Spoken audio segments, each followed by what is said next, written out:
MAGA, make sure to hop in that queue. Hello and welcome in for everybody tuning in to the Dean Withers Show. I really appreciate you so much for being here. Today's a special episode number 420. Not even joking, literally. We are on episode number 420, so that's super exciting. If you've never been here before, let me quickly tell you what we do for all the first timers. Buckle up because you're in for a wild ride. Here we talk to Trump supporters all day long. We try to change their minds, we debate them, and we try to figure out how the hell they still support this corrupt-ass Cheeto in the Oval. Seriously, the most disgusting, worst president of your life, my life, and the lives of everybody else tuning in, regardless if you're 818 or 80. He stinks, but he still somehow has millions of Americans that are standing by him, which is crazy, which is why we do these live streams. For all the returning viewers, thank you so much for coming back. I appreciate that as always. Make sure that you drop a like on the stream, share it out. Y'all already know. And we also always like to go through the breaking news on a daily basis. We are seeing fractures growing within the Republican coalition in Congress. It is wild, you guys. Seriously. A Republican senator today said that the majority is falling apart. And as many as 24 senators have been meeting behind the scenes discussing Donald Trump's $1.8 billion weaponization fund, in which he plans to give out to J6 insurgents. Many people on the right, now including those in Congress, are beginning to divest and split away from the Trump administration, which is something that we love to see, but it's sending the White House into a little bit of a chaos mode here as they are now figuring out what the hell to do and how the hell to come back from this, especially right before the midterms when it matters the most, and their majority in both chambers of Congress could be coming to an end. Let's go ahead and at this point in time, try to get that very first Trump supporter of the day loaded up into the queue. Coraline, I appreciate for that galaxy. For everybody joining, I appreciate y'all for being here. Welcome in Noodle. How we doing, Papa Roach? What's up, Rachel? What's going on, Cess? What's up, Caddy? What's going on, Yog? Welcome in Big C Survivor. Good to see you, Z and Victoria. I will call it out, folks, that I do have to blow my nose. So I'm going to be leaning off screen here in a moment to do that. And my apologies in advance. Let's go to get that very first guest of the day loaded up into the live stream. I'm actually just going to go to blow my nose right now. I'll be right back, everyone.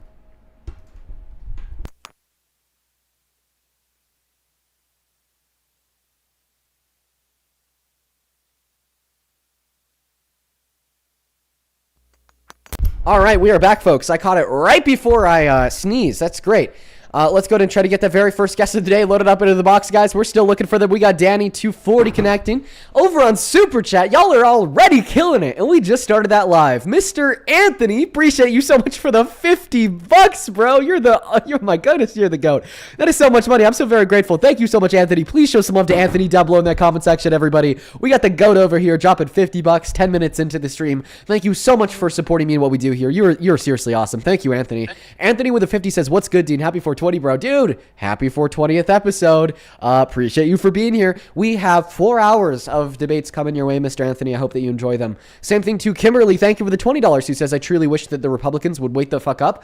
Well, I think a lot of them have internally, but they don't vote against the majority because it would end their political career, and they value their political career and their money more than they do the life of the average American citizen in this country, which is also a big issue with politics. Welcome in. Do you support Trump, Alex?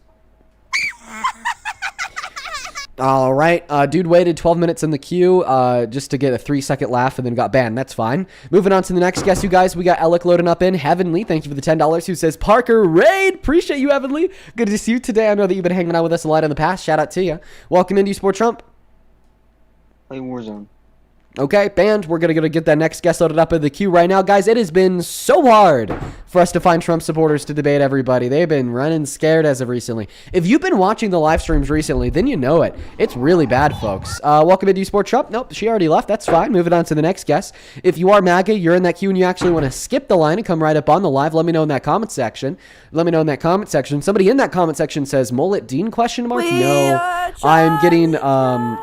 Band, you suck at singing. Sorry. I'm getting a haircut here really, really soon. I'm just shooting a very, very important,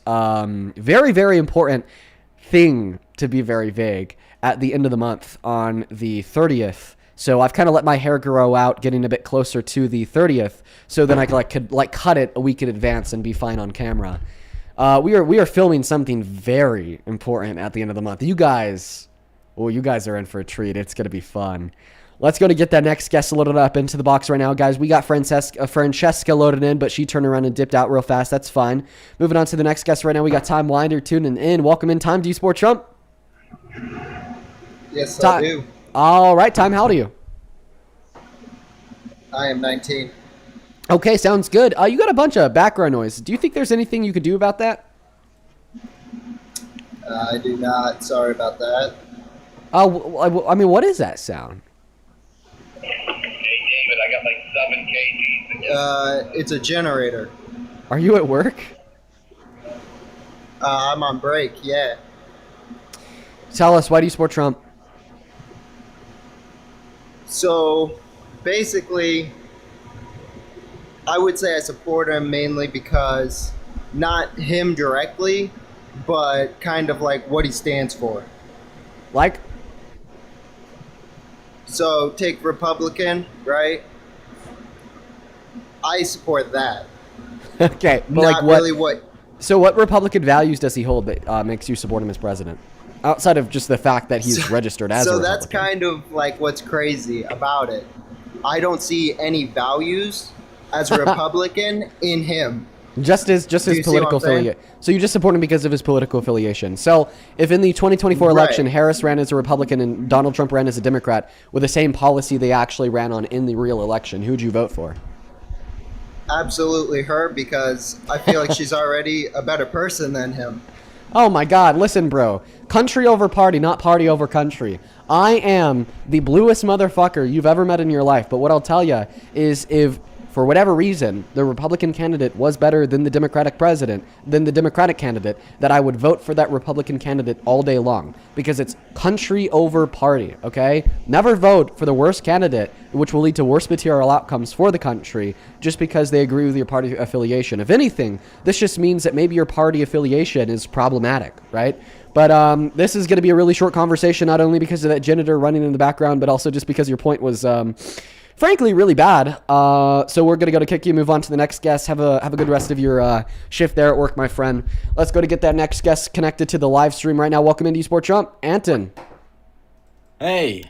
Hey, do you support Trump? Yes, I do. How old are you? I'm 19, bro. Where are you born in? What? What year are you born in? 2006. And what time is it? What do you mean time? What time? I'm asking you what time is it where you're at? It's like, I think it's 6, 7, 89. 789?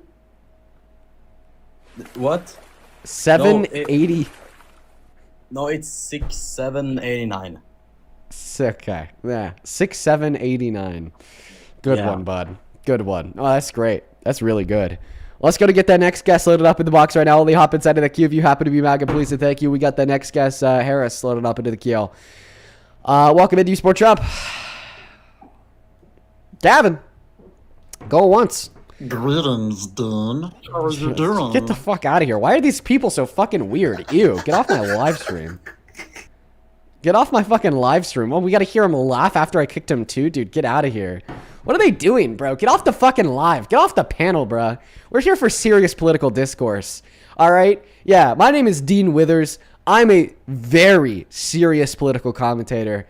I don't joke around in the slightest. All right? We're here for calm and serious dialogue about the state of this nation. Okay? And that's what we do. That's what we do. That's what we roll with, baby. Let's go to get that next guest loaded up into the queue. Riley, do you support Trump? Riley, I'm going to ban you because you hopped in the queue, and then the moment you were on the panel, you left. So goodbye, Riley. Get banned. Moving on to the next guest, Jared K. Thank you for the $10 over on Super Chat. Kimberly, who says, I know that they're all changing their minds, but honestly, they need to be removed because of all the stock fraud and everything else besides, but also including the Epstein files. Yeah, bro, I don't give a fuck if the Republicans in Congress are starting to change their minds now, because if they defended Donald Trump during January 6th or the war in Iran, no, they need to get booted to the curb, dude. Jared, welcome in. How we doing? Do you support Trump? Absolutely. Nice. Just to How do you? 28. What year are you born in? 98. Okay, sounds good. So just a reminder, Trump won the popular vote, the Electoral College, and every single swing state, right? Yeah, which, of anything, just kind of gives us this juxtaposition of where his administration is at today, because he went from winning the popular vote, one of the first Republicans in modern American history to do so, to now having the lowest approval rating out of any president in history at this point in their term. And do you think that's based off of like the economy? Like, do you think the economy and the way like prices are right now is like what's making people How many lose accounts do you have, Torta Patrol? support? I have like 3 cats. Well, I guess now one of them is banned. You have 2 others that you could try to come up on the live with. Let's go to get that next guest loaded up into the box right now. He's one of the obsessed Trump supporters. I've talked to him like 20 to 30 times before. He always just wants to come back. Kimberly, like I was telling you, I appreciate you for the $10 over on Super Chat. Yo, Hugh, welcome in. Do you support Trump? Of course. All right, Hugh, are you patient, man? I got a question. No, wait, before you ask a question. Okay. You're so young, so you True. tell me how it was living in the 90s before Bill Clinton signed the NAFTA and all these great companies left America. See, you support the Democrat Party. Why? Okay. Well, I support the Democratic Party for a handful of reasons. There's a little bit of an echo here. Can you take me off of your car's Bluetooth? Hang on. Yeah, gotcha. Test? See, I'm a Republican that respect the Democrat, but you see, you Democrats won't respect us Republicans. I'll tell you why in a moment. Do you mind before we hop into the debate if I thank a couple people for their donations? Huh? Hang on, I'm a little hard at hearing them 54, you're so good. since I took You're it off good. the speaker, hang on, I gotta put my phone up to my ear. You're good, bro. I'll talk a little slower. Do you mind if I take a No, moment? you don't have to talk slower, I just have to bring the phone up, sorry. Okay. No, good. No worries. Do you mind if I take a moment just to thank a couple of the people who have donated to the live stream before we hop into the debate? You can thank anybody you want, young man. I have no problem This will with just that. take me a moment. Dude, we are only 20 minutes into the live stream. Fucking hell. DJ Andrews, the GOAT is back. DJ, thank you so much for the $200 super chat. Oh my goodness, DJ. We are only 20 minutes into the stream. Thank you so much for the love and support. Holy shit. I am lost for words. That is beyond kind of you. If we could, dude, I want to see 2,000 DJWs in all of the live stream comment sections right Can now. I ask a question? For the $200 dono, sure, man. What do you got for me? Dude, huge shout out to DJ. I see you all over social media, and I really don't know. How old are you? I'm 21. DJ with the $200 says, here you go, more for the 21. Griff Fund. Thank you so much for that love and support, DJ. You're the GOAT. That's Show some really love to young. DJ. So down you below haven't the lived comment it all section. yet, have you? So yeah, I agree that I've less life experience than you, but I think maybe I've done more with the less life experience that I have than you have with your 54 years. What have you done? As it relates to Technology? educating myself, Have you changed to your think tire? critically about. Have you changed oil in the vehicle? Yes, and Because I don't yes. think you have. I don't think you have done manly things in your life. Okay. Well, I could tell you how you would change the oil in a vehicle. So first you would drain the oil from the oil pan on the bottom of the vehicle. Have you? And then you would Just change the because oil you can read filter. a And then you book put the... don't mean you actually done it, correct? Well, why would I read a book about how to change a car's oil if I haven't changed a car's oil? No, I'm asking That you, seems like have pretty you useless done the information. process? Yes. So you ain't done nothing manly yet, have you? I have changed a car's oil before, actually. Have you changed a tire? Yes, a shit ton of tires. Have you pulled the engine? Have you pulled the engine? Well, I helped pulling an engine. Oh, you really?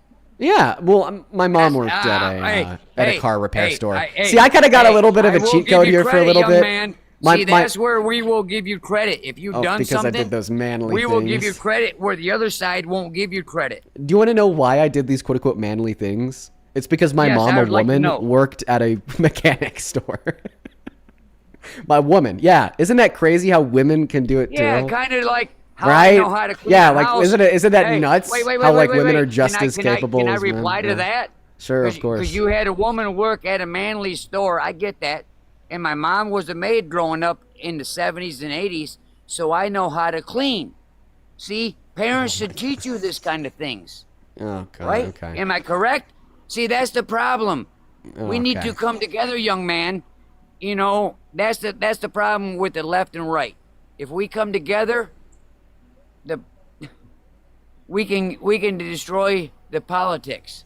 But the problem How is about this? they keep us divided. Am I correct? I think that you are correct about somebody keeping us divided.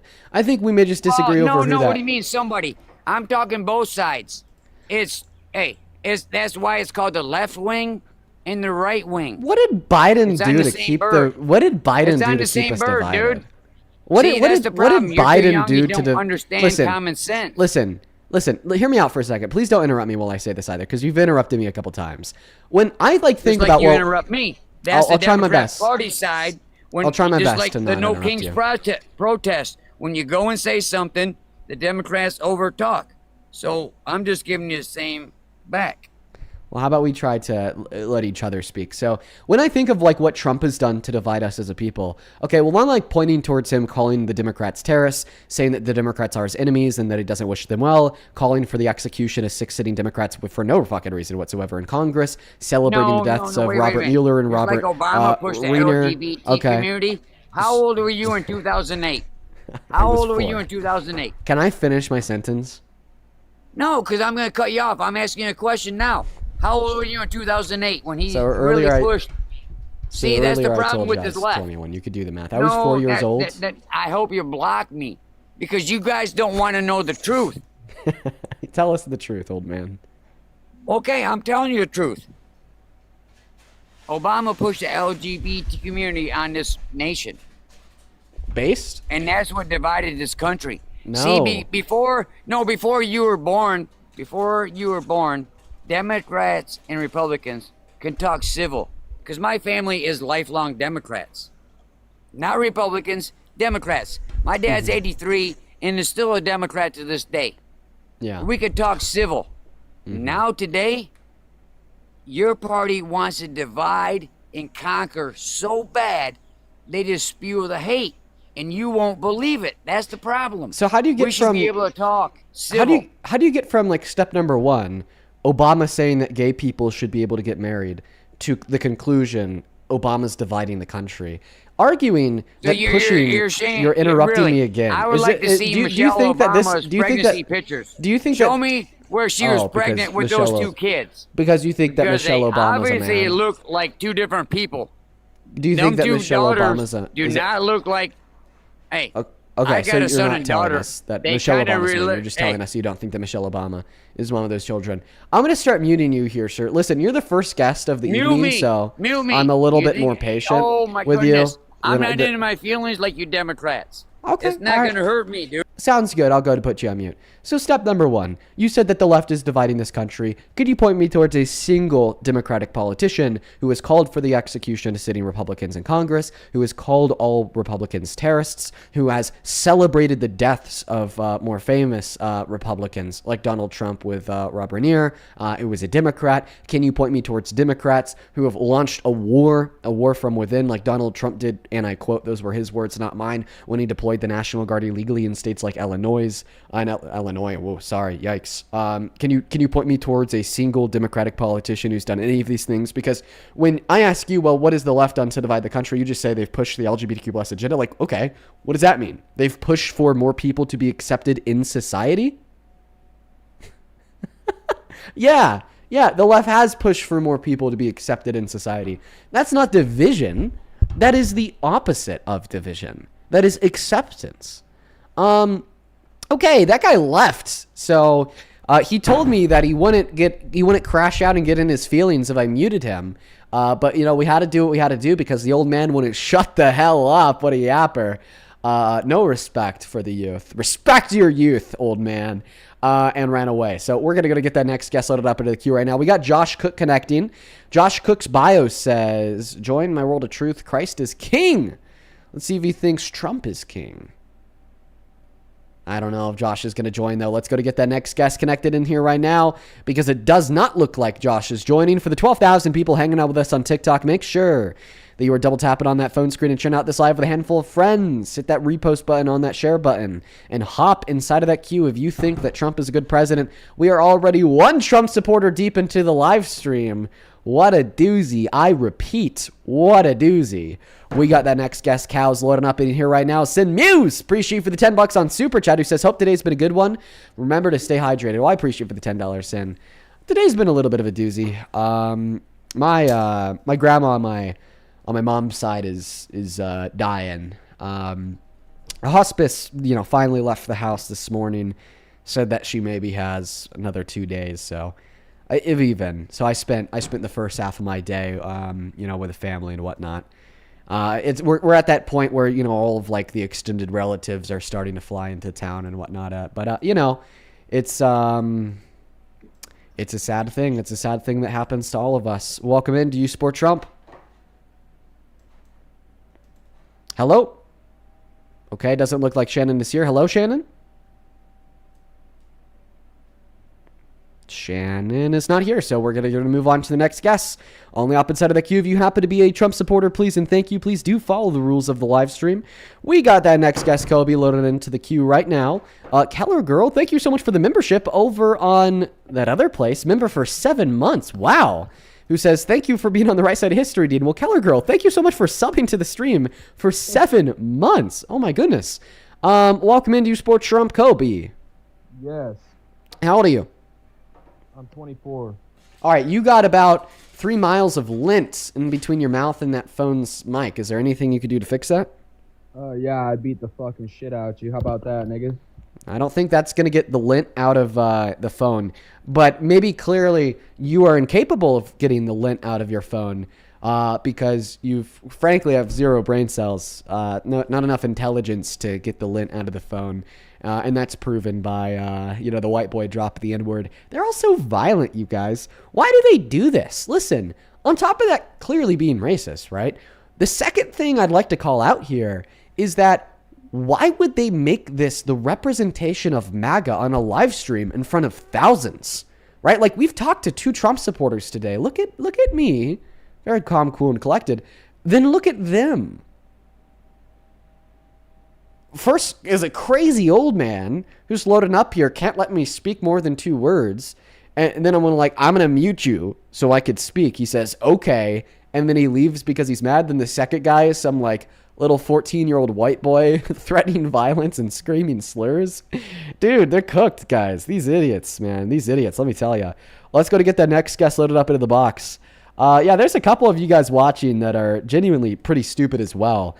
I just saw somebody in the comment section say, but you cried for Charlie Kirk, but not your own grandma.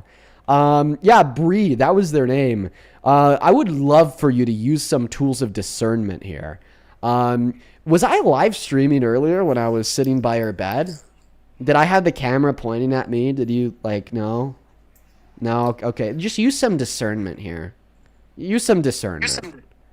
Ask yourself, why is Dean on at 4 p.m.? Use some discernment, Bree. Welcome in. Do you support Trump? I do. All right, how do you? 15. Well, I appreciate you for being honest. If you're inside of the queue, you have to be 18 plus, American and MAGA, please and thank you. Only up inside of the queue if you happen to be MAGA. Guys, we are still trying to find that first Trump supporter of the day who's willing to load up here, who's, I don't know, a little maybe more intelligent than my cat Momo. We would like to try to find a Trump supporter who's more intelligent than Momo. That's pretty difficult, though. That's a high bar for these guys. That's a really high bar for these guys. Welcome in. Do you support Trump? Oh, I'm so sorry. I didn't mean to hit request for shit. I'm sorry, gotta ban you. Let's go to get moving on to the next guest. We got Jordan loading up in the queue right now. Hey, Paula, thank you so much for the $20 over on Super Chat. Who says thank you for being you? Well, Paula, thank you so much for the $20. I really hope that you enjoyed today's stream. It just got started. That's literally a newborn. That's crazy. Show some love to Paula down below for the $20. Thank you. Huge shout out to Paula and Tina. Thank you so much as well for the cool little kitty, as well as FamCam. Thank you for the $20. Who says I'd like to ask the caller if you ever did the manliest thing you could ever possibly do, respecting women. That was a question to the first old man that we had loading up, who's very clearly a traditionalist misogynist, but he's gone now. So unfortunately, you will not be able to ask that question. Thank you, FamCam, for the $20. I know that you're also always hanging out with us. I appreciate you. Welcome in. How are we doing tomorrow? Do you support Trump? No, get me out of here. I got you, Tamar. McKenna, welcome in. Do you support Trump? No. All right, I'm going to kick you too. Bunch of people inside of the queue who aren't MAGA, that's fine. We're going to continue to try to work through that queue to find somebody that is. Dude, Mr. Anthony, thank you so much for the $100 over on Super Chat, man. The GOAT. Thank you, dude. Anthony, you were so very kind. Thank you. Let's get 1,000 Anthony W's down below in that comment section. Genuinely, you guys have already been so kind to me today. We've only been live for 30 minutes. I don't know what inspires that level of kindness and generosity. It is not something that I deserve. That is way too much money. Thank you. To the moon and back, Anthony. Like, Jesus, genuinely. That is so very kind of you. Anthony with $100 says, no, Dean, you're the GOAT. That guy was 54 and he sounds 84. DJW. British to the grandma. Well, thank you. I appreciate you, Anthony. Let's get 1,000 Anthony W's down below in that chat. Show some love to Anthony down below while we're looking to find the next Trump supporter of the day to debate. Welcome in, Cora. Are you MAGA or are you banned? I mean, I'm a Democrat, but I wanted to say something. I just want to say that. I'm sorry, Cora. As you can see, the same way I've kicked everybody else who's not a Trump supporter, I'm going to do the same to you. Welcome in. Do you support Trump? Somewhat.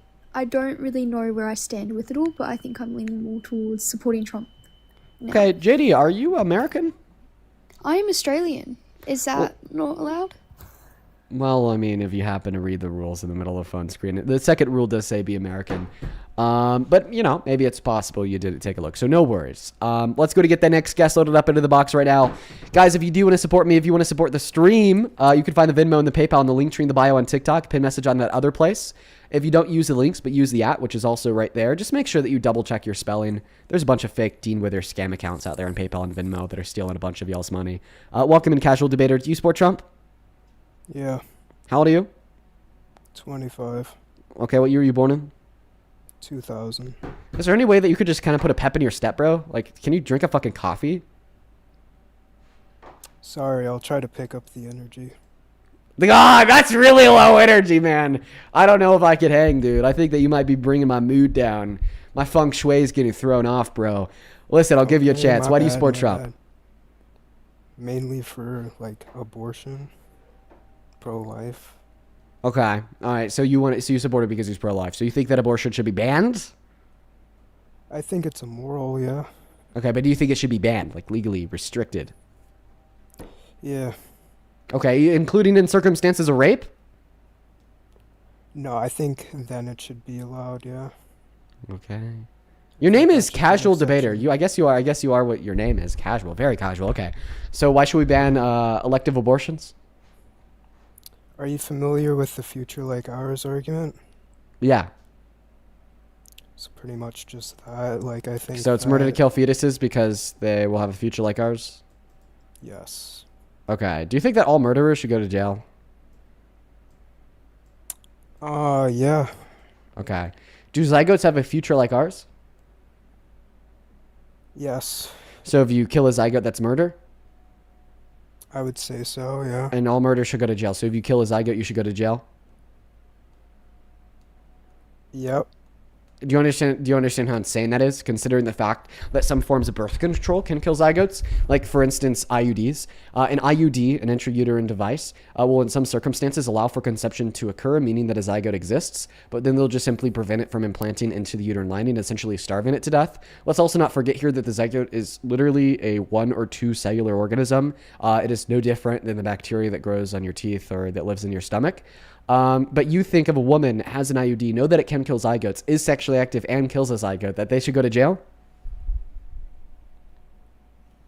You asked 2 questions. Which one do you want me to respond to? Well, the one question that I asked was if a woman has an IUD, knows that it can kill zygotes, is sexually active, kills a zygote, under your view, she would be a murderer, so do you think that she should go to jail?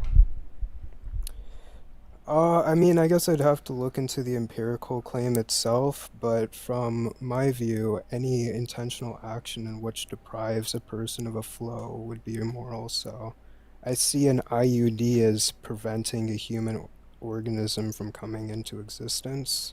So I don't think those two are So that's its main analogous. purpose. That's its main purpose, would be preventing conception from ever occurring in the first place. But the IUD knows that it can't do that in all scenarios. It's not even like 99, it's like closer to 95. So for all of the scenarios where conception occurs, then the second function of the IUD kicks in, where it then prevents the implantation of the conceived zygote into the uterine lining. So in those circumstances, okay, would those women be murderers that should go to jail? I mean, I don't think so, because like I said earlier, they didn't take an intentional action with the... Sorry, they didn't take an action with the intent of depriving an entity of a flow. They did an action in which would presumably do the opposite. So this sounds like kind of just a defect within IUDs in general, and I don't know how we it's would not a approach defect, it's a that secondary purpose. pragmatically. So if a woman acknowledges that this can occur, okay, then engages the action, and then it does occur, I think that she would be culpable for murder under your view. I could give you an analogy. So if I really like loud noises, and I know that guns make loud noises, and I shoot a gun at the wall, okay, in my office, knowing that there's like houses that are right on the other side. But the reason why I'm shooting the gun at the wall in my office is just because I want to hear the loud sound, right? Because I really like loud noises. And I do so acknowledging that there's maybe a 2% chance that it's going to kill somebody on the other side of my wall in my office. Maybe it shoots a little kid walking down the street, and then I shoot the gun and it does kill a kid walking down the street. Would I be culpable for murdering them?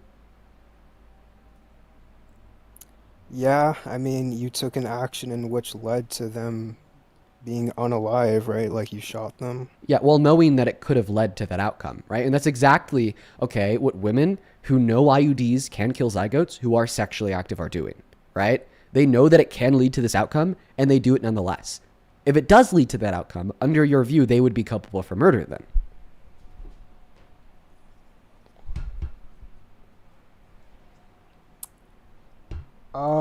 I mean, I'm kind of for IUDs. I think that, you know, if Then we you're can for find, then if we you don't can actually find a hold to the way- flow view.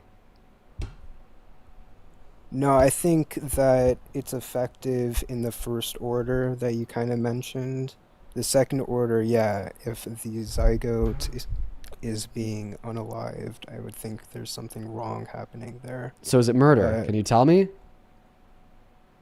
I don't know if it would be the same. What's as, like, the an relevant abortion, distinction yeah. between the analogy that I gave you about me shooting my gun through my wall, okay, and a woman being sexually active, knowing that the zygote can be killed via the IUD, and then the zygote is killed by an IUD? What's the relevant difference?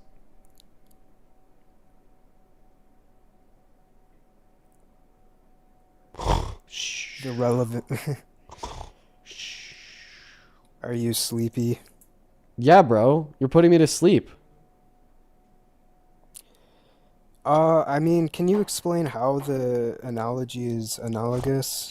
Because in both scenarios, you're engaging in an action, knowing that it has a particular percentage chance of yielding the negative outcome of the termination of a life with a future like ours.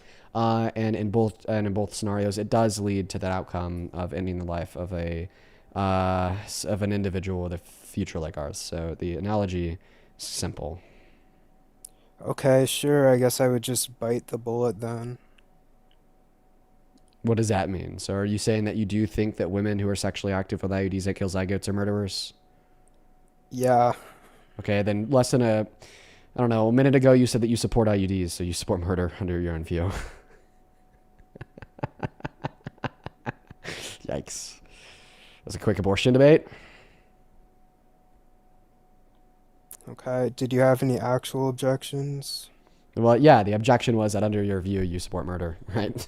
Therefore, the view is false, okay? Because it's a false thing to support murder. It's a bad thing to do. So, I mean, do you have any empirical evidence for this? are you library? Are you in a library? Nope. Okay. I'm sorry. Listen, bruh, you conceded that under your view, you support murder. I'm going to kick you out rather quickly because you're kind of putting me and the rest of the stream to sleep. Around 900 people that were watching on TikTok actually left You just cooked that kid, dude. to go get in their PJs to lay down, to go to bed for the night. Yeah, he got kicked. He got cooked pretty fast. That's the big issue with the flow view, dude. It gets cooked by the IUD argument. And there's no way to account for it either. You can't account for the IUD argument under the flow view. The flow view necessarily entails that women on birth control that are sexually active are murderers. Isn't that nuts? Oh shit, hello. Yo, Eric, do you support Trump? Yeah, I'd say I do. How old are you? I'm 18. Well, oh my God, everyone's 18 today. Okay, what year are you born in? 2007, September 7th. And you seriously support Trump, man? Come on. Oh my goodness. All right, that's fine. Give me a moment. I'm going to go to thank a couple people, then we'll hop into the debate. Yo, Janessa, thank you so much for joining the membership over on YT. Thank you so much, Janessa. You are awesome. And then Fussy, thank you for the $10 who says, Mr. Dean Withers in the house. How you doing? Also, hi, Momo. I'm doing all right, Fussy. I appreciate you for asking. It's good to see you today, brother. It's good to see you today. Quickly over on PayPal, thank you, Dina, for the $10 who says, since September, you speak to the worst of the worst kind of people every day. You lost your childhood dog. People threaten your life. And now you're preparing to say goodbye to your grandmother. Please take some time off. We'll understand. I appreciate you so much, Dina. Thank you so much for that $10. I may take some time off when my grandma passes, but it has been something that, the family's been preparing for years now. It's not like sudden. It's not shocking. It's been something we've all been preparing for years. So, I might not even need to take time off, but, I probably will. We'll see. I appreciate the $10, Dina.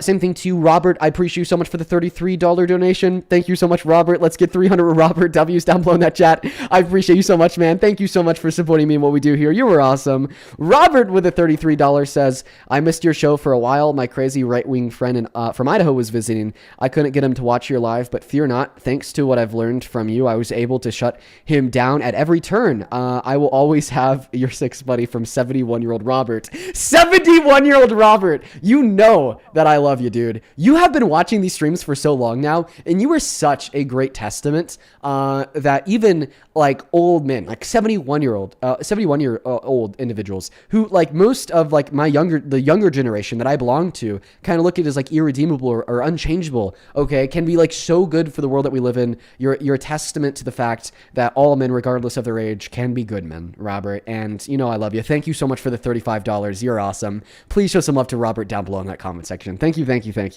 And Christian, thank you so much for the $20 over on PayPal. That is Mr. Christian. Thank you so much for supporting me in the streams here today. Thank you so much for the support. Show some love to Christian.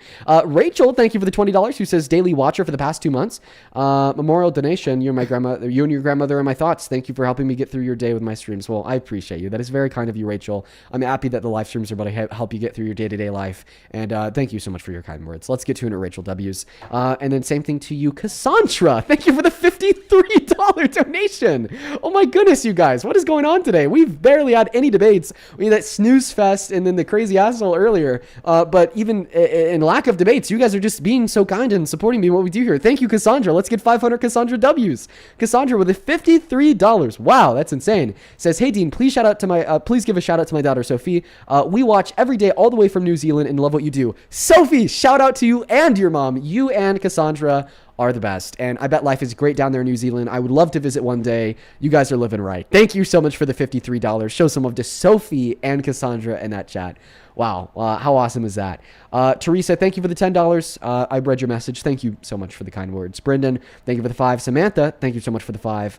James, thank you for the 5. And Jay, thank you so much for the $10. Who says, I love the streams. I'm a big fan of you, Parker and Santana. I recently got a new high-paying job, and the first thing I thought of was I could finally afford to donate to a teen. Keep it up. Love you too. Jay, man, that's so kind of you. Thank you so much, brother. Thank you. We do have a couple other people to thank. We're just going to go ahead and start the debate for now and pass the mic off to the guest. And I will thank you guys intermittently during the conversation. Take it away, Eric. Tell us why you support Trump as president. I'd say I mostly support Trump just because I've grown up around like in a very conservative area, and my parents have always taught me to support him. I'd say. Okay. Kind of sounds wrong, but listen. Yeah. So I support Trump because I grew up in a conservative area, and that's what my family thinks. To mean I support Trump because I'm uneducated. And I'm not calling you uneducated to ridicule you, to demean you, to call you out, to put you on blast, but just to simply like call the shots as they are, because I've been there before, okay? I myself was at a point where I supported Trump, not because I was educated about politics, but rather because I was frankly uneducated about politics, and that's just what everybody around myself thought. Now, what I would recommend is to think for yourself, okay? In the same way that there are people who grew up in very conservative areas with very conservative families, there's other people who grew up in very liberal areas with very liberal families. There's other people who grew up in very leftist areas with very leftist families. There's other people who grew up in very centrist areas with centrist families, okay? With Nazi areas with Nazi families. You know what I mean? So I don't think that the way in which you're raised actually tracks what is true of the world around us. And there are many reasons to not support Trump as president, ranging from the fact that he's destroyed our economy over the course of the last year and a half, to the fact that his foreign policy has put us in the gutter, starting a war that he promised not to, which is now shocking oil supply around the world and has increased the price of gas the most since the Vietnam War in a month here at home in America, to just his despicable character, ranging from rampant corruption, now getting the IRS and the federal government to vow to never investigate him for tax fraud again, to also trying to cure government on J6, to raping E. Jean Carroll, to being mentioned in the Epstein files over 1 million times. This guy needs to go to hell, not the Oval Office. Yeah, I mean, of course, and I do agree. I used to think Trump was way better back in 2016, America First, all that. And especially after the stuff I've been seeing with Thomas Massie and how they basically bought that seat with the support of AIPAC and other Israeli lobbies, stuff like that. But, I mean, couldn't you also say for stuff as for gas prices? I mean, under Biden, gas prices were also looking bad. And, of course, it was because of COVID and stuff. But I've also seen things saying that Trump could end up, like, almost taking control of oil with Venezuela and all that. And eventually gas prices will go down. So if gas prices do go down, what do you think about that? So the first point is we did see very high gas prices under Biden, but they weren't caused by Biden. And the very high gas prices today under Trump are caused by Trump. That's the difference. That is such a big difference, right? Like imagine if you are in two relationships. Are you straight? Yeah. With two women. And in both of these two relationships with the two women, you had a broken arm. But the reason why your arm was broken in the first relationship was because you fell on the ground. And then the reason why your arm was broken in the second relationship is because she got really mad at you and tossed you down the stairs. Who was a better girlfriend? I mean, I see what you mean, man. Right. I don't know. Right. Even though you had a broken arm in both relationships, clearly the second girlfriend was the bad girlfriend because she caused your arm to be broken and the first girlfriend didn't. So similarly, yeah, we have high gas prices under Trump. We had high gas prices under Biden. Biden didn't cause them. That was caused by COVID, Russia's invasion of Ukraine, the OPEC 2020 deal. Gas prices today completely caused by Trump, war in Iran, alongside about 1 billion other things as well. Actually, it's Biden's fault. Well, I don't know, man. I'm not trying to make a boring debate or anything. I'm not a very good speaker and stuff like that, and I'm not too sure, obviously. I just turned 18 not long ago. Just thinking about politics and stuff. Do you think that you'd be better off maybe just listening to the streams? I mean, yeah. And I was also wondering if you were gonna do something on a future live stream where instead of only Trump supporters, maybe people that are thinking about not supporting Trump or that did and now don't. Actually, yeah. I've been considering doing an ex-MAGA stream where we kind of hear from people that used to support Trump that no longer support Trump. But listen, tune into what we have to say here. I think it could be very valuable to you. Your points about Thomas Massie should be radicalizing, because what did Thomas Massie do? He said that he didn't like war, and he doesn't like pedophilia. And because he doesn't like war or pedophilia, he's now kicked to the curb, and according to Trump, the worst congressman in the history of the U.S. What does that tell you about Trump?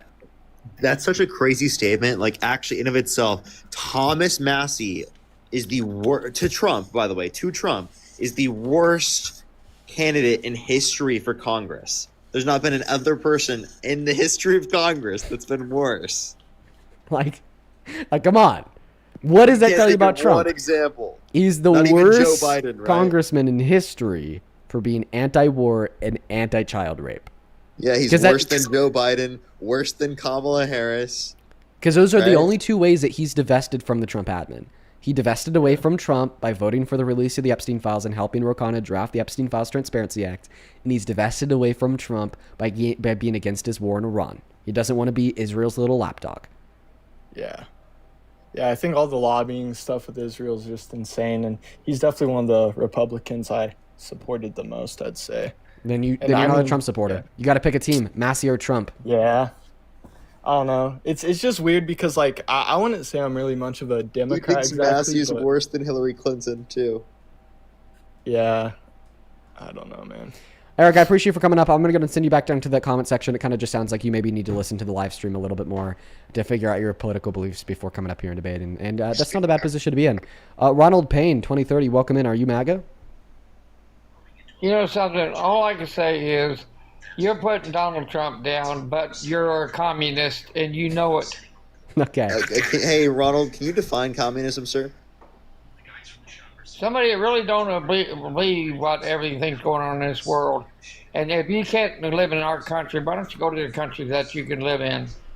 Hey, Ronald, you're the communist. No, I'm not. Yup. I fought for my country. Would you fight for your country? You, Ronald, you support communism. Yeah, I heard what you did last night. Remember when you went to Planned Parenthood and gave them $500 from your Social Security check to give 500 women abortions? No, you funded those abortions, Ronald. I saw the dono. I saw the check, Ronald. No, you didn't. You're full of shit. Nope, I saw it, ma'am. Your husband is a liar. Oh, want to know something better? He's secretly Antifa too. I saw him at the Antifa rally. No, you because I was there. Because I'm also you Antifa. Admit you were a communist here a while back. Nope. Hey, Ronald. As someone, you know, obviously, like you're against communism. You would agree that communism is the worst possible thing that someone could be called, right? I know it is, but I'm saying he admitted he was a communist here a while back. Okay. So let's clarify. Let's go over this. What do you define communism to be? Because again, this is the worst possible label you could provide to someone under your view. For somebody that really don't believe in their country, that don't just support their president, no matter who they are. So did you support Joe Biden? Communism means you don't support your president and that you don't like your country? Let's go with Obama, actually. Yes. Did you support Obama? American country is the best country in this world. Did you support Obama? No, I did not. You're a communist then! No, I did not. You just said that a communist is somebody that doesn't support their president. He was a pedophile. Dean, he was temporarily a communist while Obama and Biden were in office. And then when Biden and Obama were not in office anymore, Trump's in office, now he's not a communist anymore. You admitted yourself you were a communist here a while back. Listen, I'd rather be listen, I'm not, but I would rather be a communist than a rapist. Remember when that court found Donald Trump guilty of raping a woman? Yeah, do you remember when Donald Trump called? Give you the money to go to another country. Okay? No, I love my country, and that's why I hate Trump. He's a rapist, dude. A court found him guilty of raping a woman. He has publicly boasted about barging into the dressing rooms of naked women and girls. And listen, I do love my country, and I want to safeguard it. I want to safeguard it from Trump. Okay, Trump is a maniac who's attacking the foundation of what we stand for. He attacks the Constitution. He attacks law and order. He's created a new system of justice that doesn't apply to him. He got the federal government to pledge to never investigate him ever again. He's a rapist fraudster that doesn't have your best interests in mind, my best interests in mind, this country's best interests in mind, just his best interests in mind, which is why he's now started a war of choice in Iran, spending $1 billion a day and sending our young men and women to die overseas for Israel. Do you have any idea what that war in Iran, over in Israel and Tehran is? You don't know what it is about over there. Because we're trying to straighten out this country. We're trying to get them away from communism over there. We're trying to get cheaper gas. Dude, they're literally terrorist authoritarians. Ronald, have you seen your gas prices recently? You're going to come down. When are they going to come down? As soon as this war is over, and I think he's going to end it pretty soon. Wait, so Trump started the war, right? Is alt-right. They did. Ronald, did Trump start the war? No, he did not. No, he didn't? That started back under Bush's administration. What? So you think that Biden was at war with Iran? Yeah. Yes. Oh my God. So you think Trump under his first term was at war with Iran? He thinks Obama was at war with Iran? He thinks everyone since Bush was at war with Iran? How? Obama wasn't even an American citizen. Oh no! Oh no! Oh no! Oh no! Oh yeah. And he's wait, who's not an American citizen? He's married to a man. And he's married to a man. Is that Jill? No, I'm talking about Obama. He's married to a man. Wait, is that Jill in the background? No, that's my wife. Is her name Jill? No, it's Marilyn. Okay. Who the hell's Jill? Sorry, Well, I thought you Jill. sounded different than you did. I apologize. I thought it was Jill for a second. I fought for this country. I was over Hey, in do you mind if Vietnam I ask fighting you? for this country. Do you mind if I ask you a question, Ronald? What's that? Do you have any evidence that Obama is not an American citizen? Oh, yeah. Yeah, he was born in Kenya. I even talked to somebody from Kenya who told me so. So if you talk to an American that tells you he was born in man. America, then you believe them too, right? He was not born in America. Okay. All right. Do you think that maybe like Nam fried your brain a little bit, my friend? No, it did not. Okay. Nam killed my great uncle. He's one of the. After I got out of service, I became a deputy sheriff. Were you drafted in Nam? No, I was not. I was in the United States Air Force. You know, so was my great uncle. He was in the Air Force. I was and a he was, master sergeant. So was my great uncle, and he died in service. He's one of the 500 MIA. Okay. I was a medic on a helicopter. So was he. Wow, that's crazy. So, That's actually I nuts. know all about war. I know all about how to treat American you did people. you did exactly what my great uncle did, and he was one of the 500 MIA. Listen, somebody in the chat said, "Is this your uncle?" No, my uncle has a brain. Well. Oh, really? Yeah. Now, the reason why I'd suggest that you don't have a brain is because it seems to be the case that you have just been bought into the most vapid, wild, conspiratorial nonsense ever. Maybe it's because you just kind of sit on the couch all day and watch Fox Yeah, News. I'll tell you what, But what I get will tell treated you very well is that over the Michelle VA. Obama's not a man; she's a woman. You just like to masculinize her. I didn't say Obama's a man, a woman. I said Obama's wife is a man. Yeah, that's also not No. true. So Michelle Obama is a woman. Yes, it is. Isn't it funny Ronald, how how do you identify that? Let me tell you guys something real quick. The right will whine and complain about trans people all day because they say men can't be women. But then when it's about Michelle Obama, women can be men. Well, I'll tell you what. Any woman that wears a skirt and her pecker hangs out there in front. You watched a faked it's a video. man. That's not even a real video. That is a real video. No, it's not. You watched an edited video. No, I did not. Yes, you did. You I watched didn't have an to edited Obama's video not on really with his Facebook, wife anymore. and you saw literally an then AI decided video to of then Michelle with a dick. Yeah, literally Dude.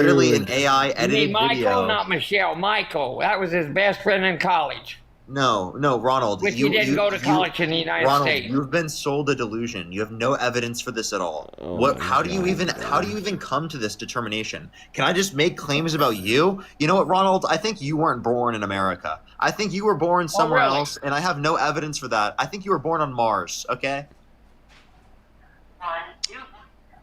And you were born along there with Trump. Trump is orange. Okay, that's why. Oh, he's from Ronald! Mars, Yo, we okay? got Ronald on camera, dude. Ronald, I can see you're from Mars.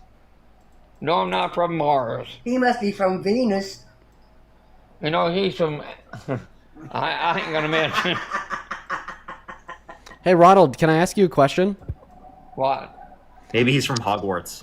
Oh, turn your camera back on. Where'd the camera go, Ron? Don't turn it on for him. He ain't worth it. Don't turn your camera on, Ron. He ain't worth it. Yeah.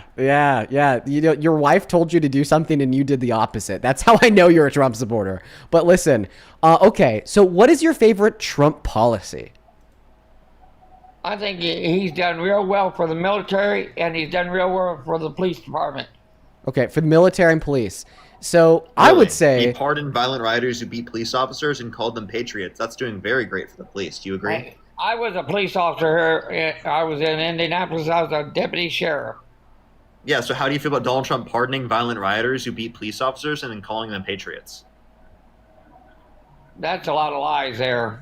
no, we could point towards specific cases. So DJ Rodriguez was a J6 rioter who went to the Capitol, and he tried, of course, to get into the Capitol. And one of the entrances was being Really, protected. they actually opened the doors to the Capitol when they had that riot. Well, because when they tried to keep the door shut, their officers were getting assaulted brutally. So then they just they opened them up to prevent any more officers from getting brutally assaulted and possibly murdered. Now, I'll give you an example. Let me give you an example here, Ron. So DJ Rodriguez violently assaulted Officer Fanone by driving a stun gun into Officer Fanone's neck. This was caught both on Officer Fanone's body camera. Do that. There's literal video of it happening. Officer was even injured in that riot. Officer Fanone got a heart attack and was sent to the Are you saying the hospital. officer was lying? And by the way, DJ Rodriguez pled guilty. What's the little kid doing on there anyhow? I'm like, you look like a little fucking kid. Dude, you're like 86 years old. You're on the brink of death. Of course you think like a child. I'm 21. I said look like a kid. I know, of course. Yes. When you sit me next to an 86-year-old on the brink of death, I will look like a child. I'm 76 and I'm nothing like you are. Sorry, bro. You want to make shots about my age? I'll make shots about your age. I'm fucking sorry. I'm sorry. That's how it goes, Ron. That's how it fucking goes, buddy. Thing like that on your head, he has to be from Mars. Insult me, I'll insult you, Ron. Well, you have already been insulting him. No, the other guy down there was for Uranus. I have no clue what these fuckheads are talking about. Okay, do you think that Trump has been good for the economy, Ron? Yes. Okay. What like screams that? Is it like the worst jobs report last year since 2003, ignoring recessions? Is it the largest increase in the price of gas in a month since NOM, like since you were at war? I have never seen a better job market than it is last year or this year, either one. There's jobs out here. Ronald, under Biden, there was a better job market. People don't want to take them. They're lazy ass like you guys are. Don't want to take it. There was lower unemployment under Biden's administration. There was a better job market under Biden. Yeah, there was. There was more job growth. There was lower unemployment. So explain to me, what's better about the job market right now? What was the Spanish people? They were getting better employment? No, everyone was getting better employment. No, not just everybody Hispanic was. I know a lot of people was laid off. Yeah, of course. Yeah, you anecdotally might know that, but like I'm looking at the statistics overall. Biden's administration's labor market was better off than right now under Trump. No, it isn't. I see jobs everywhere I look. Help wanted. He was just too damn lazy to work. So do you trust Trump's Bureau of Labor Statistics, Ron? Yes, I do. Okay, so Trump's I can look Bureau around there and see how many jobs is out here. So Trump's Bureau of Labor Statistics tells us that under Biden in 2024 we had a 2. That's fine, Ron. We'll let it ring. So Trump's Bureau of Labor Statistics tells us that in 2024 under Biden, we had a 2.2 million jobs. Meanwhile, under 2025 under Trump, we had a 170,000 jobs. This time around. Right. That's significantly less under Trump. I don't think so. Well, you just said that you trust the institution. You just say that you would not take a job flipping burgers at all, would you? I've actually worked a job flipping burgers. I worked at Wendy's. Now he's going to use that against you. Watch. No, but oh my God.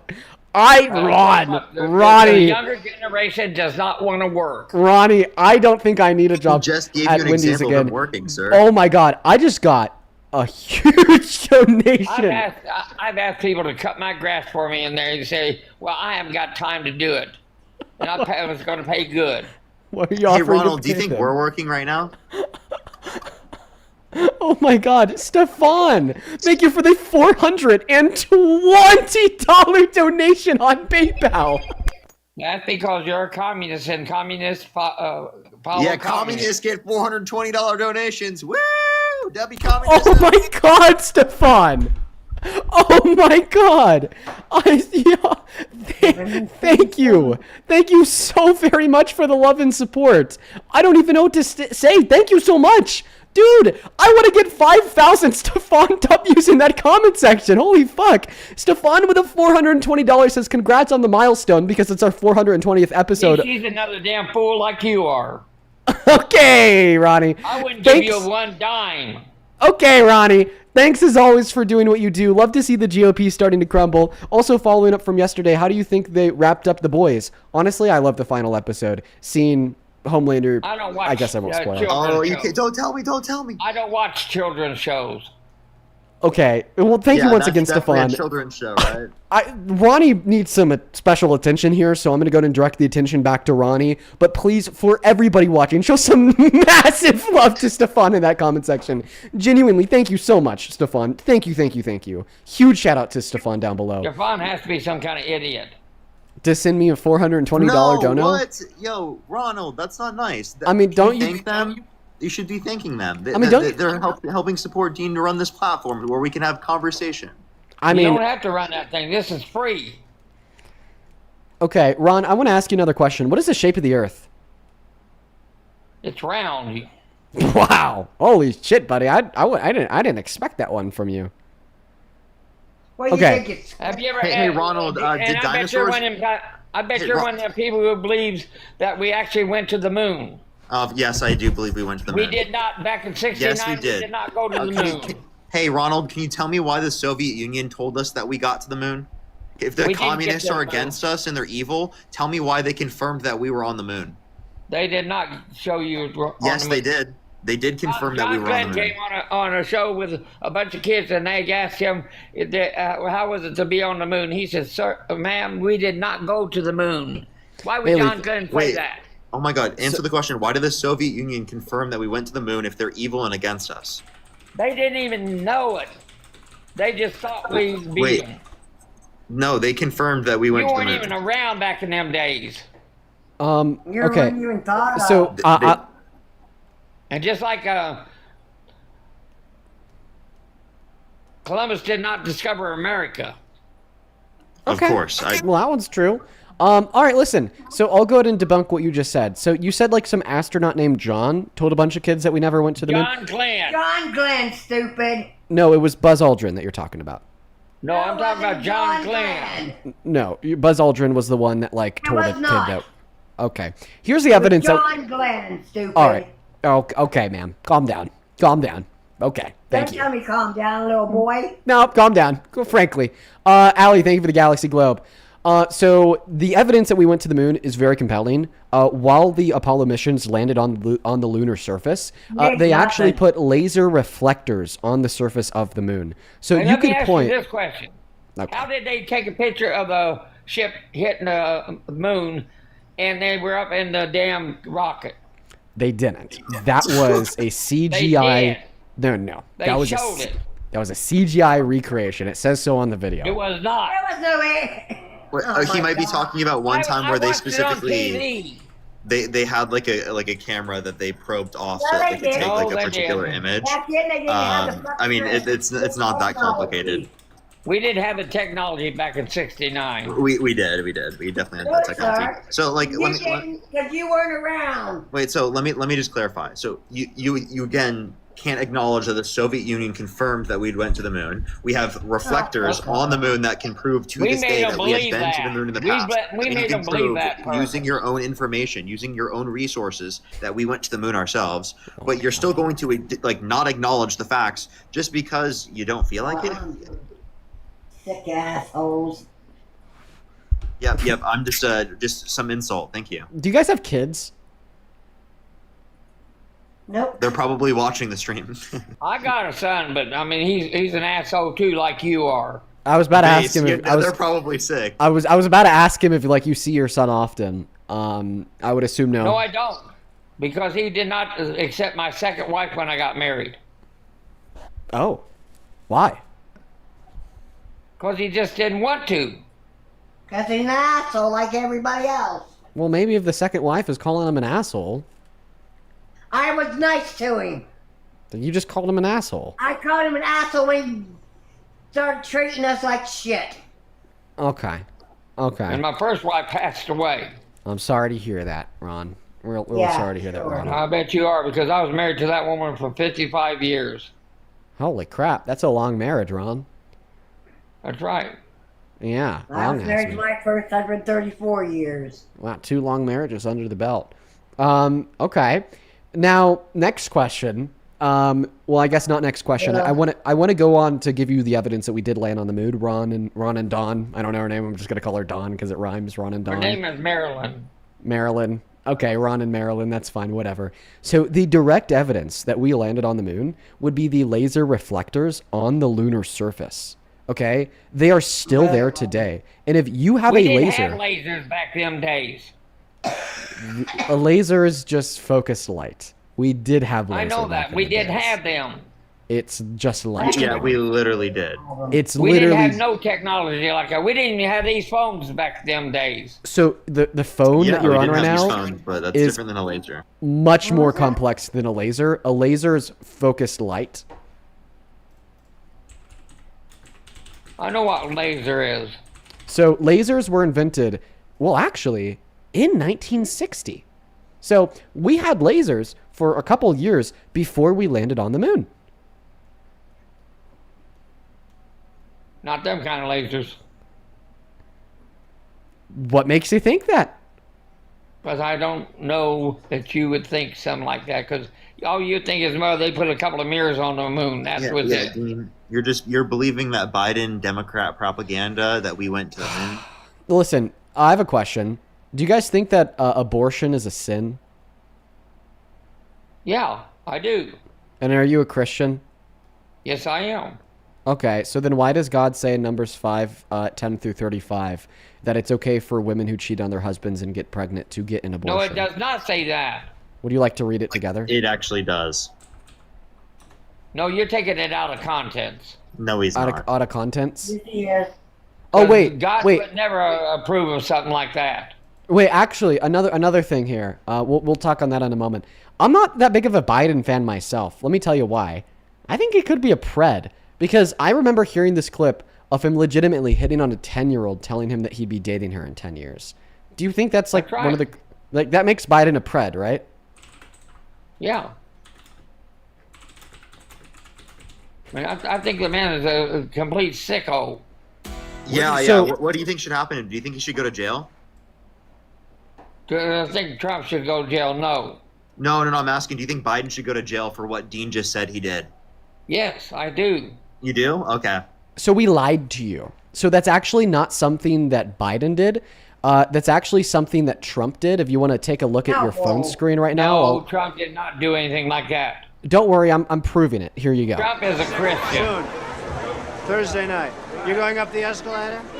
I'm going to be dating her in 10 years. Can you believe it? That was a joke. Wow, you switched on that one really quickly. Now it's a joke. No, I'm saying that was a joke. Biden should go to jail. That was a joke that he said. You just said Biden should go to jail for saying that exact same thing. Then you realized Trump said it. Trump did not you say irrefutable that. proof of that, and you're like, okay, you know what? Actually, Hey, it's a joke. I can say a lot of things, but it doesn't it's a mean joke, that okay. I mean in that context. What'd you say? I said I can say a lot of things, but it don't mean I would mean it in that context. Okay, so to clarify, why did you say that Biden specifically, given that it was the exact same thing that I've seen him you walk up said? to children and flatter them, and I've seen him walk up to women smelling their hair like he was wanting to get on their backs. What? How about this? How about this? Do you remember when Biden barged into the dressing rooms of naked women and girls to look at them? They didn't do that, and they weren't girls. These were women that Trump went in there, and he was the leader of that whole situation. Yeah, that doesn't mean that he owns their bodies. And he had a Ron. right to go in there anytime he wanted to. So men don't have the right to go into women's dressing rooms ever. No. He owned the whole pageant. Okay, he did. But even though he owned the building and he owned the pageant, this doesn't mean that he has the right to infringe on the social contract that gives women a reasonable expectation of privacy away from men inside of private dressing rooms designed for them. You think men ought to be able to go into women's restrooms, though? So no, I don't. But listen, if I'm the CEO of Walmart and I own all the Walmart buildings, does that give me the right to go into the women's restrooms at the Walmart buildings to look at the naked women and girls? No, but because there's no naked women in bathrooms, basically. Even though I own them? Okay, so even though Trump owned the pageant, that didn't give him the right to go into the women's dressing rooms. You don't understand life. You really don't. I think I lived life. You haven't lived any life.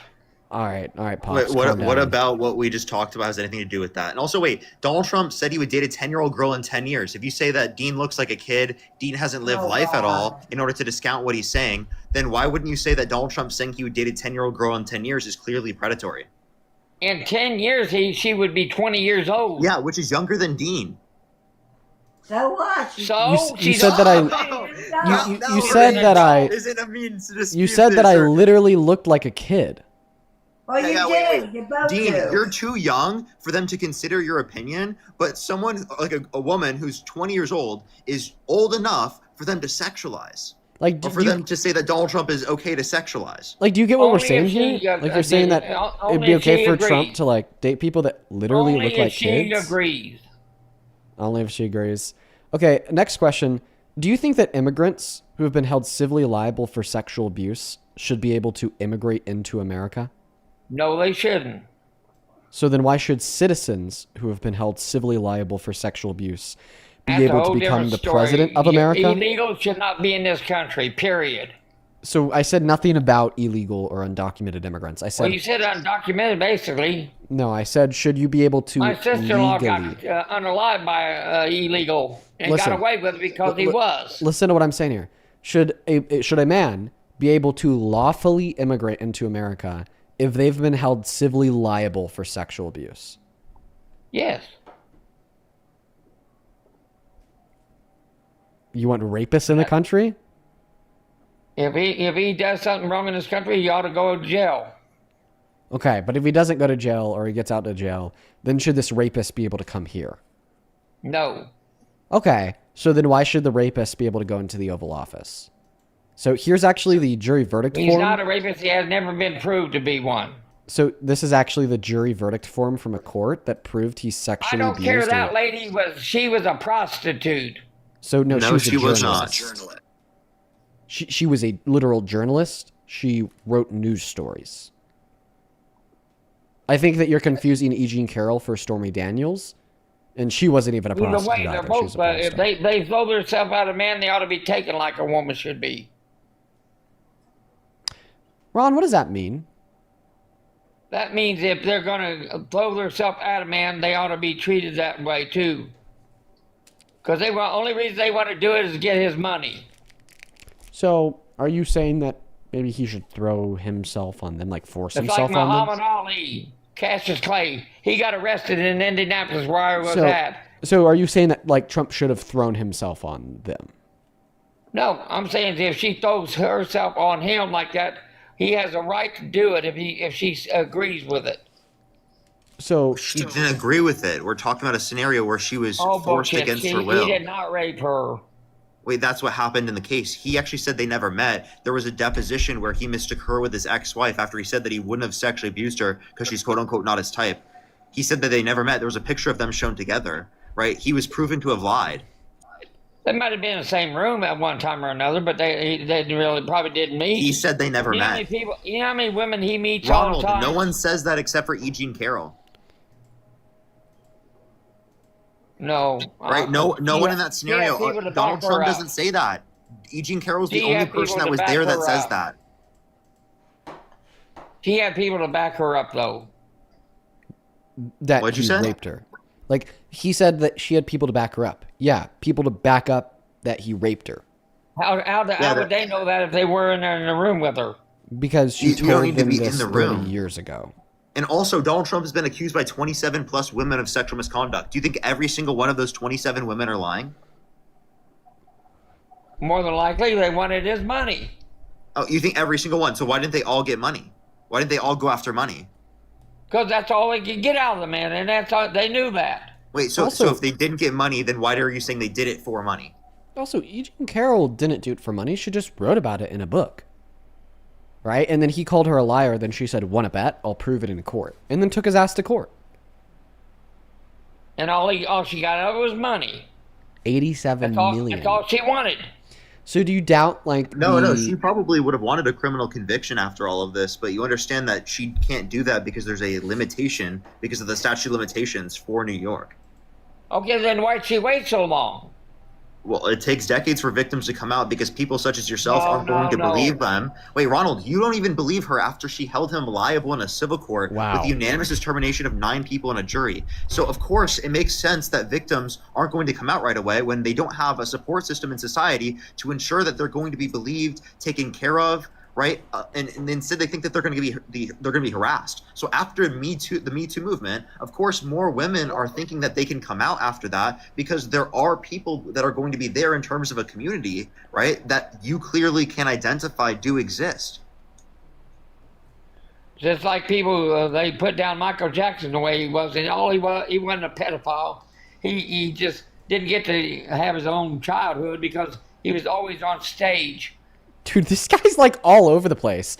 On one hand, Trump is like the best president ever, and anybody who disagrees is a communist who sucks. But on the other hand, Columbus didn't discover America, and Michael Jackson was innocent, being framed by racist white FBI agents.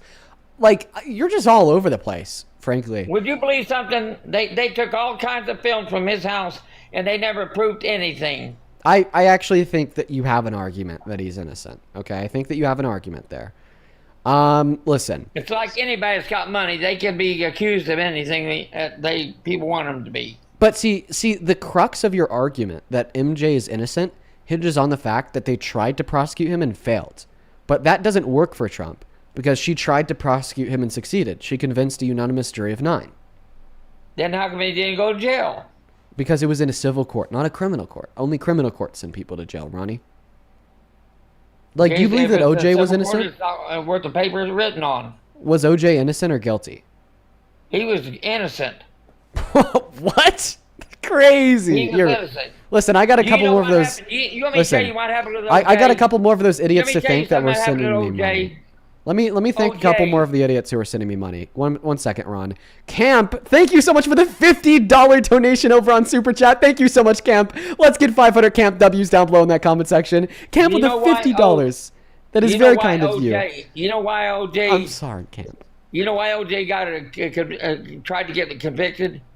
Because his wife was a drug addict, and she tried to get money from him to pay off the guy who loaned her the money. And both of them, her and her boyfriend, got killed. So he literally wrote a book called If I Did It, and then walked through the methodical steps that the prosecutorial team accused of him of engaging in. And the only reason why the prosecution failed in the criminal court is because the prosecutors were racist as fuck, okay? And just like cut corners, made a lot of arguments predicated and rooted within racism, like broke the rules. How was it racism? And then ultimately he was acquitted, right? But yeah, the prosecutors, right? But he was actually guilty. The prosecutors just went about prosecuting him wrong. Now, I want to thank Camp for that $50 dono. Camp with the $50 says Karl Marx wrote the Communist Manifesto because he was disgusted with children suffocating in chimneys and being crushed in the industrial presses during the Industrial Revolution. His words were perverted by dictators like Stalin. Honestly, so true. I appreciate you so much for the $50, Camp. Ronnie Boy, can you thank Camp for sending me a $50 donation? I don't care to thank people like that. They're idiots. Oh, what about Feisty? She sent me a $20 donation over on Super Chat who says, shameful he was in law enforcement. Thank you for the $20. Is Feisty an idiot for sending me $20? Yes. Oh, okay. Got it. And what about another $10 from Camp? What do you do Camp? with that money anyway? Well, I put it in my bank account. Yeah, see? You're making money off of You're making money off TikTok. Yes. Like Morgan just sent $5 on Venmo who says, Dean, how do you deal with these people? Honestly, by pointing and laughing. Into the bank account, making money. Ashton, thank you for the $20 who says 20 plus years and a lot of therapy is the only reason why I ever spoke out. This guy's disgraceful and disgusting. Please kick this nasty old man. Thank you so much for the $20, Ashton. He is absolutely disgraceful and disgusting. I doubt we'll be talking for too much longer. Thank you so much for that love and support. Jesse, thank you for the $5. Nicholas, thank you for the $20 who says, yikes, Santa Claus isn't as jolly as the stories. Thank you so much for the $20, Nicholas. Let's get to it, Nicholas W's. Gail, thank you for the $50 donation on Venmo. Oh my God. Let's get 500 Gail W's. My goodness. Gail with the $50 says, fuck men. Ronnie Boy left. Thank God. Thank you so much for the $50, Gail. Let's seriously get 500 Gail W's down below in that comment section. Thank you so much for the love and support. Thank you, thank you, thank you. Hannah and Angelic, thank you both for the $5. Blake, thank you for the $10 who says, intelligence chases this guy, but he's faster. No, he's not faster. I don't think he could run. Point blank period. Intelligence just doesn't chase him at all.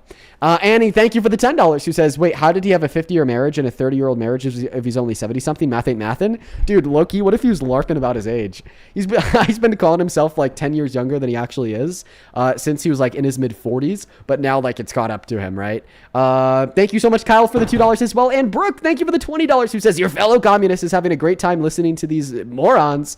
Yeah, dude, Ronnie was nuts. Ron was nuts, dude. Thank you for the $20. I really appreciate you. Same thing to you, Grim. Thank you for the 5, and quite frankly with the 10, who says supporting Dean the Communist, quite frankly. So true, quite frankly. And S, thank you for the $25, who says yes, the tinfoil hat. Motherfucker deserves it, poor guy. No, I have no sympathy for him. He and his wife are living in this very deluded sense of reality, and I have no sympathy for them at all. Thank you so much for the $25. Please, let's get 200 SWs down below in that comment section. I really appreciate you for the love and support.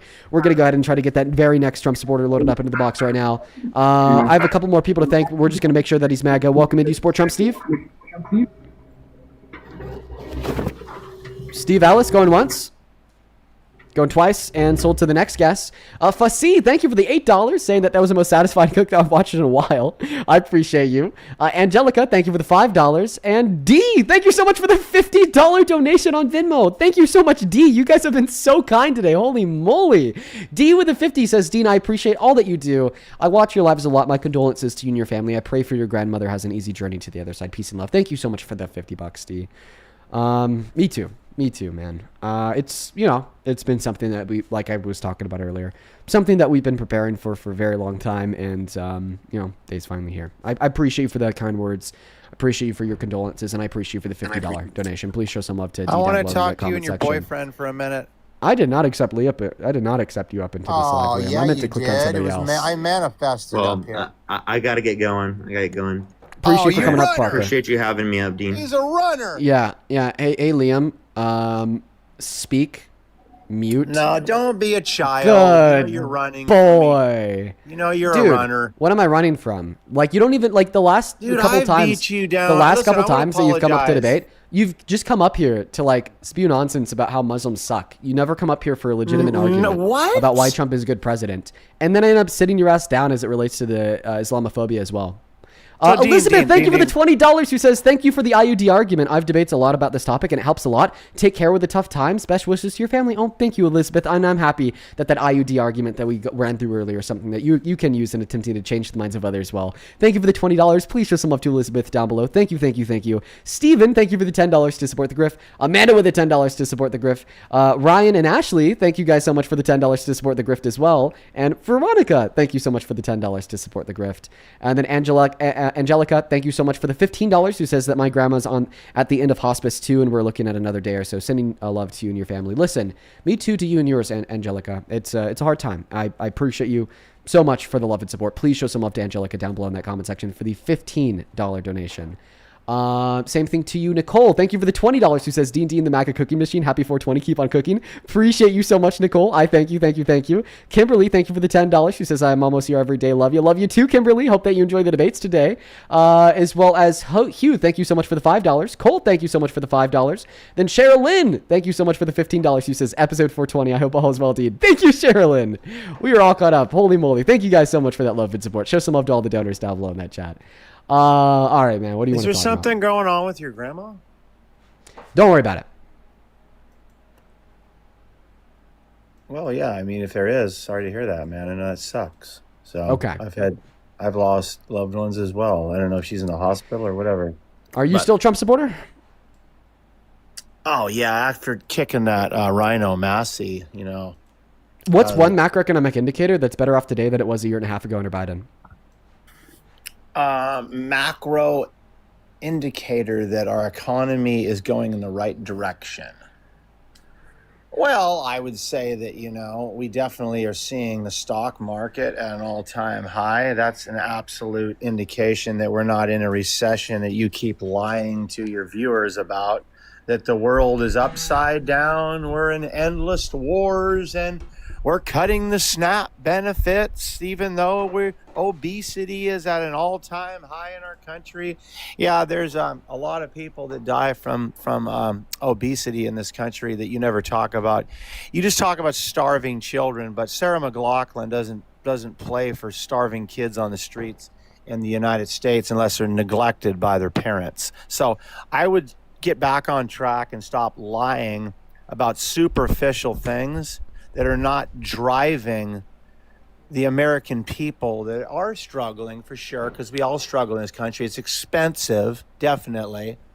But we do have a president that cares, for sure. Okay, so about the American people. hey, old man, you're rambling. I asked you what is one macroeconomic variable that's better off today than it was a year and a half ago under Biden, and then you just talked about a lot. So we're gonna go front to back. First, you said that starvation isn't an issue in America. Obesity is an issue in America. Well, I actually think that we see both. Like for instance, in West Virginia, 1 out of every 5 kids is starving. Okay, that's an issue. If there was just one child in America that was starving, that's an issue. But the fact that 1 out of 5 kids in West Virginia is starving is a massive issue. Secondarily, you said, well, why do we keep approving food stamp benefits if we have heightened levels of obesity? Because food stamp benefits actually lead to better health outcomes for the recipients. In fact, their healthcare costs get cut in half. So if they're also on another system like Medicaid or Medicare, well, all of a sudden, the costs that we fund into food stamps is offsetting the costs that we no longer need to fund through Medicaid or Medicare. Fun fact. Or like, because we're now preventing more individuals from becoming disabled, so therefore they could stay in the workforce for longer and pay taxes. Now, the last thing that I want to respond to is the first thing that you said. I asked you, what is one singular macroeconomic variable that is better off today than it was a year and a half ago under Biden? And you said the stock market. Buddy, that is not a macroeconomic indicator. What do I mean by that? A macroeconomic indicator, okay, is an indicator of the health of the economy at large. Examples of macroeconomic indicators are going to be things like the GDP growth, like real median wages, like unemployment, like layoffs, like bankruptcies, like inflation. And the stock market absolutely can be influenced by macroeconomic indicators, but it's not a macroeconomic indicator in of itself. And because every single macroeconomic indicator is down today compared to where they were at a year and a half ago. Inflation's out the wazoo. Gas prices are sky high. GDP growth is down by %. Real median wages are down. Bankruptcies saw a 15-year high last year for manufacturers. And we had the most layoffs since the pandemic. And the stock market is booming, that we might be seeing a bubble.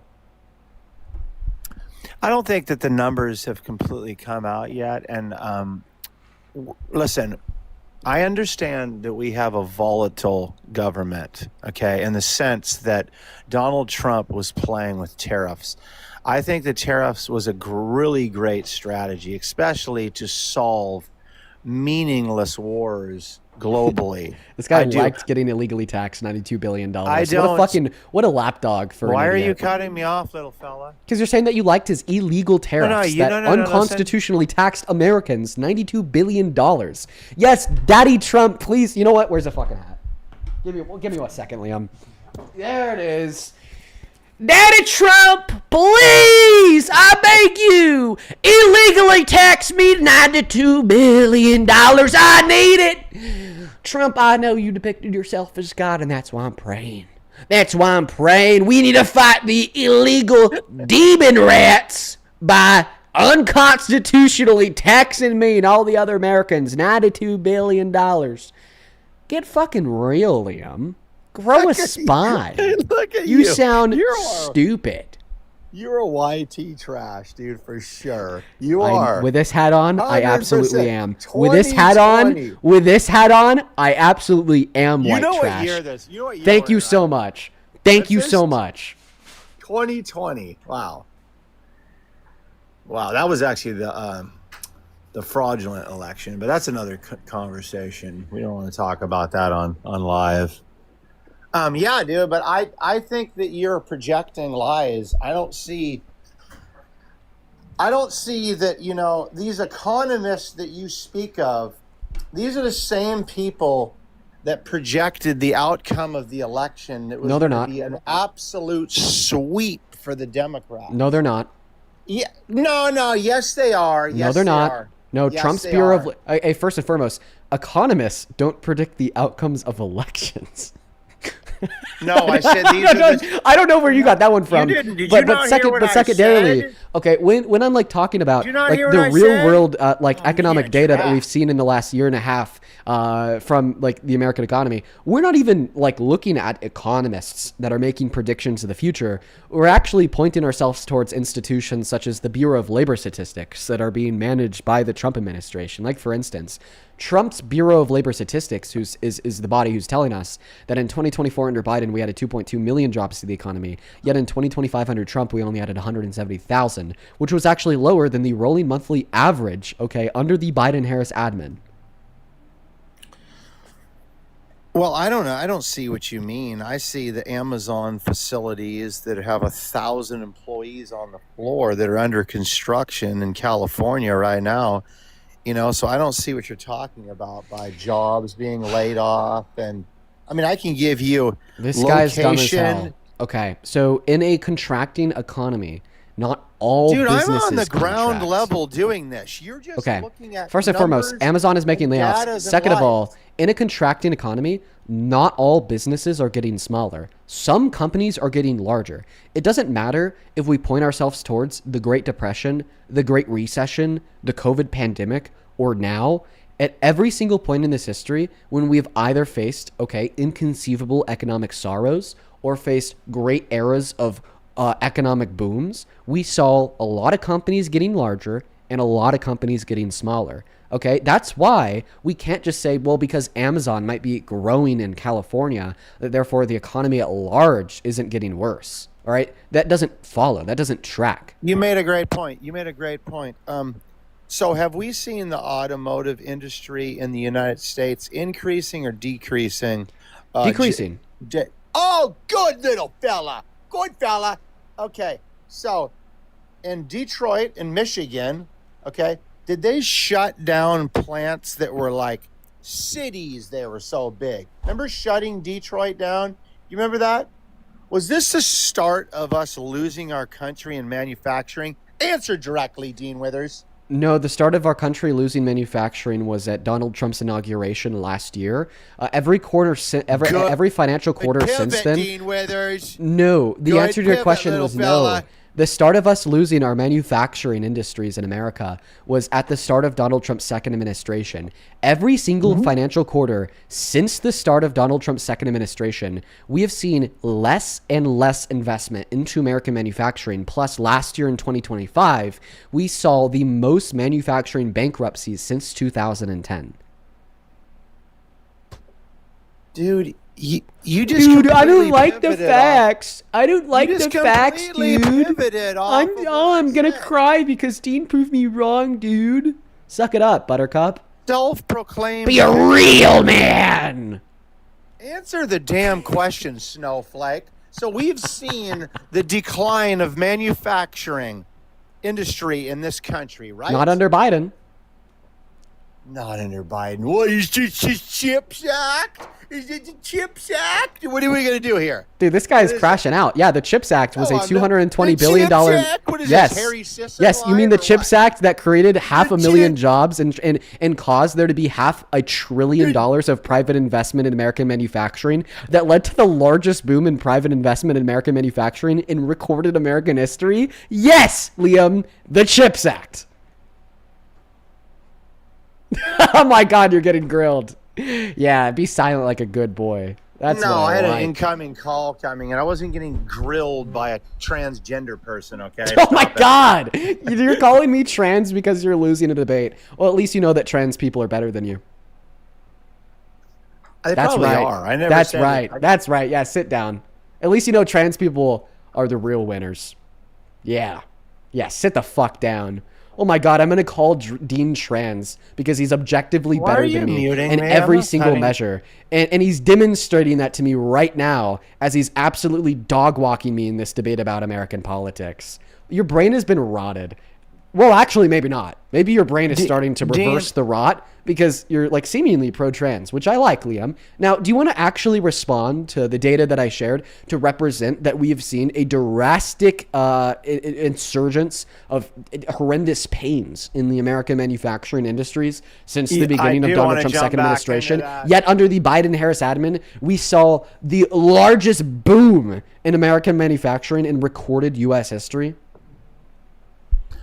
Yeah, I'm going to jump right back on that, but real quick question. Can No, you can't use the bathroom. I'm sorry. You have to stay in class. Sit down. Oh, Okay. that wasn't your question? You weren't asking the teacher to use the restroom? Okay, well, what did you want to ask?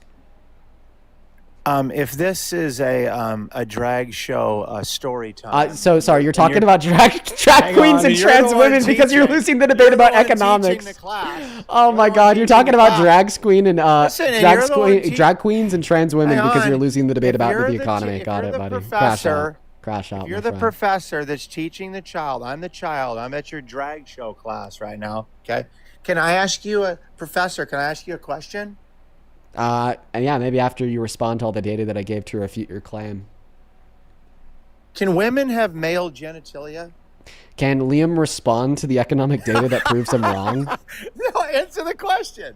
Oh my God, no, I'm not going to answer the insane fucking pivot that, dude, you just grabbed me by my head, ripped it back, broke my fucking spine with that pivot, okay? We were so very clearly having a conversation about the state of the U.S. economy, the state of the manufacturing industries within the U.S. economy, okay? And suddenly, all of a sudden, when I give you data to prove you wrong, right? Like the facts from the Federal Reserve Bank of St. Louis, which prove there to be like new levels of all-time lows of investment into American manufacturing under Trump today, when we saw the largest boom in investment into American manufacturing under Biden, and the fact that last year under Trump we had the most manufacturing bankruptcies since 2010, and the fact that the Biden-Harris Chips and Science Bill created over 500,000 jobs and then transpired $500 billion of private investment into American manufacturing in less than 4 years. All right, then all of a sudden you want to pivot to talking about the definition of what a woman is. How about we talk about the definition of a scared moron? No. Dean, can a scared moron have 2 economics, arms and 2 legs? Yeah, a scared moron can have 2 arms, 2 legs, and a name tag that says Liam. Go ahead and respond to the economic analysis, please. Yeah, so Donald Trump has brought in 17 with a T, $17 trillion in new investment. Oh yeah, use the typewriter there to look at how you're going to get dog walked.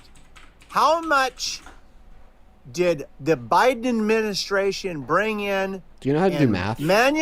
Oh my God, this guy. What Let's do source math. is this? What source This is the this? Federal Reserve Bank of St. Louis. So these are the 4 years under the Biden-Harris administration, and then this is the 1.5 years under the Trump administration.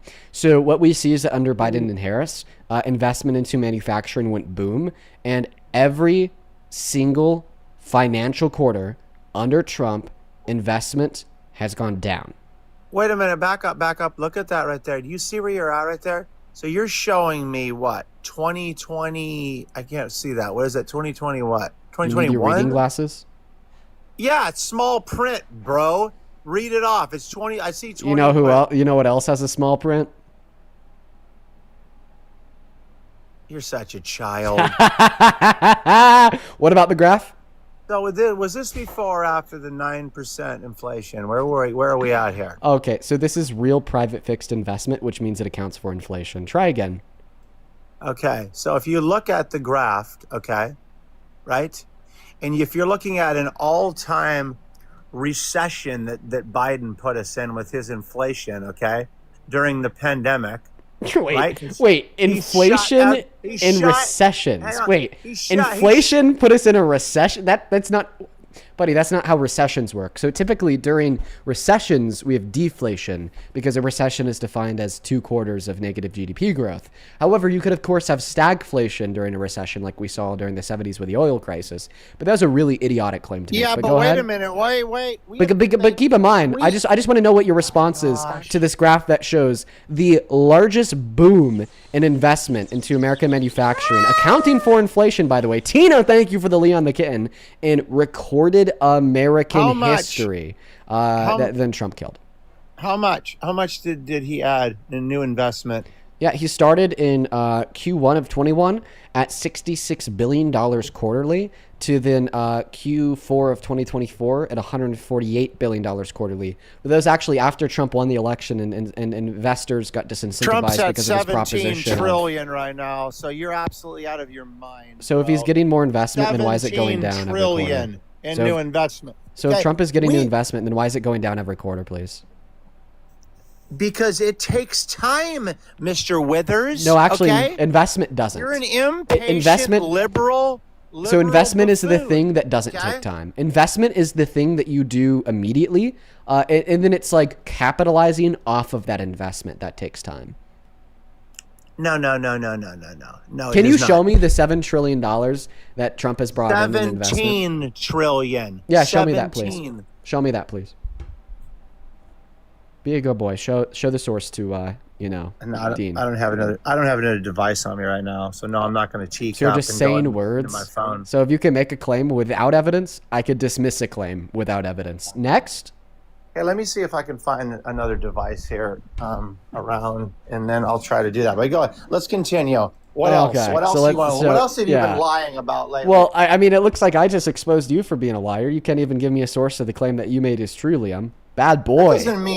That doesn't mean that I'm a liar because I'm not bringing up a source, dude. Don't do that. It means that you're saying shit to say it when I'm the one that can bring up a source to show you that every single financial quarter so far under the Trump administration investment has gone down. Back to the question. Name one macroeconomic variable that is better off today than it was a year and a half ago under Biden. I told you, dude. I told you right now that Donald Trump, you cannot change. Hang on. You cannot change the projection of the economy in our country within a couple of years when you were already. So you're saying that we saw bad trends from Biden that are now continuing under Trump. How many jobs did we add to the economy in 2024? I don't know the exact number. 2.2 million. How many jobs did we add to the economy in 2025? 170,000. So just to be clear, that we had a bad trend of 2.2 million jobs being added to the economy that like totally wasn't actually a good trend. That was then destroyed by Donald Trump the next calendar year, where he then added less jobs in a year than Biden added per month. No, we had great economic trends under the Biden-Harris administration after we rebounded from the pandemic. And Donald Trump destroyed them all, and I just gave you undeniable evidence of it. We saw the creation of 2.2 million jobs in 2024 under Biden. Those were historic job numbers. We saw 250-year historical low levels of unemployment, which was great considering the fact that we had just rebounded from a pandemic that included the highest level of unemployment since the Great Depression over 100 years ago. All right. And then Donald Trump fucks it all up and adds less than their monthly average over the course of the next calendar year. Okay. So clearly, so Dean, Dean, listen, you made a really good point. I think you didn't take one thing into account. This was awesome that you brought all this up. Can you do like a search for me and say, how long during a bad economy does a United States citizen file for unemployment? Now, if you take that into consideration and you look at how many individuals after the pandemic happened filed for unemployment, were definitely unemployment, and went to until they were kicked off, okay, or otherwise no longer eligible for unemployment. Drunk? Dean, everyone that loses a debate with me always asks if I'm drinking, and you don't want to be part of that crew, okay? I just think that that's honestly a pretty good rhetorical strategy from you. Get fucking shit-faced, embarrass yourself in a live, and then when the person points out the fact that you're shit-faced and embarrassing yourself in a live, say everybody I destroy in the debate calls me out for getting shit-faced and embarrassing myself in a live. That's a pretty good tactic. I enjoy it, man. Does Waterloo have alcohol in it? No, but I think you have alcohol in it. But you probably pour like a little tequila over the Waterloo, or whatever the fuck that is. Do you even know what you're saying? But no, yeah, you have alcohol in it? You have alcohol in it. Like you have alcohol in the drink. If you were sober, you would understand what I'm saying. Thank you for proving that you're fucking shit-faced. No, I'm not drinking, and I haven't drank at all today. Zero. Absolutely zero. Okay. All right. Total chaos. Dude, no, I don't. I honestly, why would I drink? What time is it? California right now? It's not even 5 o'clock. I mean, I know it's 5 o'clock somewhere, but no. You've heard that. It's not even 5 o'clock. Dude, I'm not drinking. Dude, you sound like Biden on the debate stage against Trump. I know, that's crazy, oh my right? God, dude, calm down. The guy that lied to the American people about lay off that VOD, dude. Come on, what are we doing? Do you think you would have an obligation to tell your chat and the people that support you if you were sick with like cancer? No. No? These people that are paying for your life and expect you to debate these MAGA weirdos and to come up here, and they pay loads of money to you to keep you online. They love and respect you. You don't think you have an obligation to tell them that you're healthy or not? Yeah, literally no. Wow. So Biden held no responsibility to tell the American people he was sick or not? Yeah. He did? No, he didn't. He did not? Yeah. He would have had that obligation if he didn't drop out of the race. Oh my gosh, chat. Wow. Wow. This is crazy. You guys talk about Trump's cognitive abilities, and he needs to have these tests constantly because he cannot track. But I'm asking you, you're such a hypocrite, man. This is crazy work. Chat. So prostate I should walk cancer. away and take the W right now. I know I you're should gonna walk run. away and take the W. So prostate cancer doesn't necessarily impact an individual's cognitive capabilities. Damn, I did it again. And if it were to impact an individual's cognitive capabilities, it's because they started treatment for the prostate cancer. But he actually started treatment for the prostate cancer after he left office.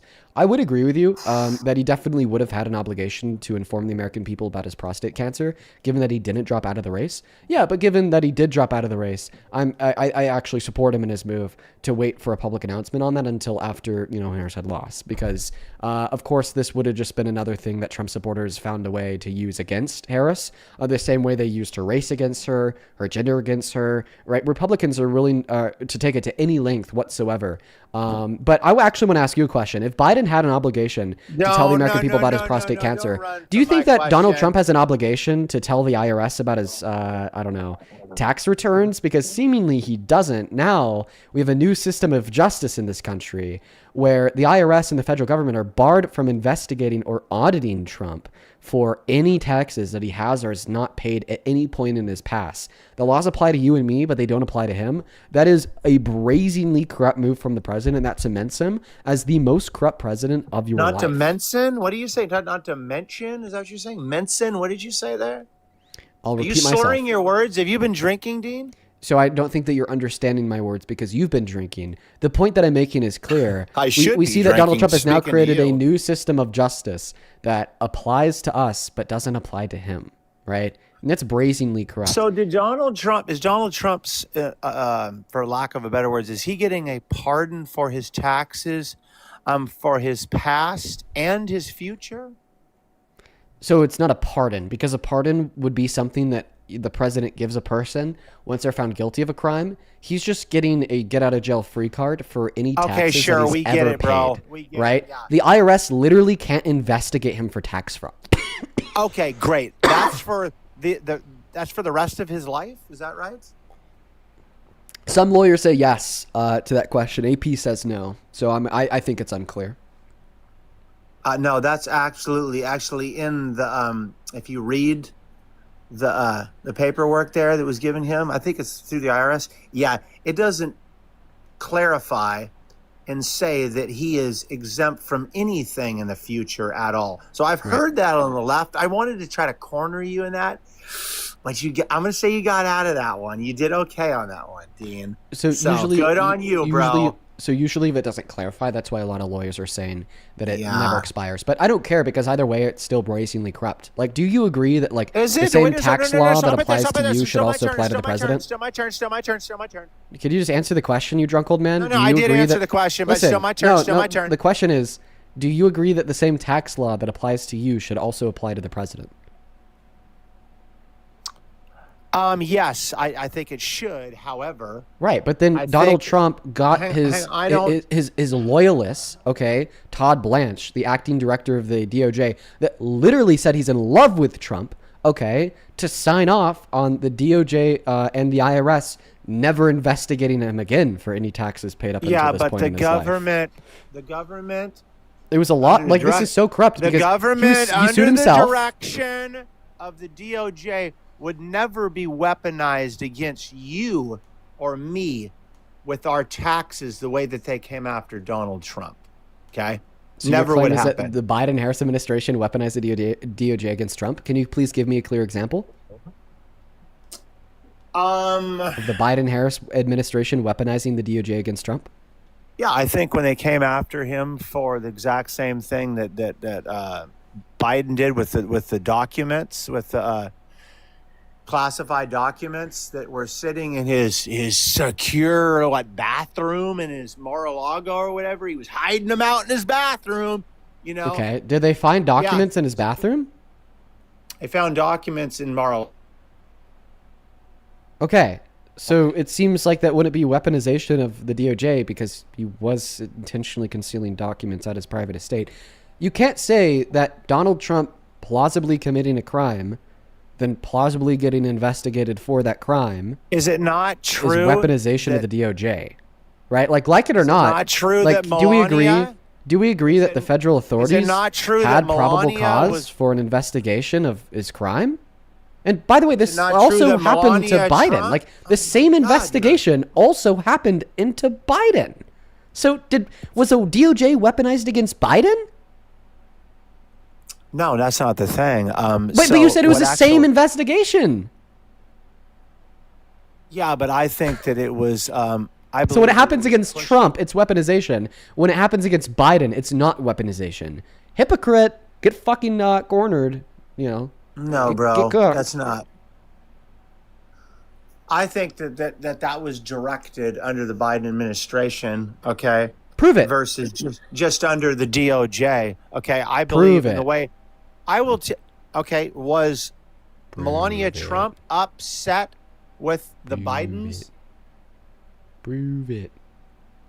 I am proving it. You can shut your mouth and listen, young Whoa. man. Yeah, Daddy speaking. That means you listen. This guy's so fucking cringe. Cornball. Holy. Can Daddy finish? Ew, you're cornball. What the fuck? You're straight weirdo. What the, dude? We got a cornball on the live. Holy shit.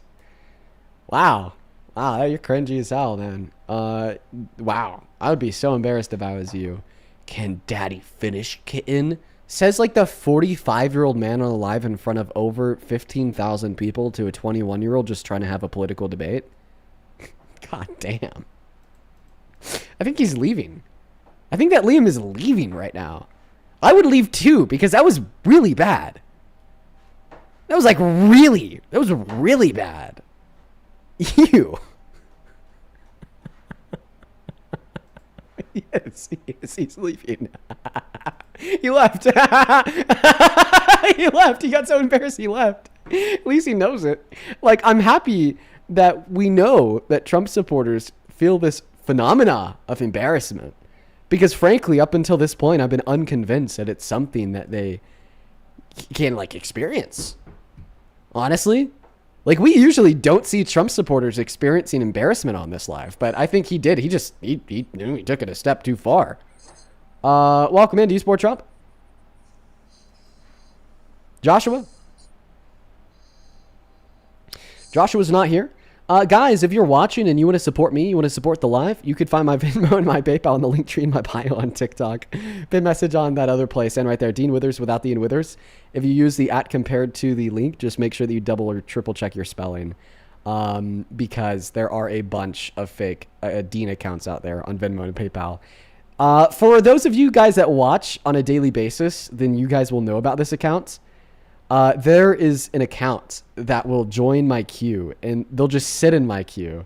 And every day they come with some like new shit posts, AI bullshit profile picture.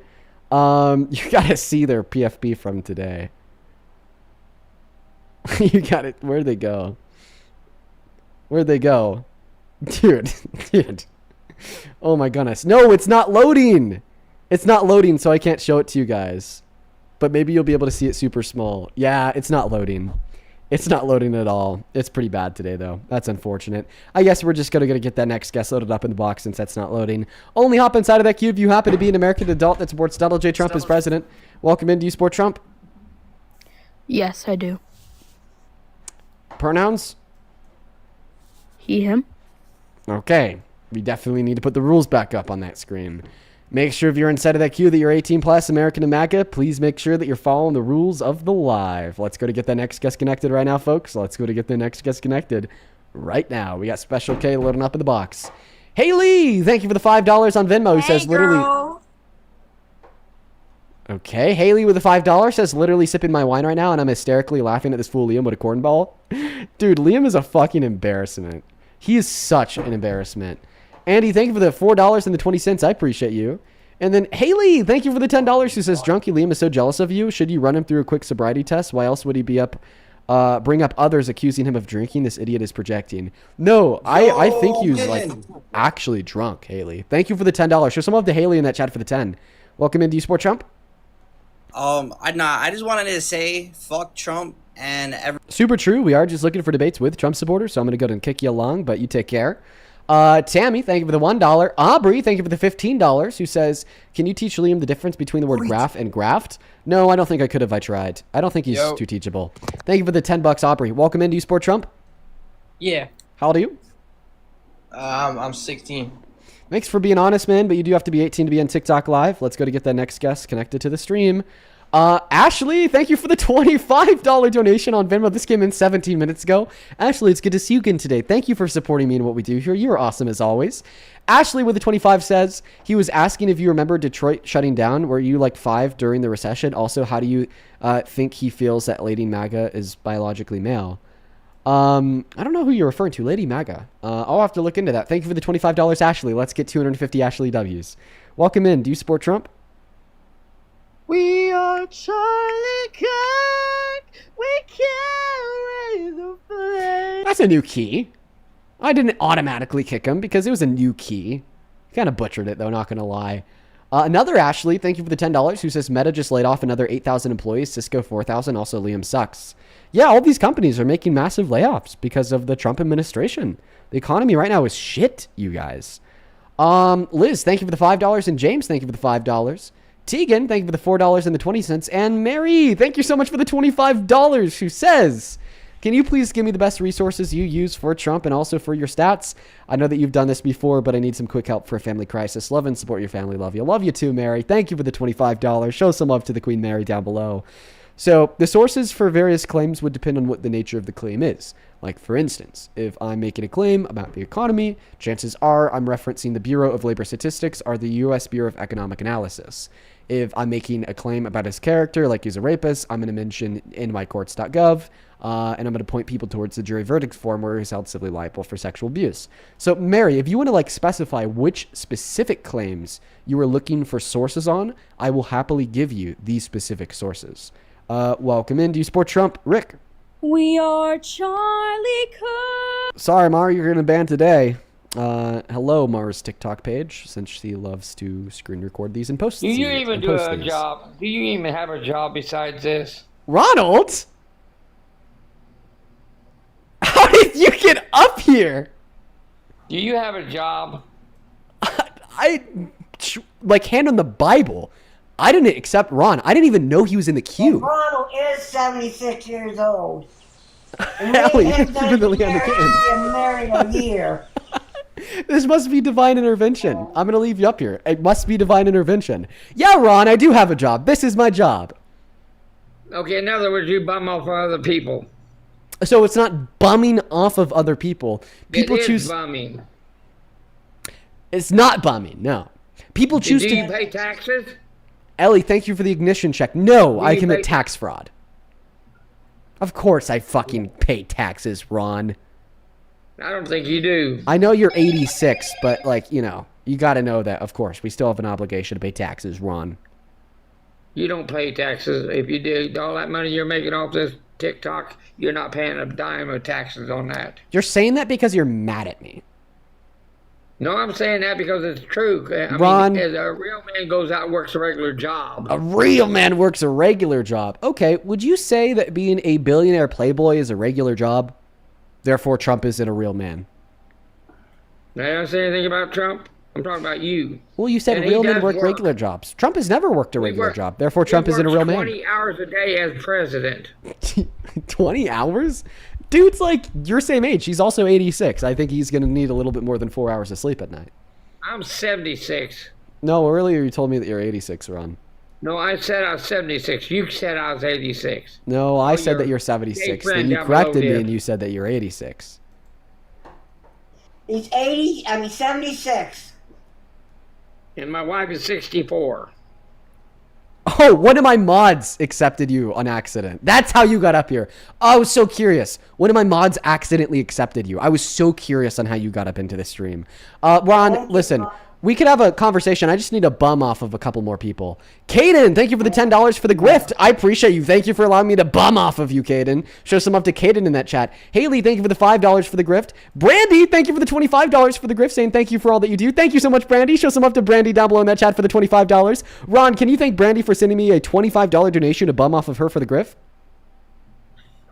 She's had a bunch of idiots. I'm not going to thank her. Oh, bad Ron. You're really mean. Kennedy, thank you for the $15. Who says, Dean, I'm loving this new hat. Should we should make it a trend? Job, I could understand that, but you don't have a regular I job. think that you're talking about the tinfoil hat. I think you're pissed because I'm a young man making bread. Thank you so much for the $15, No, Kennedy. I'm not. I probably got more money than you do. Nope. I'm balling. I got more money, Ron. It's all right here. I make trillions of dollars a day. You're bumming. I shit on a golden toilet, Ron. It sounds like you're bumming. That's pretty good for an 86-year-old. Phil, thank you for the $35 donation. He says it's my 35th birthday. How do you know? Did you know Trump got his money? He worked his ass off. No, he got a $400 million inheritance from his father. Phil with the $35 says it's my 30th birthday today, so here's $35. Anybody who says MAGA isn't a cold, I'm going to show them Ronald here. Ronald's back, Phil! Also, happy 35th birthday, seriously, Phil. I really appreciate you for being here, and thank you for the $35 donation. Happy 35th birthday. Show some love to Phil down below in that chat for the $35 donation. Buddy was down there earlier.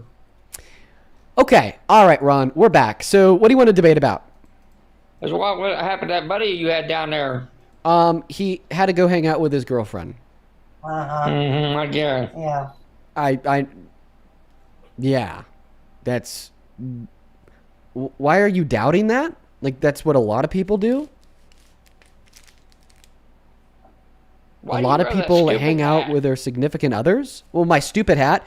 Ronald, it's to protect me from the 5G radiation that's turning the frogs gay. Oh, come on. What a little kid. You don't believe in the 5G radiation, Ronald? No, I don't. This guy's never worked a day in his life. All I've ever saw wear something like that is nerds. I forget, to old people, nerd is an insult. Ellie, thank you for the Leon the Kitten. Well, at least I'm not an absolute fucking moron like you, Ron. You don't have a brain. Yes, you do. Listen, Hey, I can have you prove ever it. had a job? Have you ever had a job in your life? Yes. Doing what? Okay, so I have a job right now, debating individuals on That the ain't internet. a job. That's playing around with a damn computer. That ain't a job. So IT tech professionals play Try around being- with damn try being computers, a but they have a police job. officer. Listen, I'll tell you all the jobs that I've worked. So I work this job. It absolutely is a job. You're just jealous, old man Ron. But I've also worked other jobs. Like, for instance, I won 2 international awards for full stack web development and design. And I ran a creative agency and I helped rebuild the websites for e-commerce stores. I also worked at Wendy's. Yeah. Like I'm supposed to believe everything but that Wendy's part. Well, I mean, I would understand not believing others, considering the fact that we have a president who told over 30,000 confirmed lies in his first 4 years alone, lied about the outcome of the 2020 election, and tells a new lie every day. Like, he lied about promising to never start a new war. He brought the gasoline prices way down. Where are gas prices at today, Ron? That's only because he's trying to make his country better. How? By getting rid of people like that over there. He's getting rid of people in Iran? Right. Then why is he negotiating with them? Right now, he's not negotiating with nobody. They won't negotiate with him, and he's going to end up blowing them off the map. Okay, he's going to nuke Iran? Is that like your wet dream, Ron? Do you want that to happen That's before what you he's saying. croak? Do you want him to nuke Iran before you croak? I'd like to see the people get out there that have some sense. The rest of them, they can stay there and get nuked. Yeah, get nuked. You're a real piece of shit. You fought in war, Ron. You were in Vietnam. And how would you feel if you and everybody that you fought with and your loved ones back home all got nuked by Vietnam? Like, clearly that'd be a travesty. It'd be like a genocide. They didn't have the power to do that. Okay, well, it'd be wrong. And I'm just making an analogy here because when you say that you want Trump to literally nuke Iran, you're essentially advocating for the genocide of 90 million people. Actually, they should have nuked Vietnam. Because the Viet Cong was just as bad as the Vietnamese. Ron, that would be genocide. Like, do you think them that people were evil there? you think that the newborn babies were evil? The newborn babies don't count because most of them were soldiers. Kids. Do you think that the newborn babies would have just been shielded from the nuke? No, but you're just bringing that So up. would you be can't okay with think of like anything killing else. like millions of like newborn children? They did it in Japan. They did.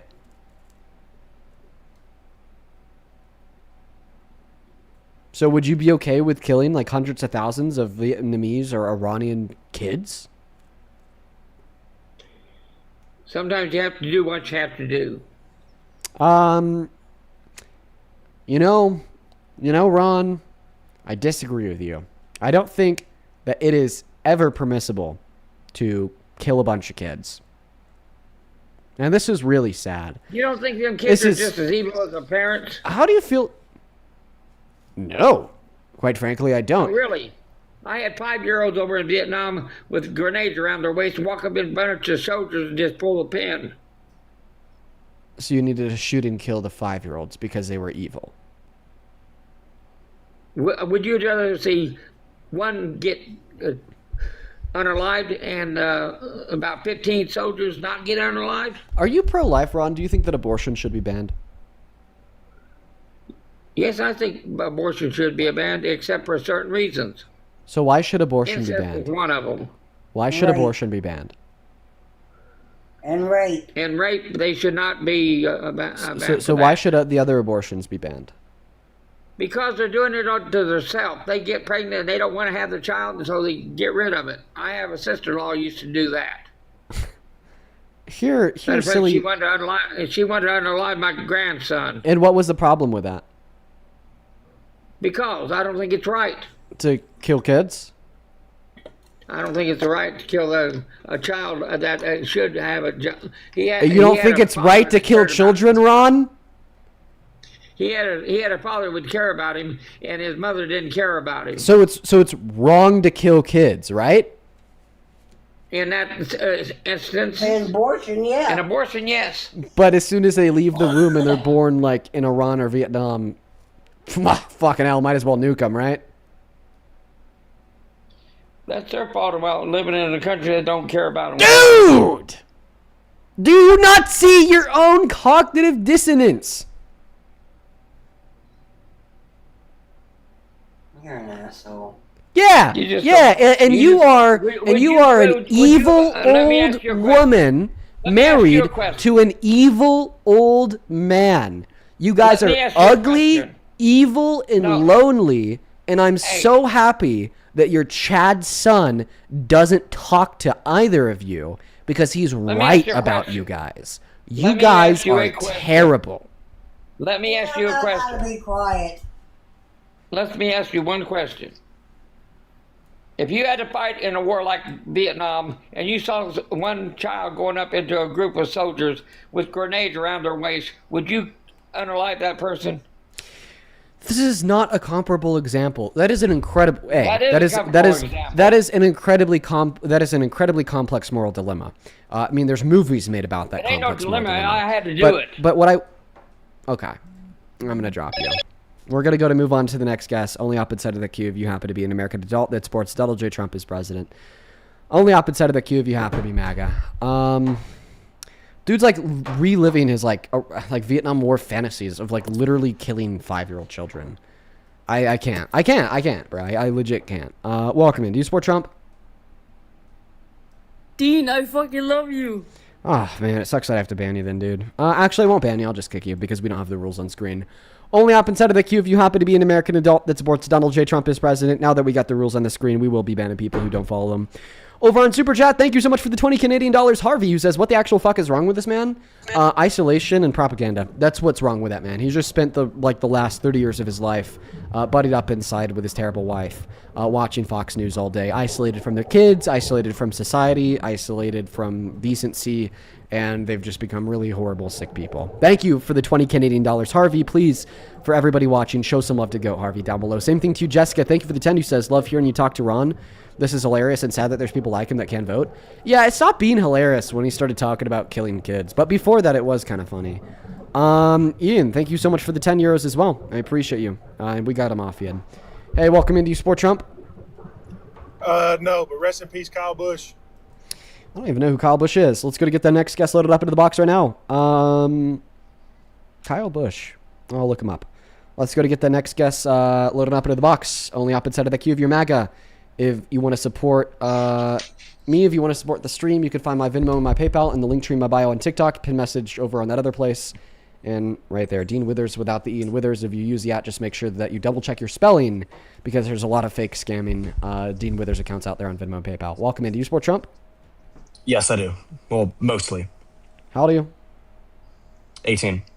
Have you been on the stream before? No. I was with a friend. This was a while ago, but not on this account, not alone. Okay. Let me thank a couple people here. Marina, sure. Thank you so much for the $20 over on PayPal. Marina, I'm not going to read your message. Thank you for the $20. Let's get 200 Marina W's down below in that comment section. Clayton, thank you for the $10. He says, Liam is the biggest cornball MAGA bad boy. Keep cooking him, Dean. I know, Dean, you know I like my MAGA morons. Well done. I appreciate you, Clayton. Jessica, thank you for the $20. Thank you, Jessica. Let's get 200 Jessica W's.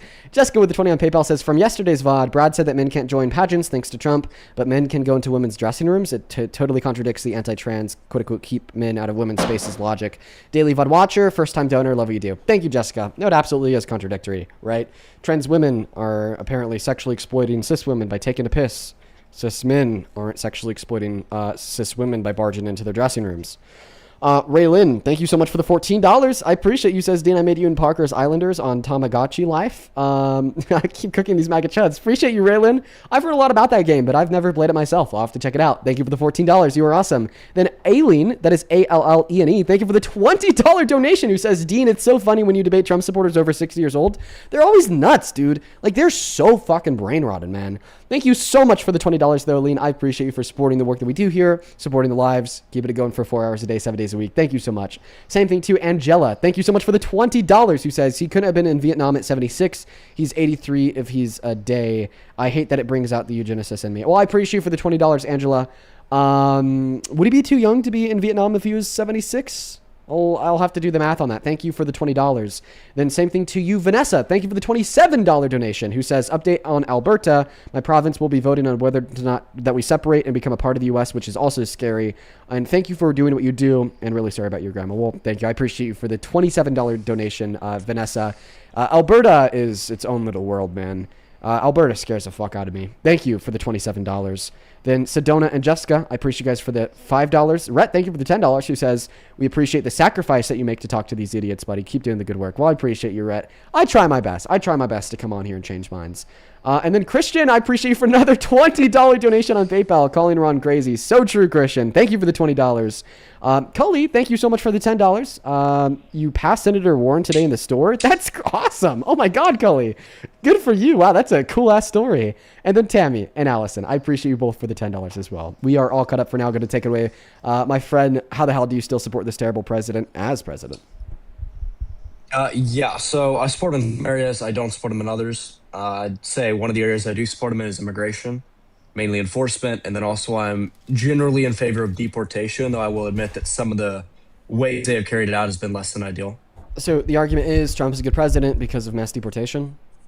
I didn't say good president. I said that I'd support him. Like, if there's a theoretical election that we just had, let's say it was Kamala versus Trump, I'd still pick Trump because I believe some of the issues that Trump has right now, Kamala would be in a similar place. Like what? Yeah, I feel like the war in Iran, just because I feel like most of that is Israel lobby, and I'm not wanting to talk about that necessarily because that's really complicated. I don't have a ton of time, but Kamala supported by AIPAC, so was Trump, and I just feel like this whole thing of we're going to support Israel no matter what.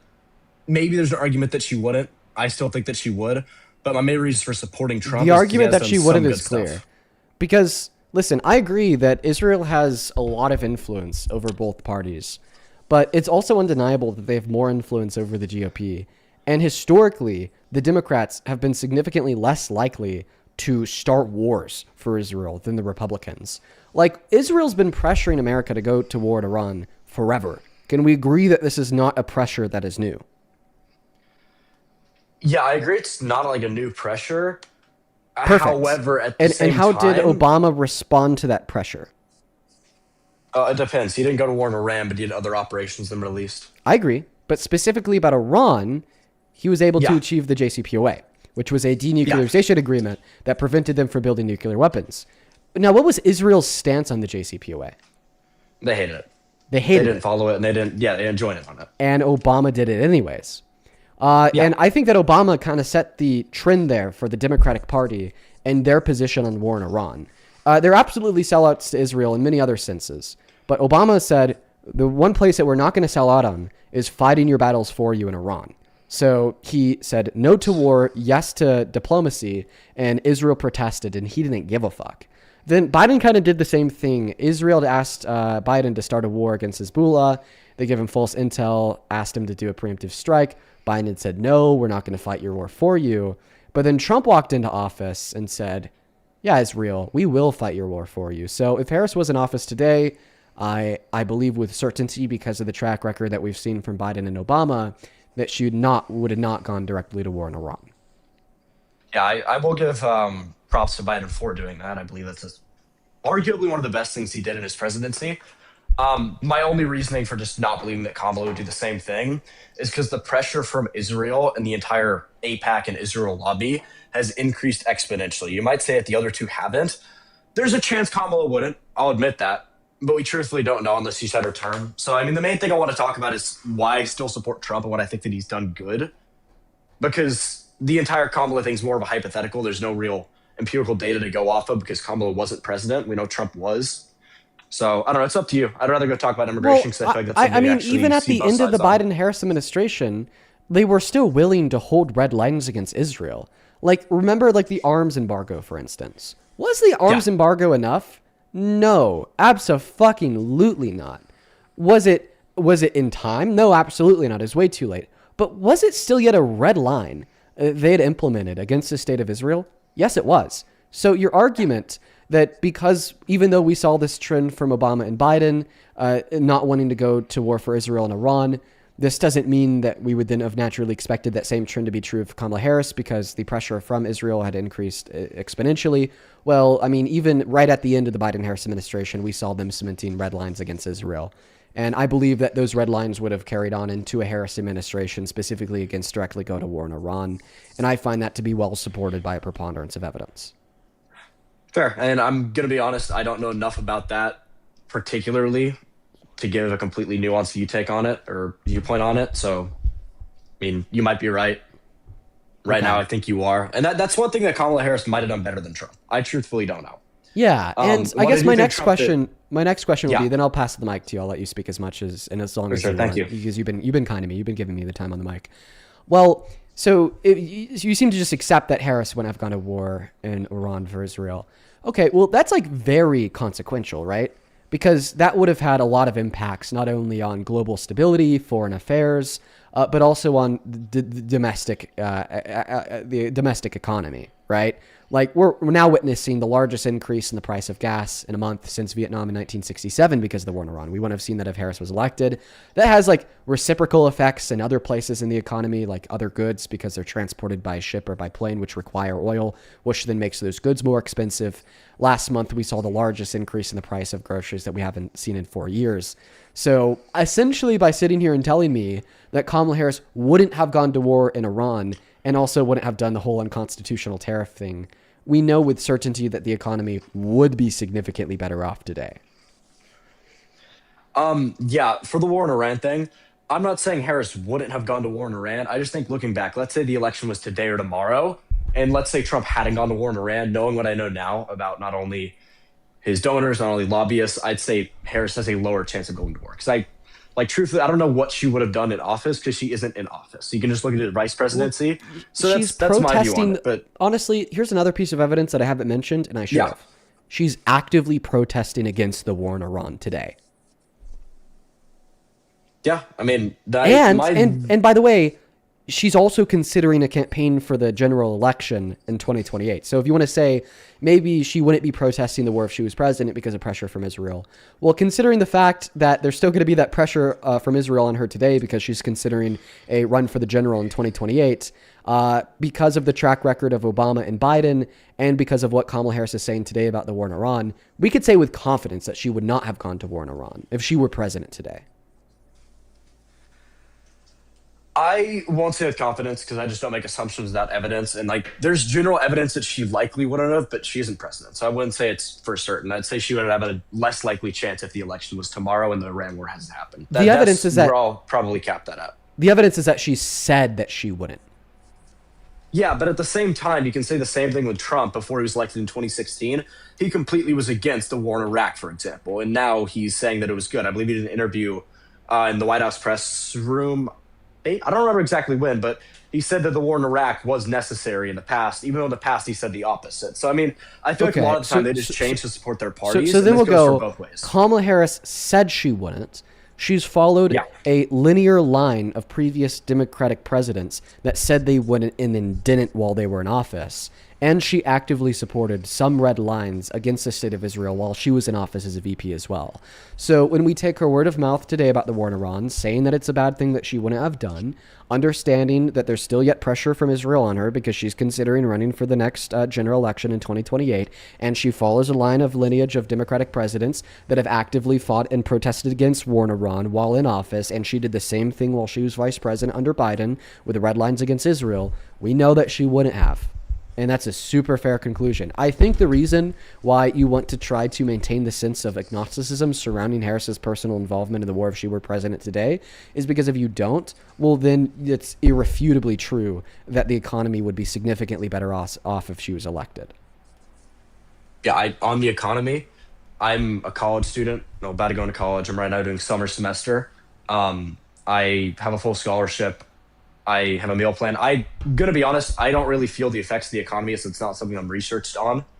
I will say that prices have gone up under Trump for certain things, especially gas, and that's due to the war. I know that's true, but I don't really know enough about that topic to really speak on it, and I'm just going to be honest there.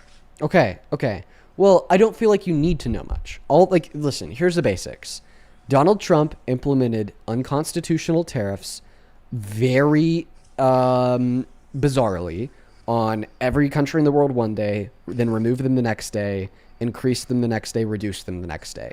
That made the markets unstable. The same way that you don't want to maybe stand on a platform that's shaky, investors don't want to invest in a market that's shaky because it's unpredictable. You don't know if you're going to lose your footing on the platform that's shaky. They don't know if they're going to lose their money in the market that's shaky. Okay? And that tanked the economy because investment into everything went down, causing a bunch of companies to go bankrupt, and then it hurt the people who are now out of their jobs by also increasing prices. Goldman Sachs says that Americans paid $92 billion worth of that illegal tariff tax. All of these things are not things that Harris would have done given she was elected, and the country would be better off today. Now, change my mind. Convince me that due to everything that I just said, I'm wrong in assuming and arguing here that the country would be better off today if Harris was elected.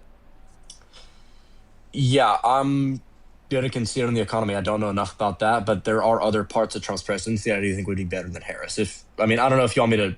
I'm not trying to say that. I genuinely just don't know about. Sure, let's see if let's see if they overwhelm. Okay, all of the ways that Harris is better than Trump, because I doubt they will, especially if you're arguing here that maybe she would have been better for the economy. So what are the ways that Trump is better than Harris? Let's see if they overwhelm the ways that Harris was better than Trump. Yeah, so a couple of things. One, I believe that immigration, it's just a fact, immigration illegally or undocumented, I don't really have a preference for either term, has gone down significantly from the Biden-Harris administration. She was tasked with securing the border under Biden's administration. That just didn't happen. We had the most illegal immigrants of any administration in history. And secondly, more so, not exactly how they're being carried out, but the idea and what the policy actually states about deportations, I believe is something that is necessary for the country just to enhance the rule of law. Okay, sounds good. And there's other parts to that too, but that's probably my main consensus and reason behind that. Look, listen, you can't enhance the rule of law through lawlessness. So that argument that mass deportation that enhances the rule of law goes out the window because of how lawless ICE agents and the DHS as a whole have been in committing that mass deportation. Literally today in court, the DHS is arguing against a ruling from a judge in Colorado that said they can't arrest people without judicial warrants under typical scenarios because that is illegal. They're saying that they can. ICE agents who have murdered American citizens across this country, like Alex Preddy, Keith Porter, and Renee Good, are still on the job and actively being defended by the DHS. The Trump administration illegally deported 300 Venezuelan immigrants with no due process to a place in El Salvador, and when a judge ruled it was illegal and that they have to come home, they said, no, we don't care. Trump signed an unlawful executive order into law number 14160 to illegally reclassify citizens as undocumented immigrants to then be illegally deported themselves, because the operation in of itself has been lawless to the extent of foregoing the value rooted in human life, not putting murderers in jail, and intentionally infringing on our Constitution through unconstitutional EOs. There's no enhancement to the law and order being done in this country. Now, I'll let you respond to that. Yeah, so I just want to make sure I got what you said right. You said that ICE as a whole is doing stuff that is considered illegal. And for example, they deported, I forgot the exact count of how many people you said, but a certain amount of Venezuelans to El Salvador unconstitutionally. You mentioned Renee Good, Alex Preddy, and I forgot the name of the one more person. Keith Porter. Keith Porter, that were illegally killed by ICE. And then I mentioned two other things. I'll just condense it down to one because this is already a lot. Trump's illegal executive order to unconstitutionally reclassify citizens as undocumented immigrants so then he could deport citizens. Yeah, I mean, I don't support everything Trump does. That's something he did was wrong. And correct me if I'm wrong, I just want to make sure I'm thinking the right thing here. That was what he was trying to do for people who didn't like Israel or committed, quote, anti-Semitic acts. He was trying to take their citizenship, or is that that's a whole something other else? thing. So that's for lawful permanent residents that the DHS has a lot of control over, like the status of their immigration. And they could like low key send them to jail for things that they say super shaky grounds of the First Amendment. That's a whole other issue that I didn't even mention. And you said that you disagree with some of these things, like the illegal executive order. Because, I don't agree with everything that Trump did. Okay, well, this is a foundation for his mass deportation. If the foundation for an operation is lawlessness, then the operation will not be good for law. Like, that's self-evident. Well, yeah, I think just saying that you try to pass executive orders that weren't legal, that were struck down in courts, makes him trying to violate the rule of law is a little bit intellectually dishonest, because you can say the same about some of Biden's executive orders. Every single president in our history has passed executive orders that were later struck down by courts because they were deemed unconstitutional. I wouldn't say that the merits of all of them were because they were solely trying to commit unconstitutional acts. I think it was that they tried to pass a policy and then the courts were like, hey, no, you can't do this. And it was just reversed. Like, sure, Trump might have fought it a little bit more, but I wouldn't say that the merits of that means that ICE is, as a whole, not supporting the law. Like, if you look at ICE in general, their entire, not entire, because they do other stuff besides deportations, but a lot of their job and responsibility is getting people out of the country who broke the law to come in illegally, which is upholding law in that sense. Yes, they've done bad things. Yes, they've killed people, which are not good. Like for Alex Preddy, he had no reason to be shot.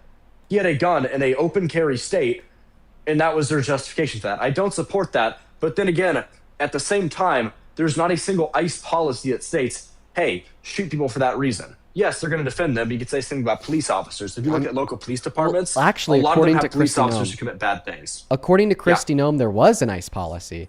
Do we remember what she said after Alex Preddy had gotten murdered? She said that his murderer was acting in accordance with DHS policy. So according to the ex-head of DHS, there was quote-unquote ICE policy that said, hey, shoot this guy, you'll be fine. Now, secondarily, against your second point, arguing that, well, although Donald Trump's EO infringed on the Constitution, there's been EOs from all presidents that have. Listen, I agree with you. The difference is intention. I don't think that Biden intentionally infringed on the on the Constitution with his EO for student loan forgiveness, because it was very vague and unprecedented, right? Meanwhile, Donald Trump's infringements on the 14th Amendment have not been vague or unprecedented. SCOTUS has already ruled twice that undocumented immigrants have protections under the 14th Amendment, even explicitly as it applies to the part of the 14th Amendment that he is attacking today, right? So those are going to be the two differences. Okay, I And just so I'm understanding, you're talking about the birthright citizenship, EO, right? Yes. Yeah, As okay, EO okay. said, if you're born here to parents that are undocumented, you are not a U.S. citizen. The Constitution has said since 1867 that if you're born here to parents that are undocumented, you are a U.S. citizen. And this isn't vague. It's not even unadjudicated. U.S. versus Juan Camargue, 1897, adjudicated that the only people who fall out of protections under birthright citizenship would be children whose parents were Native Americans, members of foreign militant invading forces, or foreign diplomats. Of course, Native Americans later then got birthright protections through federal law. But what this does mean is that, well, because undocumented immigrants don't fall under the two categories excluded from protections under the first section of the fourth, that they do have a legitimate and lawful claim to birthright citizenship, meaning that Donald Trump's executive order was attacking a very well-founded, non-vague, already ruled on part of the 14th Amendment, meaning that either he can't read the 14th Amendment or is an intentional attack. And this argument is further clarified through the Plyer v. Doe SCOTUS ruling from the 1980s that explicitly ruled that undocumented immigrants are within the jurisdiction thereof. Donald Trump's legal argument is that undocumented immigrants are not within the jurisdiction thereof. It explicitly rejects and violates not only the Constitution, but two clear SCOTUS rulings from the last 200 years. Yeah, I don't think you're wrong in the fact that Trump knew that it was likely going to be struck down as unconstitutional. However, I believe that happens for a lot of executive orders for the sole purpose of trying to get Congress to push for change. Because I believe it's a majority of Republicans, and Trump himself believes that birthright citizenship shouldn't be a thing, even though it is constitutionally a right now.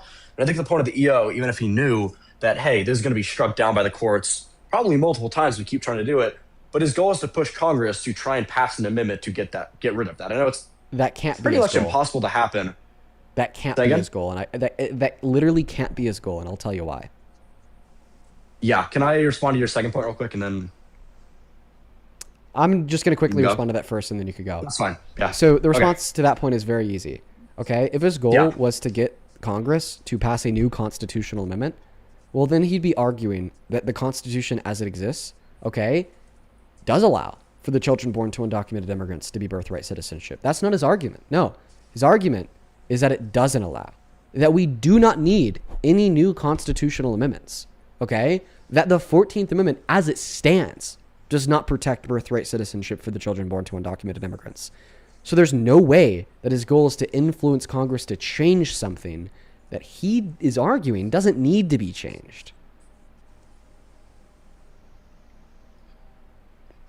Yeah, then I feel like that's more just an interpretation of the law. I feel like if his goal with that is to present, I wouldn't say new evidence, but try and differ the Supreme Court's decision on that and try and get them to realize, hey, I believe this is more important than something else, or maybe weigh their decision, or trying to overturn something that's been done multiple times.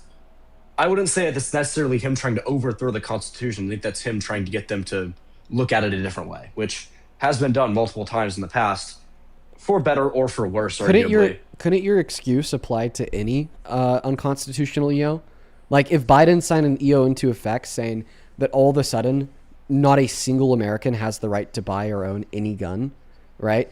If somebody on the right said Biden is attacking the Constitution, could I not just use your same argument that he's just trying to get SCOTUS to revisit the merits and the interpretation of 2A? I mean, logically you could. However, I feel like it's different in that sense because What's the difference? Of two reasons. One, I feel like arguing that someone's attacking the Constitution can be interpreted in two ways. It can either be interpreted as he's trying to overthrow it and arguably destroy the democracy or republic that we have because that's the basis of it, or that he's trying to get someone to change their viewpoint on it to modify what it actually means in rule and in law. And I think that that's two different things. You can attack something without trying to fundamentally destroy it. Let's say I'm at the gym and I'm trying to attack an exercise and I'm trying to grow my muscles and make the country better or make myself better. I'm not saying I'm trying to destroy myself, but it depends the way that you use that term. So let's say Biden was trying to not in gun ownership, but ban ARs for everybody. And he went to the Supreme Court with an EO and was like, hey, is this legal or not? And they say no. I'll admit, most Republicans would probably say he's attacking the Constitution. from a logical point of view, I wouldn't say he's attacking it. I was saying he's trying to get someone to look at it a different way, which benefits him and his policy positions and him and his voters. That's the entire point of why he was elected into office. I don't think that trying to say that a part of the Constitution is wrong or a part of the Constitution should be interpreted a different way inherently means that, hey, this is bad, or hey, what do you put on screen? Hold up. Can I read real quick? You can finish your sentence, but I just think that you're kind of spinning yourself in circles. The reason why I'm telling you that you're spinning yourself in circles is because, well, the first explanation that you gave of the reasons why Donald Trump was doing this was maybe because he just wants to overthrow and end the Constitution. And the second reason is, oh, he just wants the courts to have a different opinion on it. Okay, well, he's clarified that he wants to terminate all rules, regulations, and articles, even those found in the Constitution. So it seems like he's clarified that the first explanation of yours is the most likely. Yeah, I mean, I feel like I'm not trying to just like endlessly defend Trump because truthfully, I don't think he's a great person.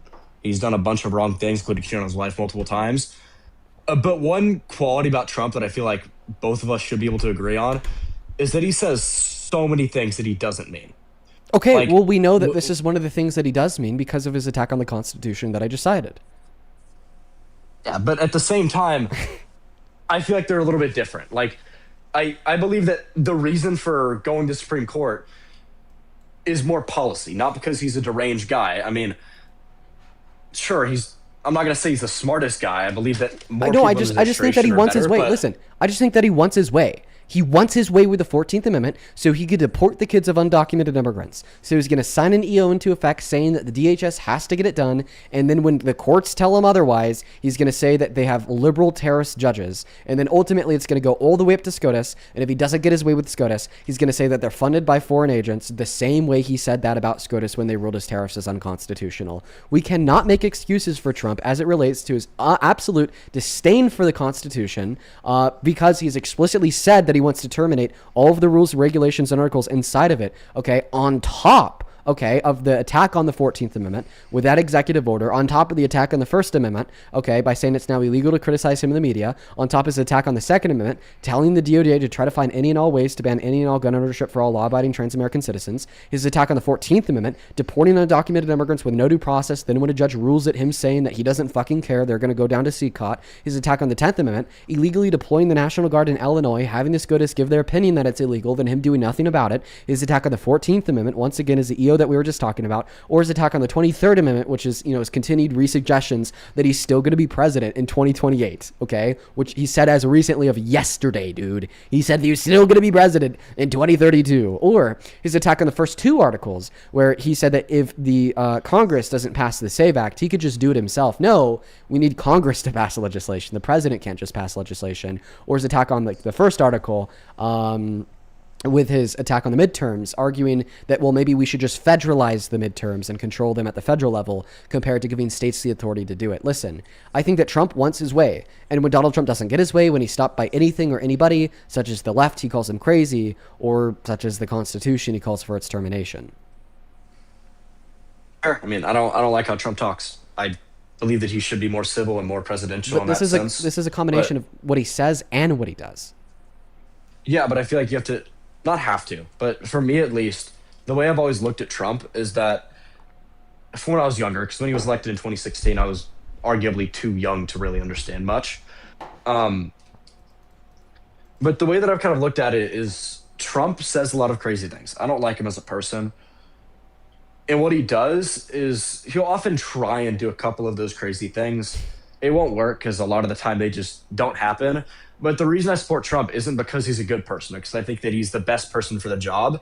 I think it's because his administration specifically, which is the people that are primarily running everything. I mean, Trump isn't smart enough to run the FBI. Trump isn't smart enough to manage a foreign war. If you looked at him in the whole Abu Bakr al-Baghdadi thing, dude had no clue what was going on. He walked in there like, he was walking out of a room just hearing it for the first time, like, what happened? We just went in there, guns blazing. Like, he doesn't actually know what's happening for a lot of the policy that his administration carries out, which is why I feel like differentiating.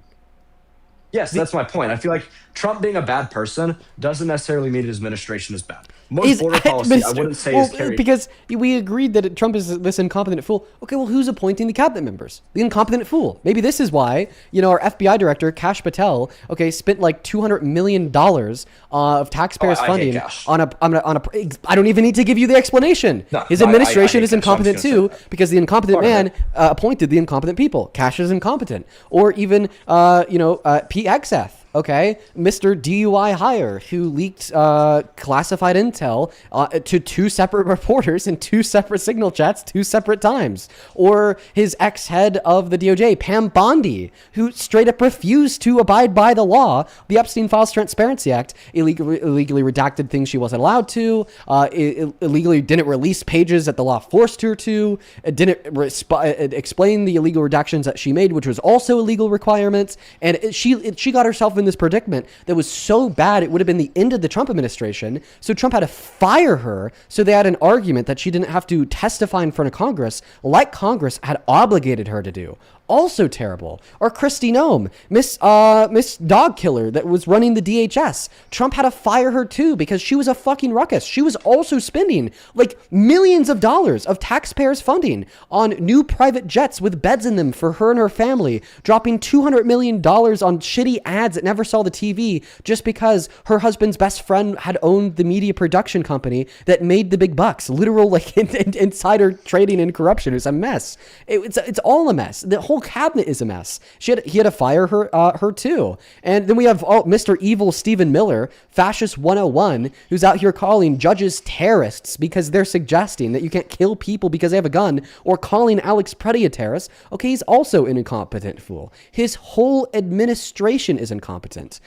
Or the last point that I'll make here would be his new acting head of the DOJ, Todd Blanche. I mean, the DOJ is supposed to act independently of the presidency, independently of the executive branch of our government. Okay, the president is not supposed to have control over the DOJ, but he appointed Todd Blanche to be the leader of the DOJ, and as a part of his appointment, Todd Blanche said that he's literally in love with Trump.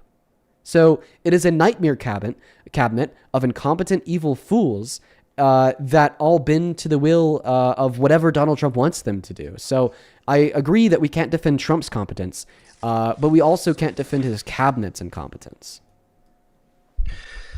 Yeah, two things. One, more than two things, but you said a lot, so I'm going to try and respond to what I remember. If I miss something, please just tell me after.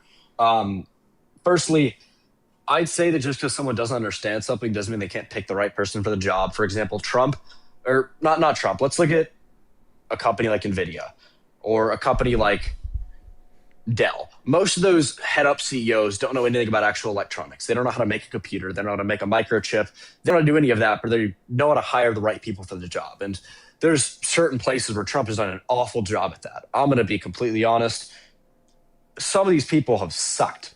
Like Hegseth, Bondi, Lutnick, Cash. A lot of them have sucked. I'm not going to lie about that. And my main point, though, is that a lot of the people who are in there and have done good things, I believe, have made the country better, particularly on immigration and deportation. And we can talk about some policies that I like. What do you mean? Like who? Yeah, I mean, Kristi Noem, I'm sure she was a little bit corrupt, but she also had some good policies too. I mean, she influenced Trump to pass good policies. I mean, like, she defended ICE agents murdering citizens. Yeah, I don't support everything somebody does, but I can believe when they have good policies, but bad actions. My friend, this was a bad policy, not a bad policy. Her policy, okay, as the head of the DHS, was ICE agents can go murder people and they're fine by her. Another one of her policies as the head of the DHS was ICE agents can go arrest people under typical circumstances with no judicial warrants in violation of the arrestees' 4th and 14th Amendment rights, and it's good by her. She got caught up in court for that. She got turned into a dumpster fire for defending the murderers, saying that they were acting in accordance with the DHS law. No, she was unqualified for the job. Like, listen, we're talking about one of these Dell plants. If, like, a Dell plant hired a head engineer to, like, engineer their, like, hardware or whatever, and then this engineer for their hardware said, well, you know what, actually, I think that a new provision for hardware should be fuck you die chips that kills anybody who uses them, or at least we would allow them to kill anybody who could use them, right? Like clearly this person should be fired from being like their head hardware engineer. Very similarly, when we have Kristi Noem saying, you know what, if you go fucking kill a citizen, you're fined by me and you're fined by DHS policy. And you could also just infringe on everybody's 4th and 14th Amendment rights by arresting them without judicial warrants. This isn't just like a bad character attribute or bad action unrelated to her policy. No, this is her bad policy. Yeah, I mean, I'm not going to say you're wrong. I was wrong on Kristi Noem. That's fair. I'll concede there. Also, one thing, I got to go in like 3 minutes. I got to pick one of my friends up. We could I'm just not end the trying to conversation. leave or anything. I don't think I do want to say one more thing, though. What? Okay. Yeah, I said I don't think you're running. If we could end the conversation here. If you want to say one more thing, that's fine. Yeah, I mean, one of the people I think has been good in Trump's term, which has mainly been immigration, is Tom Homan. He was, correct me if I'm wrong, I think he was the same guy under Obama, right? Yeah. Yeah, and I mean, he's done great things at the border. If you look at policy there, illegal crossings have gone down a ton. And I'm not saying ICE is completely moral, but the one part that Kristi Noem did good was increase the amount of deportations, which we can talk about the ethical part of them later at a different time, so I don't have enough time to talk about that, because I know you don't support any deportations at all. You're a mass amnesty supporter, right? Or yeah, I'm not trying to obfuscate here. Yeah. But like, I believe there are good people in Trump's administration, even if they're also bad people. And I think that's kind of just a fact with the world. Like Tom Homan, okay, I don't think he's a bad person. This will be the last thing I say, then I'll let you go. I don't think that Tom Homan reduced undocumented entry. Trump reduced undocumented entry by scaring the fuck out of the immigrants. When like Trump and his admin are doing like all of the things that I just described, okay, it's gonna like scare away new entry, because I think if they do enter, they're gonna have their human constitutional natural rights violated, which is the same reason why we also saw a lot of tourism go down as well. But listen, so they got to go. That's fine. I don't think that you're a dumb guy. I think that you're actually particularly intelligent. It scares me when intelligent people support things in which are so gravely evil. But you did say that you're 18. I think if you continue to research these things, tune into the live streams, that you'll quickly recognize that you're wrong about your beliefs here. It's important for us to be good citizens to our neighbors, to the world, to our country, and supporting the Trump administration is anything but that. Yeah, can I real quick finish off with one thing? Yeah, if you just said that you have to go. Like whatever you say, if it disagrees Yeah, with it's me, like I'm gonna respond. I'm not disagreeing with you. I'm just asking if I could like. I know you typically do debates like what, once per person. Because I didn't really get to finish. Could I like come back and that's not fine. anytime soon, but in a little bit and just finish it? Yeah, that's cool. fine. There's some other stuff I'd like to talk about. All right, cool. Hey, you have a good one. Me Sorry too. for some of the guests kind of. You're good, bro. Go pick up your friend. Let's go to get that next guest loaded up into the queue right now. Only up inside of a queue if you happen to be an American adult that supports Donald J. Trump as president. What's going on, everybody? How we doing? What's going on, Maddox? What's going on, Zam Zaddy? What a name. Emma, how we doing? What is up, Riza, who says corrupt administration? So true. Yeah, I mean, he's probably like the most competent Trump supporter we've had on the live in like months. Dude, compare him to the other guys. Holy shit. Compare him to Ronald, man. Let's go to get that next guest loaded up in the box right now. Please only hop inside of that queue if you are an American adult that supports Donald J. Trump as president. Yeah, for the last guest, I just think that he was young. And I really hope that he realizes he was wrong. He is wrong. I hope that he realizes that at some point in his future. Nikki, thank you for the $5 who says Ronald said that his sister-in-law wanted to abort his grandson. Tell me I'm not the only one that heard that. Dude, I heard that too. Low-key, I was tripping. Man, fuck. I should have asked Ron about that. Haley, thank you for the $5 who says, what's your favorite red and white? Mine is Pinot and white or Cab and red. I don't really drink a lot of white wine, but I do drink a lot of red wine. I like a good Cab. Oh, I love a good Cab. My favorite bottle is Justin Cab 2022 vintage. Welcome in, Connor. Do you support Trump? Yeah, I do. How old are you? I am 24. All right, man. Give me a moment here just to thank a couple people. Then the mic and the floor will be yours. Miss Lori, thank you for the $10. I appreciate you. Thank you. Show some love to Lori down below.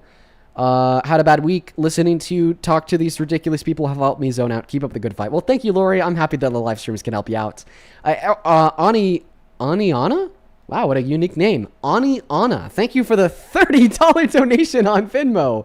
Wow, that is so kind of you. I'm going to call you Anna. Anna, thank you for the $30. I appreciate you. Let's get 300 Anna W's in that chat, you guys.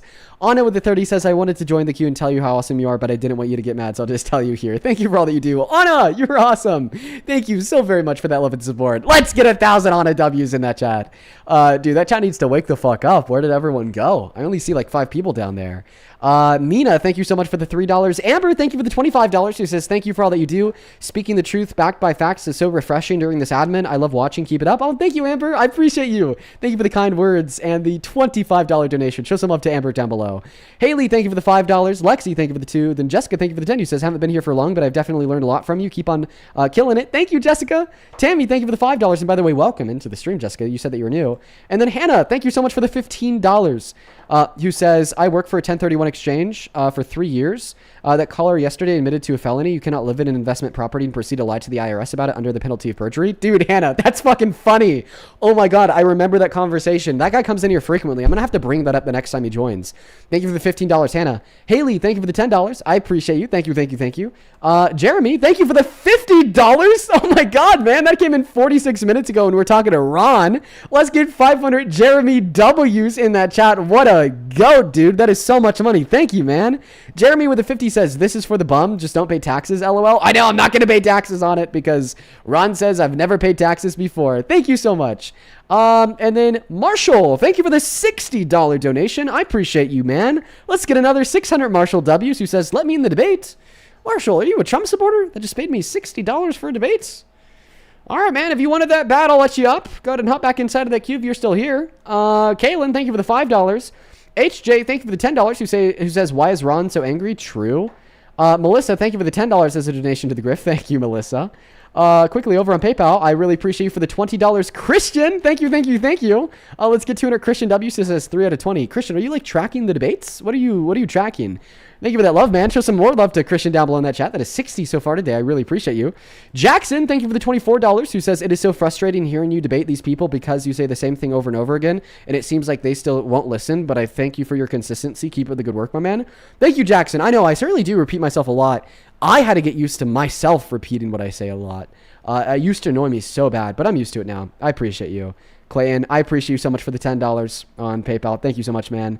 Over on Super Chat, thank you so much for the $20. Jessica, let's get 200 Jessica W's down below in that chat. And with all that being said, I actually think that we're caught up for now. Connor, appreciate your patience. Why the fuck do you support this sexual predator as president? What an opener, man. That's a certainly interesting way to start it. I want to kind of clarify. I'm not really like a big Trump supporter, but I would say I've grown up conservative my entire life. That's kind of I come from more of a traditional Republican family. Can you hear me? Yeah, I can hear you. My camera froze because I accidentally hit my whatever. Yeah, just continue. You don't seem in the best mood, man. Everything all right? No, yeah, I'm fine. I just didn't want to explain what I accidentally hit. It's just go ahead. Whatever. Tell us why you're MAGA, and I'll fix the camera. I apologize for the delay, everyone. Well, like I said, I'm not MAGA. I would say I'm conservative. But to be honest with you, I don't really support most politicians out there right now. There's not really a politician that I on either side that I think really has the best values or stands for Americans. Like when they get into power, they're traditionally being corrupted at some point during the line when they are running from donors and things like that. But in terms of why I would lean more Republican, I would just say there's just certain principles where I don't really support from the Democratic side. Like, for instance, what's your thoughts on voter ID in terms of election? Do you think that's something that people should have to present? Because I think it's just very logical. If you're voting in an election, you should have to be a citizen of that country to vote in the election. Because I can't go to a different country and vote in their election. Yeah, there's like 50 confirmed instances of non-citizens voting in federal elections. Over the course of like the last 20 years, it's a non-issue. And the reason why is because we already have systems in place to ensure that only citizens can vote in elections. Because in order to vote, you need to be what? Registered. In order to register, you need to give your local registrar what? Your SSN and a valid address. So then they prove your citizenship for you. See, it's essentially the government picking up the legwork of proving the citizenship of the people who vote compared to the citizens picking up the legwork of proving their own citizenship. And the reason why our elections are structured in this way is to make it as easy and as fluid as possible for people to vote without all of these extra steps. Because the more steps we have for voting, the less people there will be that will inevitably vote. But the Trump administration isn't just trying to require ID for voting. No, they're trying to require proof of citizenship for registering to vote. And an ID is actually not proof of citizenship because undocumented immigrants could get IDs. Undocumented immigrants could get driver's license in some of our states. So they're asking for passports or birth certificates. And that is just outlandish, man. Not everybody has a passport. Not everybody has a birth certificate. Not everybody that has a birth certificate has one that matches their last name. And that bar is just way too high, which is why the SAVE Act is failing in Congress today. It can't even get enough support amongst the Republicans. So you kind of said a couple of things there, and I'm kind of interested to hear what you have to say. So you said that from what I'm interpreting is you think elections are 100%. There's no error. There's no voter fraud. It's a non-issue. Yeah, like 99.999%. Yes. What year do you think that started elections officially becoming secure in your opinion? I wouldn't know. Because, I mean, it's kind of a little ridiculous to say it just doesn't happen. I'm just going to say two things. So probably my favorite president of all time, and this is coming from a conservative, would be JFK. But everyone knows that there was a ton of voter fraud within that election when he was going against Richard Nixon. And Richard Nixon, in fact, even knew about it. And there's conspiracies, relating the mafia. I haven't seen audits on JFK's election. I've seen audits on 2020 and 2024. They were both very, very safe. Okay. I haven't seen the audits. I mean, I've seen, obviously, some suspicious things. My opinion, I don't really have an issue with you, to be honest, with proving you're an American citizen, or showing a birth certificate. I mean, to me, I think elections are supposed to be secure, and Dude, I think you have to be. So I don't think that you're listening to what I'm saying. Listen, I agree with proving citizenship for voting. No one disagrees with that. I just simply think that it should be the burden of the state to prove citizenship before they process a vote, compared to the burden of the voter to prove citizenship before they cast a vote. Okay? And So the how way would that the work system in the operates, ideal- right? Dean, if you don't is- mind, could you say it's election day? Walk me through how you think it would be different under exactly how you'd want it, so everything's secure, but it's not affecting the citizens. Well, I mean, the way that it happens in 2024, the way that it happened in 2020. The elections were very secure, and it wasn't affecting the citizens. We didn't require passport or birth certificate in order to register to vote. Okay. Yeah, no, I just think for me, it was kind of a scary idea where you have mass immigration coming across the border. And I don't really watch your videos, to be honest with you, man. I've seen clips and stuff here and there on TikTok. But so what is your stance kind of on the border? Like, for instance, we'll go back a couple of years into Biden's presidency. I want to ask you, if the election was held tomorrow between Trump and Harris, who would you vote for? Between Trump and Harris? Yeah. Trump still, definitely. Could I know why? Yeah, I mean, I would just say did she say what she would do kind of different than Biden? Because originally she said that she wouldn't change anything when she was on The View. And there were things that I disagreed with Biden. They literally had the best domestic policy in modern American history. I wouldn't have changed anything either. In terms of immigration? Even in terms of immigration, yeah. They had the best domestic policy in modern American history. Sucks that it was shot down by the Republicans. I just want clarification. So were you okay with in terms of the border, people crossing? Like, I live in New York, very heavily taxed state. There's a lot of stuff going around where, illegal immigrants, we were helping them live here. We were putting them in hotels, especially in New York City. Talking about asylum seekers, they're not illegal. They're illegal. You are not putting illegal immigrants in hotels. That's not true. But they were coming across the border illegally because they were seeking asylum. That's what you're saying, correct? And that is a form of legal immigration, Connor. That's not legal immigration. You can apply to come to America, and you can go through the process. So you think that asylum is illegal? Do you think every single immigrant that crossed the border and was getting the benefits from the government, you think that every single one of those people was actually, they needed to get out of where they were coming from to come to America, and we needed to pay for them I know to that live here. I know that every single one of them that was living in hotels in New York City was an asylum seeker, illegal immigrants. Yeah. Do you not think that there's some people who cross that were getting benefits? Because I've seen undercover hidden camera body cams, and I don't know if you've seen this.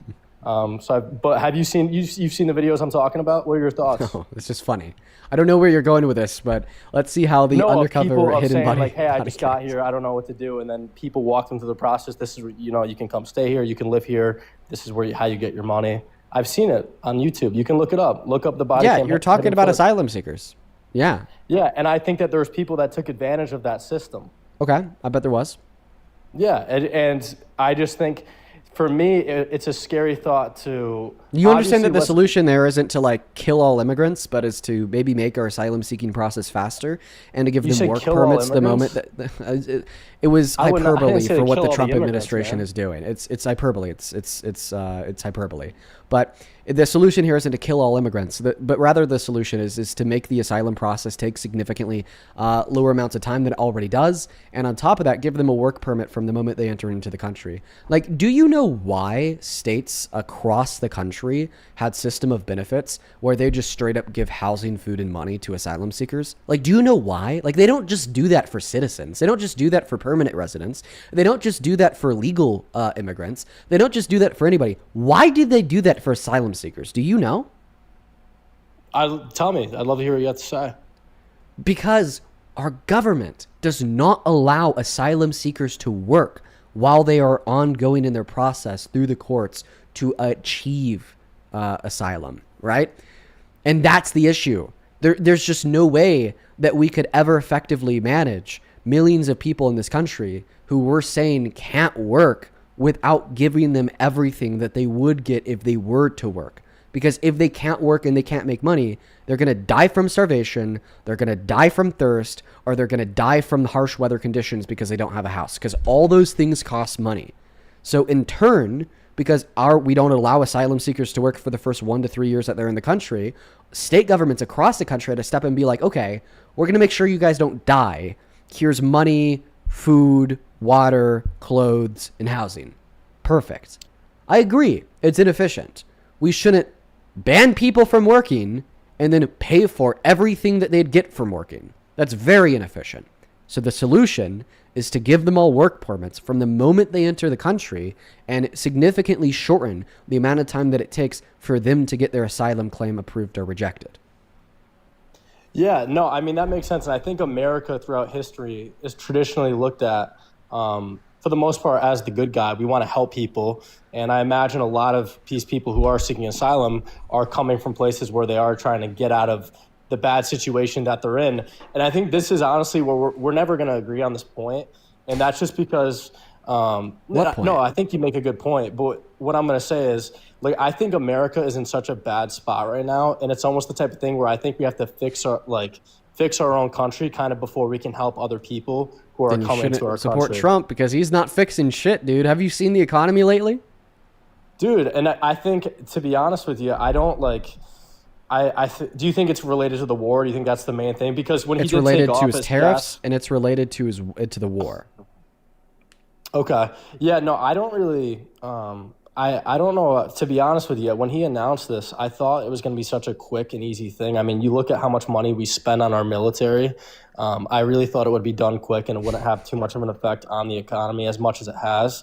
And no, it's horrible, man, paying these prices. But I mean, it's no different, honestly, though, than it was under Biden's presidency. I mean, there was a little bit of the difference is there that was Biden didn't cause it and Trump is causing it. Wait, how did Biden didn't? How you're saying Biden did not cause it? Yeah, Biden did not cause higher gas prices when he was the president. He is the best president that we've had for gas prices in modern American history. I can't, man, I lived during the time and I remember paying $5 at the pump in New York. I don't really remember that at all. But Here's what an I will analogy. say is, Here's an analogy. I gave this okay, analogy do you to have like a somebody chart earlier. where you could pull, I don't know, can you share a screen on this? Could you pull up or Google real quick? I'll explain it to you, but let me first give you this analogy. Yeah, let me hear it. You've had two girlfriends, and when you're with girlfriend number one, you broke your arm. When you were with girlfriend number two, you broke your arm. The way that you broke your arm when you were with girlfriend number one was by falling on the ground. The way that you broke your arm when you were with girlfriend number 2 was by her pushing you down the stairs. Would we say that these two girlfriends are just as bad as one another because while you were with both girlfriends, your arm was broken? Or would we say that girlfriend number 1 was great and girlfriend number 2 was fucking evil because girlfriend number 2 caused you to break your arm and girlfriend number 1 didn't? Absolutely, absolutely. So you're Right. And that's the same thought process that we're applying here. Biden's gas prices. No, I'm saying that Russia's invasion of Ukraine caused Biden's gas prices. I'm saying that the OPEC 2020 deal from Trump that cut OPEC's oil output by 10% caused Biden's gas prices. I'm saying that refineries shutting down in America and across the globe from the pandemic caused Biden's gas prices. I'm saying oil drilling stopping in America and across the globe because of the pandemic is what caused Biden's gas prices. And that Biden was the best possible president that we could have had for the moment because he proactively did everything in his power to stop the higher gas prices. He ramped up America's oil production to the highest in history. Okay. Yeah, he also dumped our strategic oil reserves. To give a temporary price reduction as well. Yes, which the Treasury estimates to be 41 cents off the gallon. Okay. And he approved 50% more new drilling leases on federal land compared to Trump in his first term. You wouldn't be able to point me towards anything that Biden did while he was president, okay, that increased the price of gas.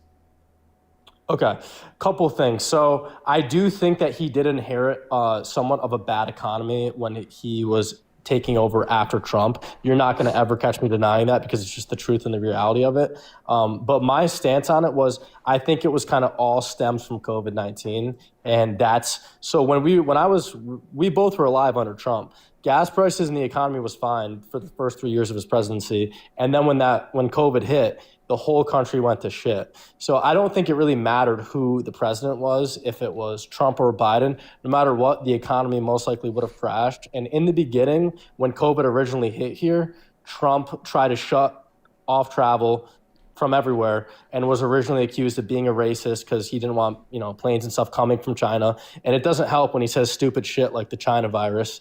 Like, I think you think that most Republicans are like, oh my God, like, we think this shit's so funny. There's definitely those people. But I also, like, in terms of Trump, like, he needs to be more presidential. Like, that's what I give respect to Obama for, was he actually was a leader. Trump, he's not a leader. But I will say I think he's better in terms of foreign power. And I think I also actively saw him. You talk about the invasion of Ukraine. And I thought when Biden released the oil reserves, it would have been much worse than it actually was, because there was a minute there where we thought, are we going to get involved in this war? And I was like, oh my God, we just got rid of a ton of our oil. What are we going to do? And it ended up working out for Biden. So that was a good move by him. But in terms of actually, like, you go into that Ukraine-Russia war, I mean, I know it's not solved right now, but you look at Trump, I mean, he's had, why am I blanking out his name? The guy, Ukraine's president, who doesn't wear the suits. Trump gave him shit for it. What's his name? Zelensky. Yeah, Zelensky. All right, man. I forgot his name. It's not that big a deal. I do see him actively trying to make change, like, and actually end that war. And I didn't see that under Biden's, presidency. I didn't see him trying to fix that war. What is Trump doing to actively fix that war? Well, he had him over to the White House, like, a couple times now, and then there was a temporary ceasefire. I'm sorry, and that was just press. When you have somebody in the White House to talk in front of the cameras, it's just for press. No, I don't think so. I think you understand that it's like 2026 now. Like we have phones that we could like talk to people over. But by the way, Biden also had Zelensky at the White House. Okay. I didn't even see that, so that's good to know. But how many did he have him over? One time, a couple of times? Did they I don't know talk the to the exact media amount. after? It doesn't matter because once again, it's 2026. We could talk to people on the phone. 100%, but I think he's actively showing the America. I think do you think he genuinely wants the war in Ukraine and Russia to end or keep going? Do you think he was trying to end that war? Well, he promised to end it on day one. We're now over a year and a half into his term, so he broke that promise. He doesn't want it. He did, and he got a temporary ceasefire, and I don't recall Biden ever doing that. That Russia broke?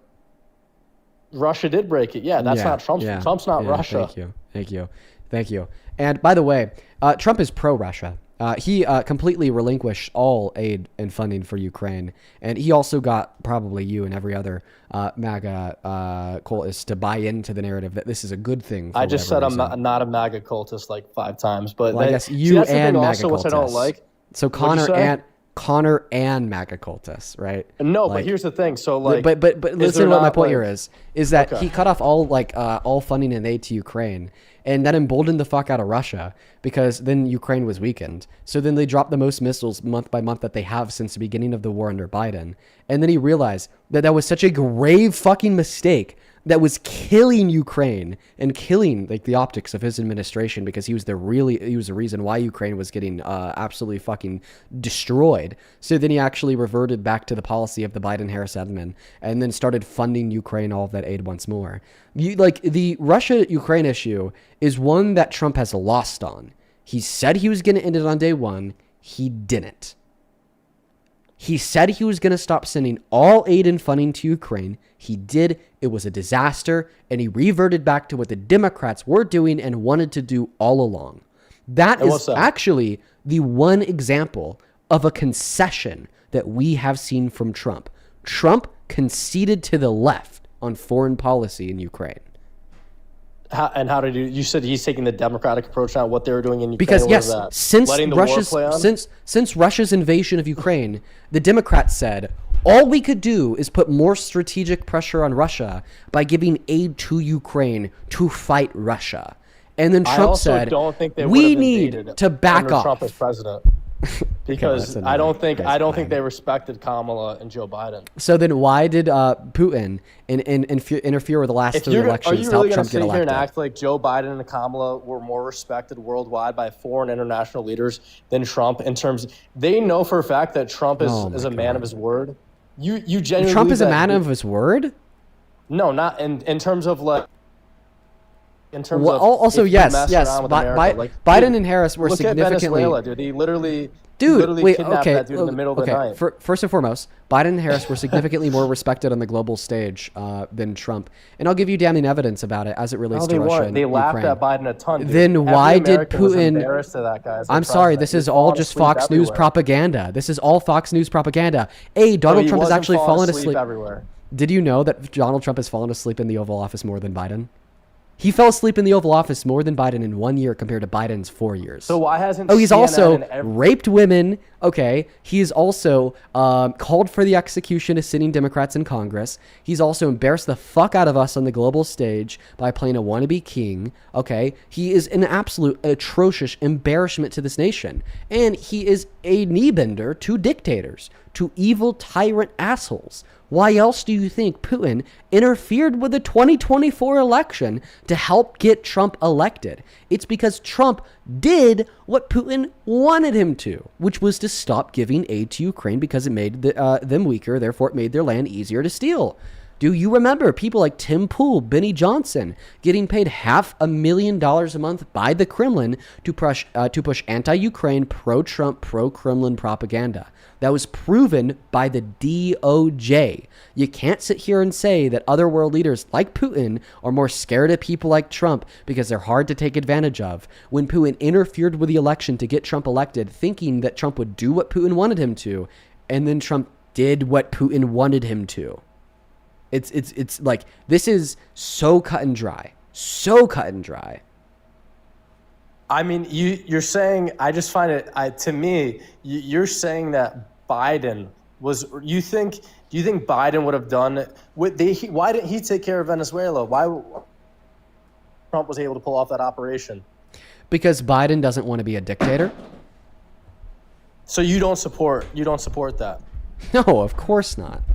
What has it done for the Venezuelan people? You don't people? think that guy was? They just changed one. That guy was evil? Oh, yes. Don't you care about people who are suffering? Oh yeah, don't you care about people that are suffering? Therefore, make them suffer more through American interventionism. That's a great plan, my friend. What happened last time we installed a leader in another country? What country are you referring to? Iran, 1953. It led to the IRGC and the war that we're in today. B, who's their new leader? I mean, I don't really know who Trump. Iran's leader is right now. Trump. Trump's the leader of Iran? Yes. Did they vote for Trump? Dude, in an election, I don't think so, man. I don't follow Iran So elections. Trump to be honest with is you. I got a job Venezuela's right. dictator. Trump is Venezuela's dictator. No, they just changed one dictator for another. Here's the thing. I know that guy, in terms of how is he their dictator there? Does he The same way Maduro was their dictator there. What'd you say? The same way Maduro was their dictator. He installed himself against the voice and the vote of the people. Okay, so Trump's passing all the bills and laws right now. And Yes. Okay. Do we And not what- remember and it- has his it briefing gone- from the Oval the day after it happened, saying that their new president that he installed, who was the old VP of Maduro, if she doesn't do exactly what Trump wants her to, then he's just going to bomb the country more? No, I don't remember that, to be honest with you. Yeah, you 'Cause, should to be go honest, watch I it. know this. I mean, Dean, here's the thing. Like, I try to keep up with stuff as much as I can, but obviously this is your full-time job. So if you should know more of the minute details than me. I'm giving happy that I you could share a them with you. general. What'd you say? I'm happy that I could share them with you. Yeah, no, and I love hearing that stuff. I mean, I haven't really thought about exactly in detail in terms of who's running Venezuela right now, so I'm gonna have to look more into that and find out what's going on in the country. How But about this? for instance, Could I just ask you a bit my of an easier girlfriend's- question Can I then? finish my point? Can Sure. I finish my point? So my girlfriend's friend, so her family is from Puerto Rico, and they were beyond ecstatic when that guy got removed out of power. And literally in America, it seemed like even Trump was getting credit from CNN, and they were all happy that he was out of power. And it was clear that even the Democrats and Biden and Kamala Harris were against Maduro. So why is it that like now, like we're not even, so you don't think it was a good thing that we intervened? I don't know what the best next step is for Venezuela. I'm not a politician. I don't run a country. Like, I don't know if I don't know what you're saying is true. So I'm not going to sit and talk about something I don't know the facts on. There's people that come in here and they just make shit up and pull it out of their ass. I'm not going to do that. But I don't know what the next step is for Venezuela, but I know that guy was an evil human being and he needed to go. Okay. Would you agree with that? Would you say he was a bad person? So yeah, Maduro was a bad person. And I think that a lot of imperialists, okay, particularly American imperialists, reduce the world down to black and white. You say if a country's leader is bad, then the U.S. is totally justified going in, cooing the fuck out of their country, even though every time we've done that in history, it's led to bloody civil war, right? No, literally I don't agree every with single that. time, every single time. No, there's not even one instance you could give me of the U.S. cooing a country's government, installing their own leader that then led to beneficial outcomes. Second point, you mentioned your girlfriend's friend's family from Puerto Rico. Puerto Rico is a part of America. Not Puerto Rico. I meant Venezuela. I apologize. Okay, you mean Venezuela? Yes, a bunch of Venezuelans were celebrating Maduro getting kicked to the curb, just like literally every single Iranian Afghani was celebrating the U.S. killing Saddam Hussein in the early 2000s. But after we killed Saddam Hussein in the early 2000s, what happened? Bloody civil war that inevitably killed 3 million Afghanis and Iraqis. 3 million of them. Yeah, so I don't support the Iraq war. So are you familiar with the Sean Ryan podcast? No, I'm not. Listen, I think that we should probably talk about something else other than complex geopolitical affairs overseas, because I just simply don't think that you know enough about the history of the U.S.'s complex geopolitical affairs overseas to be able to make an informed opinion about them today. I mean, okay. You can have that opinion, but what I was going to say in terms of Sean, we can change the topic after that. But leave it. Last thing I'll say about that is, in terms of Iraq, because you brought up Iraq. So I don't support that war. And I don't think an entire, massive war was needed in terms of getting Saddam Hussein out of power. But like you said, he was an evil person as well. And Sean Ryan, he's a former Navy SEAL, and he had a former Delta Force member on his podcast, and they were talking about how they witnessed some of the atrocities, and they witnessed how he was hurting his own people. And he basically talked about, we know we didn't, overall, we probably shouldn't have went into that war, but the country benefited by not being in fear and living under that guy's leadership. So even though I don't think we went there for the right reasons, I do think it benefited Iraq, him getting out of power, because it killed millions of them. You think Saddam was a good guy? What don't you understand about what I'm saying? Saddam Hussein was a brutalistic, dictating murderer. He had the I blood agree. We're of hundreds of agreeing, thousands of innocent individuals on their 100%. He hands. used to- and in that But podcast, you can't he say hung that it was a people on good thing to go fish take them out and start a 20-year endless war that killed hundreds of thousands of Americans and millions of Afghani individuals and Iraqi individuals. And Afghanistan Well, is even originally worse we off went in today there, because though, of but that. they lied Now the about why we went Taliban is in control of Afghanistan, forcing 6-year-old girls to get their genitalia mutilated and not allowing young women and teen girls to go to school. And this is all consequential of Didn't our that also war happen in under Afghanistan Biden's and presidency, Iraq. was the pullout of Afghanistan?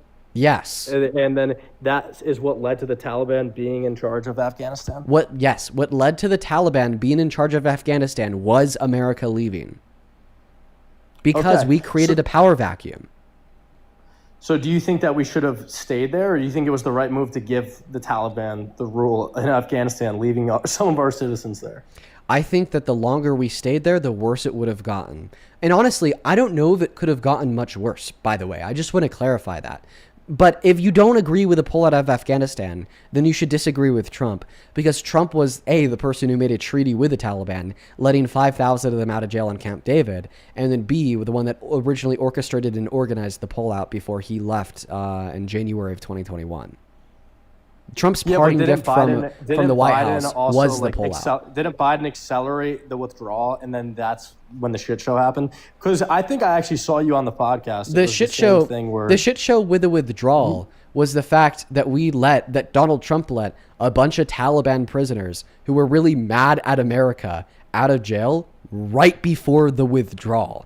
So then those really angry Taliban prisoners that Donald Trump let out of jail right before the withdrawal then had to get back on America before we were gone forever, and then raided the fucking airway with like suiciding bomb dudes who then blew themselves up and killed 13 servicemen and women in the process. Okay. And then also because of how enraged they were because they were kept in jail, that then further fueled the effort to overthrow the Afghanistan government.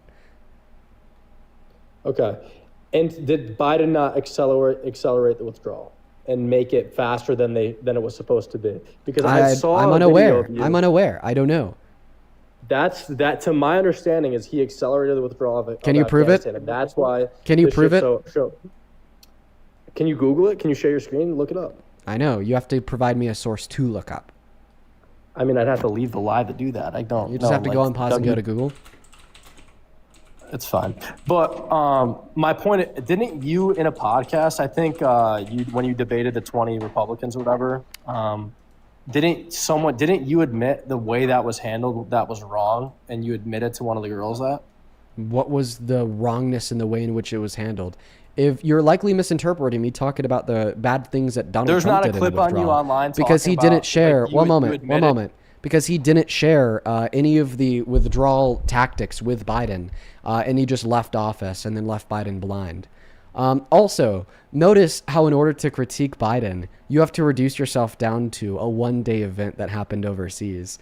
But to critique Trump, we could look at the entirety of the economy over the last year and a half. We could point out the fact that he's a rapist. We could point out the fact that he's launched an assault on law and order. We could point out the fact that he's greenlit ICE agents to literally murder American citizens. We could point out the fact that his policy has led to 60 rape victims per day being denied access to abortion. We could point out the fact that he started a new war in Iran, in which to this point has cost the lives of more servicemen and women than the Afghanistan withdrawal, killed 160 girls in an elementary school, destroyed global markets, and destabilized their country even further, which will only lead to worse material conditions, right? And that's just like maybe 2% of all the reasons why Trump sucks. Oh, but then Biden, Afghanistan withdrawal, fuck this guy, worst president to ever do it. No, I just think that you're a lousy hypocrite. Where was this same energy for Donald Trump bombing and killing 160 girls in that elementary school? Where was this same energy for Donald Trump and his admin supporting the murdering of people like Alex Preddy? Where's the same energy for the war in Iran as a whole? Where was the same energy for the destructive economic policy that took healthcare away from 10 million low-income Americans when we already have 51,000 every year that die via lack of access to healthcare? Where was it? Dude, am I muted still? Because you muted me. And the last thing I'll say here, ultimately, less servicemen and women died because of Biden. I understand that 13 died because of the withdrawal, but we had 70 that died in the 4 years under Trump in his first term because of the lack of a withdrawal. Okay. Am I good to go now? Yeah. Yeah, no. I mean, I think you make good points here, dude. And I'm not. I sat here and I've defended everything Trump's done. I've just honestly. Let's ask the chat this question: have you sat here and give a legitimate argument for why he should be president today? Like, I still don't think I still don't think I heard one. Like, we've kind of like. So why do you think the cost the cost of living rose? I think for a family of 4, they had to make $10,000 more than what it was under the Trump presidency. Inflation rose through the roof. What did Gas Biden do to prices cause were high. inflation? And What did here's Biden do to cause gas? Back to our original. No. You're going to explain those points in detail. What did Biden do to cause inflation? What did Biden do to cause the increase in the price of gas? I'm actually going to hold you to your shit, and you're actually going to the Green Deal that never passed, a piece of fictitious legislation that never happened. I didn't know that legislation that doesn't exist can cause inflation. So why is it? So you probably love Nick Shirley. I bet you love Nick Shirley. No, I just want an explanation of how Biden caused an increase in the price of gas. Let's hear it. Yeah, how Biden caused. Okay, well, first off, Biden's much more in favor of like electric cars and things like that. He wasn't in support of fracking. He didn't support. That's why all the drillers and all the oil companies, they all supported Trump, because Trump. If you ask anybody on the street, Dean, are you going to say oil drilling? So your argument is that under Biden there was less oil drilling? No, I think Trump lets them drill, and Biden was hitting them with more red tape and things like that. So your argument was under Biden there was less oil drilling. Yeah, to an extent, yeah. You're wrong. Under Biden there was the most oil drilling that this country has drilled in a 4-year time span ever. Can you pull up? I'd actually like to see that. Can you pull the stat up? Sure. EIA.gov. That's the Energy Information Administration. And wasn't Biden also? Because I thought it was that Biden was mainly importing most of his oil from, forget what country it was exactly, but my understanding was he wasn't drilling as much in the United States and was importing most of our oil. He imported more and he drilled more. Flooding the market with oil, why were the gas increasing the supply and reducing the price of gas. So why is it, if he did everything right and he would drill the most, he imported the most, he did everything great, why were the oil prices so high to the point where he literally had to? And are you going to say it's because of the Ukraine-Russia war? Is that why? OPEC 2020 deal, Russia's invasion of Ukraine, COVID, are the 3 reasons why the price of gas went up under Biden. Okay, and then this list kind of leads to my point. So you said that Biden was more respected under from world leaders. I just want the argument about what Biden did to increase the price of gasoline. No, this leads to, let me finish what I'm saying. So you're saying that because of the Russian invasion of Ukraine, that's what led to gas prices rising, correct? Yes, that's one of the 3 things. One of the 3 things. So how much of a factor would you say, if you give it in terms of percentage, that one incident alone, would you say that's 30% of the reason why it rose? So 33%, one of the 3 reasons, right? It's not how it works, but it was a significant reason. It cut us off from 25% of the global supply. So do you think if Trump was president that they still would have invaded? No shit, because Putin influenced the election in an attempt to help get Trump elected. See, that's the difference. I don't think they would have done it under Trump's presidency. And we're just going to disagree on that. See, the reason why we can't just disagree on that is because can we agree that Putin We can, because you're not going to... There's the reason why we can't disagree on that, you idiot. Vote. Can we agree that Putin wanted to invade Ukraine? Gotta love you guys. Love the party of love and peace. I'm sorry, but you're saying that we can't agree on something that's black and white as a fucking comic book from the 1930s. Like, it's super easy. Like, first question, can we agree that Putin wants to invade Ukraine? Yeah, he wanted to under Trump too, but he didn't do it. Just answer the question. Just answer the question. I just want a yes or a no. That. No, calm down. I'm running a dialogue tree on you. Can we agree that Putin wants to invade Ukraine?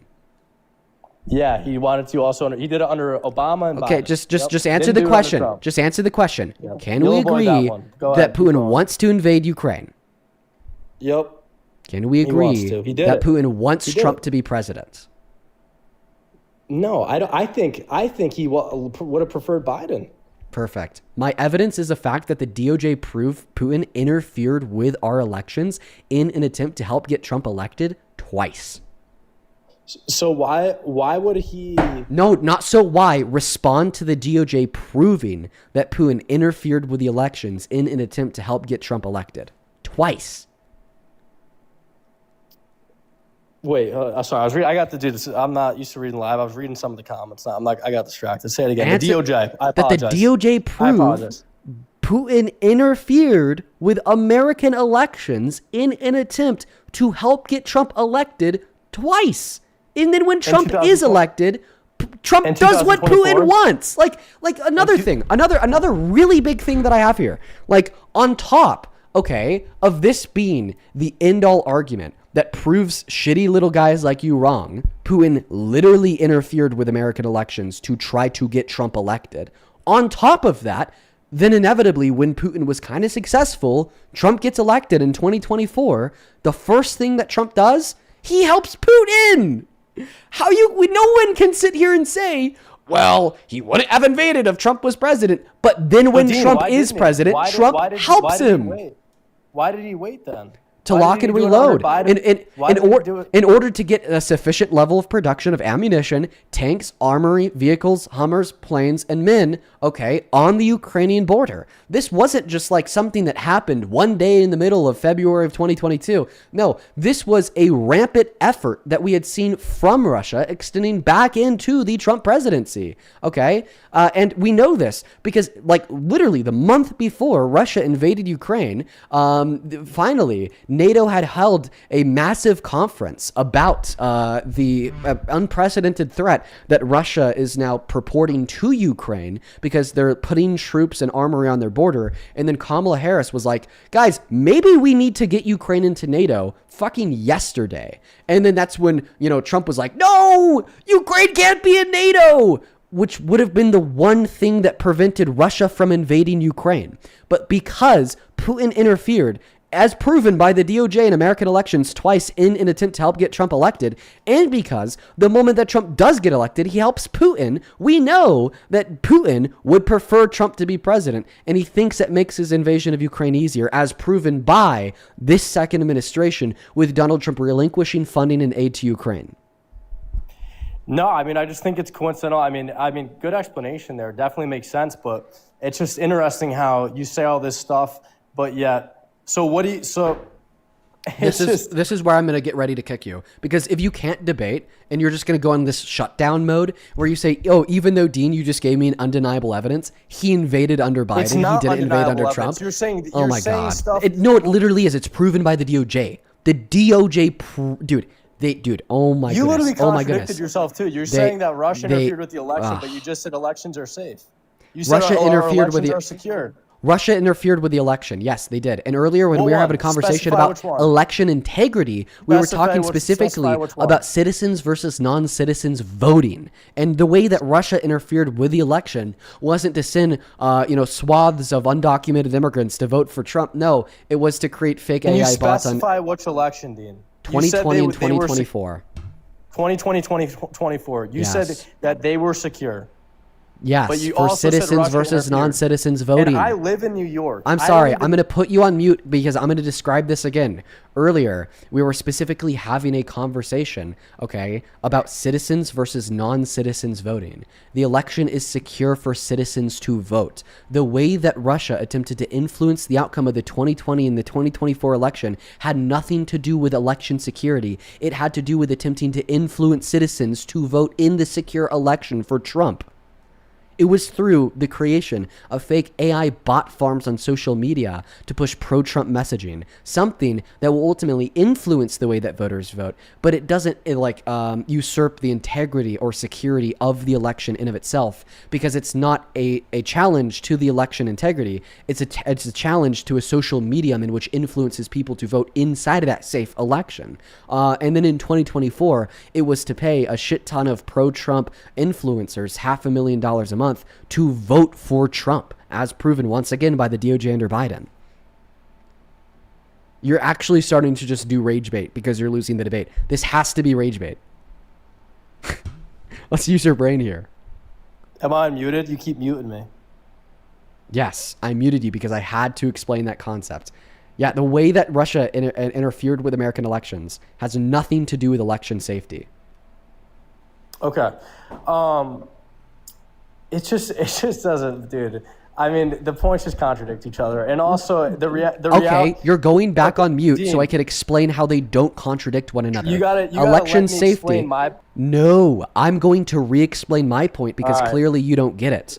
The reason why an election can be safe on one hand, with Russia attempting to influence its outcome on another hand, is because when we invoke the phrase election safety, what we're talking about is the literal integrity of the election from Americans freely and fair in voting for the candidate that they want to inside of the election box, and then being accurately represented within the outcome of the election, i.e. nobody's hacking the voting machines, nobody's sending undocumented immigrants to vote, nobody is swaying the outcome of the election by installing fake votes in Congress. That's election safety. What Putin did had nothing to do with hacking voting machines, getting non-citizens to vote, installing fake votes in Congress. What Putin did was he attempted to influence the real voters, the real American citizens with the real right to vote per the Constitution, to vote for Trump via the social medium of like Facebook, Twitter, TikTok, Instagram, so on and so forth. Like, think about it. If I were to say that, like, I am the owner of a bar, and at this bar, I only want men to come into the bar because it's a gay bar for men, and I am manning the doors to my bar super duper safely and super duper securely. Okay, well, all that means is that the only people who will be getting through the door to my bar are men, right? But then it turns out that some of the men who are going into this bar are straight. They're not gay. Okay, well, this wouldn't change anything to do about the security of the entry to the bar, because we weren't just attempting to prevent straight men from coming into the bar. We were attempting to prevent anybody but a man from coming into the bar. That's just not what the security of the entry to the bar means. Very similarly, when we look at elections, like, the election security is just attempting to prevent hacking of the voting booths, non-citizens voting, fake votes from being cast in Congress. Meanwhile, what Putin did ultimately had nothing to do with election safety, and he just attempted to influence the minds of real voters on social media. That was a terrible analogy, but we're rolling with it. I already started it. Whatever. You get the point. Respond.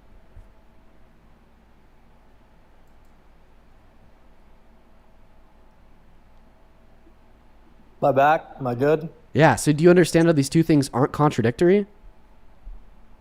Yeah, I mean, wait, Dean, so you said the 2020 and the 2024, that's what he interfered with, correct? Yeah, what's been proven by the DOJ. So who won the election in 2020? Biden. So why did he want Biden if Biden was clearly you said Putin wants Trump because Trump gives him everything he wants. Why did he interfere with the election and Biden still won? Because election interference doesn't securely affirm that you'll get the outcome you want. If I interfere with a soccer game by giving one of the best soccer players on the team I want to lose, like, 2 left cleats. Can you specify the election and then the individual Can you wears specify? the I know 2 you're left very big on cleats, specifying. and then he performs greatly in them and still do you wins know the how many game. votes That or doesn't anything mean that was I didn't tampered? interfere in the first place by giving that player 2 left cleats. It just No, I means that agree. even though I Dude, gave Russia him 2 left shouldn't cleats, interfere with he was any of still our able to elections. successfully perform well. I agree, dude. Russia Do you shouldn't agree? interfere with... Do you agree that the 2 points that I made about the elections being secure are not contradictory by pointing out Russian influence? To be honest with you, dude, I kind of stopped listening. You were going for like... Then I'm going to respond again. Third and last You don't time, even let- Connor. The reason why, oh my god, fucking idiot Connor, little boy, the reason why Russian interference man, I'm does not leaving, dude. negate... You don't know Yeah, how you're to gonna do- run away, it's fine, clown. The reason why Russian interference does not negate election safety and security is because Russian interference did not entail an attack on election safety, because it didn't attempt to, like, I don't know, hack the voting machines, install fake votes from non-citizens, send fake votes to Congress in the first place. No, it attacked a social medium that has nothing to do with election safety, of just shooting out misinformation on the internet to then influence the real voters to vote for the candidate that Russia wants them to. It has nothing to do with election safety. Because it didn't challenge or change the authentic outcome of the election. It just attempted to influence the authentic outcome of the safe election to be what they wanted it to be. Okay. I mean, my thing in the Russia interference is I don't think Russia should absolutely not be interfering with any do of our you elections. agree that those two things are not contradictory? I would love to talk, Dean. I would love to talk. Do you just agree or disagree? I just need to know before you start yapping. Do you agree that those two things are not contradictory? I agree that Russia interference or are you and still illegal arguing that immigrants they voting in the are election are contradictory? two different separate issues in terms of elections. So do you agree that it's not contradictory? contradictory for me to say that the elections were secure, yet Russia attempted to interfere with them? Yeah, I don't think they were secure, but that's a difference of opinion. But Earlier you were arguing that that's contradictory. So are you still arguing? Oh, listen, for the person in the comment section saying let him talk, I'm sorry. After I attempt to describe this to him 3 times and I let him talk in response all 3 times, You don't let and then me he's talk. still You upholding the just same mute me. position that they're contradictory, yeah, I'm going to push things fucking along by interrupting him to just getting him to be clear about his response. Earlier you said that these two things are contradictory. Do you still believe that these two things are contradictory or not?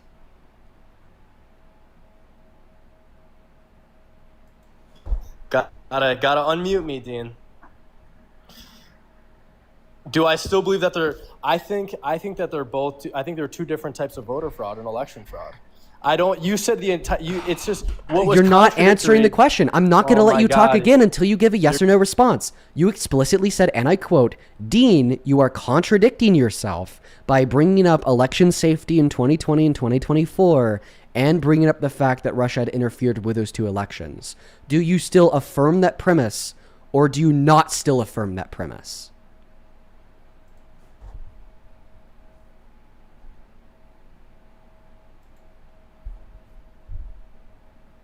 Jesus Christ, shut the fuck up, Dean, says some idiot in the comment section. Yeah, I'm sorry. I won't let a brick wall just yap his way out of either conceding or giving a counter argument against the position. Do you affirm that position or do you not affirm that position? What I think is that what was contradictory, Dean, was you said it was a secure election, but there was election interference. That would mean it's not a secure election. Those two things contradict each other to the point I'd love to make. What do you think is meant by a secure election? If I could please talk. No, you will not make any new points. We are going to stick on this one point. What do you think is meant by secure elections? You mute your opponent every 20 seconds. It's weird how you won't respond to the questions. What do you think is meant by secure elections? I think Dean, how can it clearly the election wasn't too much affected because 2 different candidates won different times. You're not answering my question. 2020, Biden what is won, meant by secure elections? Do you know or do you not know what is meant by secure elections? I think a secure election is the people who the people vote into power ultimately in the majority. God. Exactly my point, Connor. A secure election is an election where the person who the people who have the right to vote into power, then gets power. Right. Yeah. Russia's interference did not interfere with the people. It's not 100% true election, but there still was. Connor. Listen to what I'm saying here. You just agreed that the definition of a secure election is where the people, Let me restart. You just agreed that the definition of a secure election is an election where the person who the people vote into power gets power. So Russian interference in 2020 and in 2024 did not attempt to infringe on the person who the people voted for from getting in power. They attempted to influence the people who were voting in the first place to vote for the person they wanted them to. So do you understand how these are two unique and separate, distinct concepts? Yeah. I'll agree to your point. Sure. we're going in circles here. I just want to move on from it, man. So do you agree that those two things are not contradictory? I would just love to make the point I've been trying to make. Do you agree that those two things are not contradictory? I think that no election is ever 100% secure, and you're never going to change my mind. Do you agree that those two things are not contradictory? Me saying that the elections were secure in 2020 and 2024. Dude, I don't think Russia we have attempted to enough influence the outcome of 2020 and 2024. Do you agree that those two claims are not contradictory? I mean, dude, I think that I don't agree with you, man. We're gonna have to move on. The reason why we can't move on, and the reason why you actually don't disagree with me, is because you've already told me that you think a secure election is an election where the people vote for a candidate, then that candidate becomes the president, right? But I'm trying to make the second point to why I think it wasn't a secure election, but you don't let me do that because you say I have to answer this thing. The reasons why you don't think 2020, the reasons, now you want to talk, the reasons why you don't think 2020 and 2024 were secure are irrelevant to the reasons why you think I'm contradicting myself when I argue that they were secure, yet there was Russian interference. Those are two different things, okay? So let's go 1 point at a time. I will explain this again. You agreed that the definition of a secure election is where the people who are supposed to vote in that election vote, and then the person they vote for gets power. Yes or no, Russian interference in 2020 and 2024. Did it attempt to infringe on that secure property of the election of the people who were supposed to vote, and then the person they vote for getting in power? Yes or no?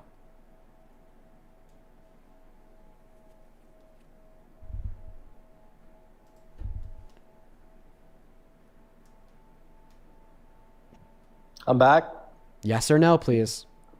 Yes or no that for an official election, basically... You don't even remember the question, do you? Dude, you're going in circles, man. I'm reading the comments. I'm kind of I'm all good to go. No, answer the question, Connor. Connor, the question is very clear.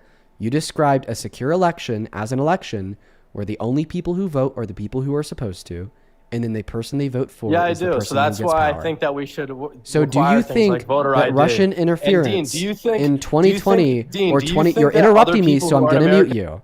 So you agreed that the definition of a secure election is an election where the people who are supposed to vote are the people who do vote, and then the person they vote for is the person that gets power. Yes or no? Did Russian interference in 2020 or in 2024 abridge or infringe upon that thesis in the slightest?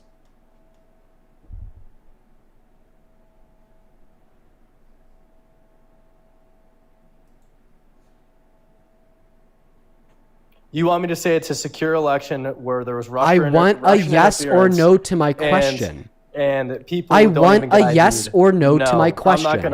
I'm not gonna say that's 100% a secure Perfect. election. So then which part of the thesis did the Russian interference infringe upon? Remember, the thesis is as follows. A secure election is an election where the people who are supposed to vote, and then the person the people vote for is the person who gets power. Which part of Russian interference in 2020 or in 2024, okay? Do you think the Kiski PA will what be part of the with your thesis did the racist Russian stance? interference infringe on? What did I say that was racist about election interference? Which part of the thesis did the Russian interference infringe on? Dude, answer the fucking question. What part of the thesis did the Russian interference infringe on? You were pivoting. Dean, back up your guests. Dude, What did I say Connor, was racist? which part of the thesis did the Russian... I'm I will talking- repeat myself again. I asked you, yes or no. Did the Russian interference in 2020 and in 2024 infringe on the thesis of secure elections, i.e., the people who are supposed to vote are the ones voting, and then the person they vote for is the person who's made president? And you said, yes, the Russian interference did infringe on that thesis. I'm just simply asking you which part of that thesis the Russian interference infringed on. Because listen, from my perspective, it didn't infringe on that thesis at all. Okay? It didn't prevent the people that were supposed to vote from voting. It didn't make people who weren't supposed to vote vote. It didn't prevent the person who was then voted in from the people who were supposed to be voting from ever going into office. But rather the way that the Russian interference in 2020 and in 2024 worked was by attempting to influence the opinions of the people who were supposed to vote. So then, when the people who were supposed to vote voted, they voted for the person who Russia wanted them to. So if the thesis of what makes an election secure is the people who are supposed to vote voting, and then the person they vote for being made the president, Russian interference operated outside of this thesis by going even further back into the process of American elections and attempting to influence their political opinions in the first place with misinformation online.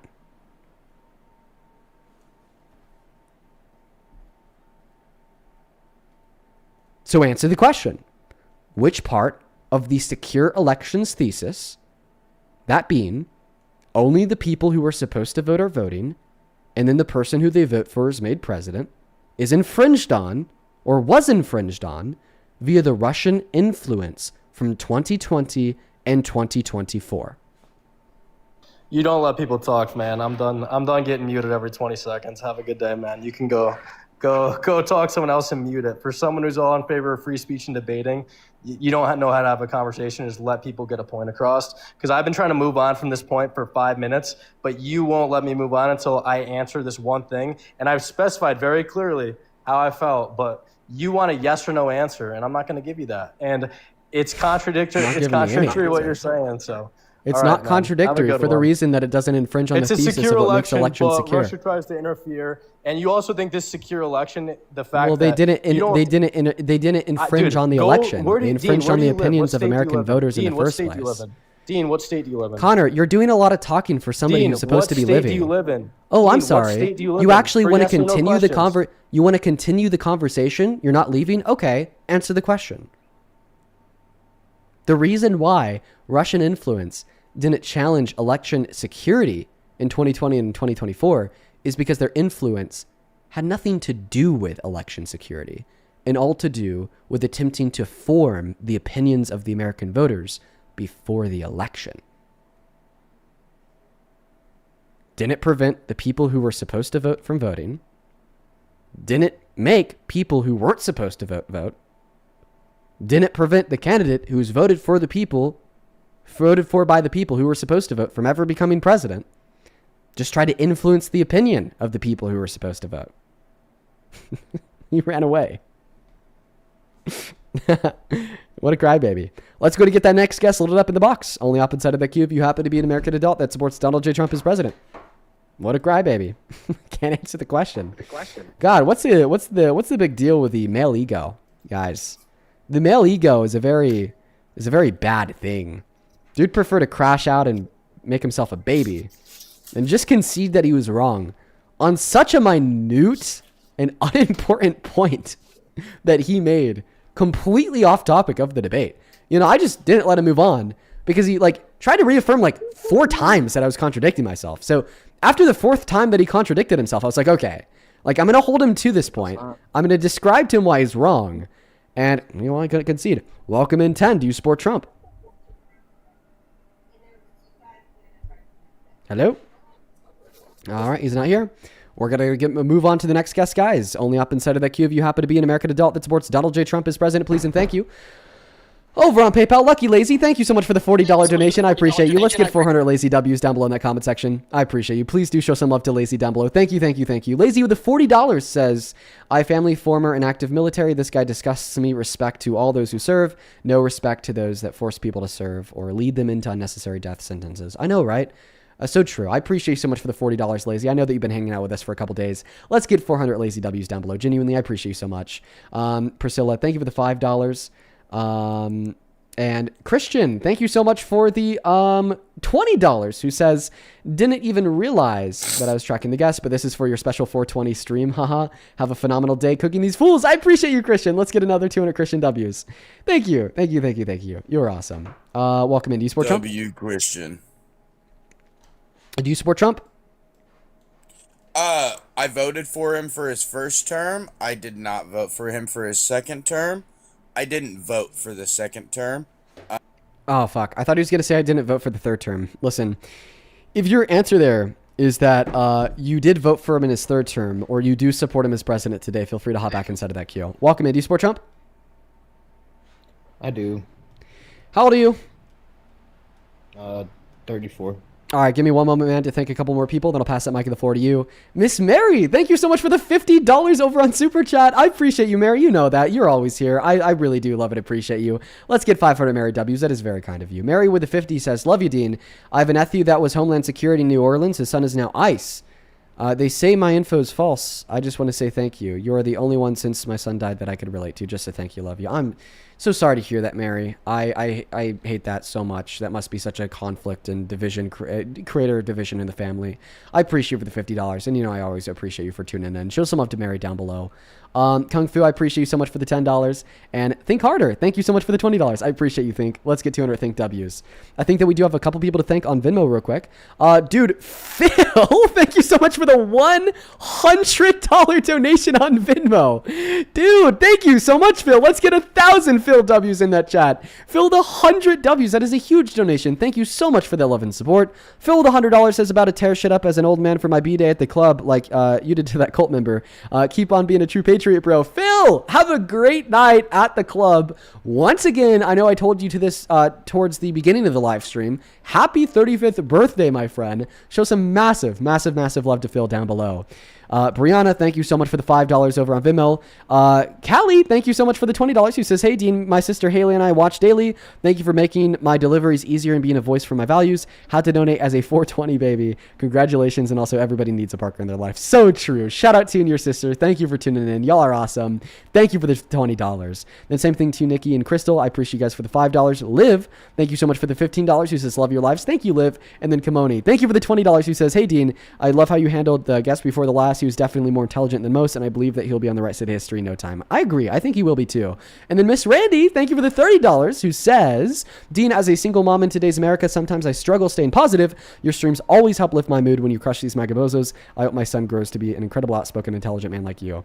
Listen, with a mom like you, Randy, he absolutely will. You'll be even better than me. Thank you for the $30. Show some love to Randy in that chat. What a kind comment. What a very kind comment. And then, of course, Claire, I appreciate you for the $10 donation over on Venmo as well. And on Super Chat, thank you, Ronnie, with the $10, who says, Dean, no audits of the machines were done after 2024. Anomalies were there in the data. Yeah, I'm referring to the security of the 2020 election. I don't know if we have audits back yet on 2024. Going to take it away, man. Tell us why you support a rapist as president. I think it's important to support any president that we have because we're Americans. Yeah, that's not the American way. The American way is only to support leaders who do good by the people. That's why we live in a democracy. That's why we live in a representative, constitutional republic, and that's also why America was created in the first place, because we didn't think that we were being done good by the king. Right. No, I definitely agree with that. But I think that in the situation we're in right now, we could only hope that this man could lead us into prosperity. So yeah, I support but there's anybody that's in that position. a difference between wanting Trump to be a good president and Trump actually being a good president, right? Like, as you can imagine, in a very abusive relationship between a husband and wife, and this relationship is really hard for the wife to escape for for a multiplicity of reasons. Can we agree that that wife would hope her husband would start being a good partner? That's a great analogy. That's how I feel. Does this mean that the wife would support her husband? No, she's not supporting her husband. Okay, it's just a situation that it's really hard for her to get out of, and she hopes that he'll be better one day. But that's not supporting him, because for her to support her husband would mean he's a good husband. Meanwhile, I think in order for an American to support Trump, this would mean that they think that Trump is doing a good job. But if you think that our relationship with Trump is that between an abused wife and an abusive husband, I don't think you're really a Trump supporter. No, yeah, I would agree. Perfect. Appreciate you for coming up. I'm happy we could clear that point up. Let's go to move on to the next guest. Only hop inside of the queue if you happen to be an American adult that supports Donald J. Trump as president. If you want to support me, guys, you can find my Venmo and my PayPal in the link tree in my bio on TikTok, pin message on YouTube. It's also at the top of the phone screen at Dean Withers without the E in Withers. Just make sure to double check your spelling on that handle. There's a shit ton of fake Dean accounts out there on Venmo and PayPal that scam y'all for so much money. On Venmo and PayPal won't do a damn thing about it. Welcome in, Colton. Do you support Trump? I do. How old are you, Colton? I am 18. What year were you born in, Colton? January 7th, 2008. Okay, and why are you a Trump supporter, Colton? I kind of like what he did to Canada, or what he's trying to do to Canada. What's he trying to do to Canada? Well, he's trying to annex Canada. You understand that would be the death of the conservative movement, right?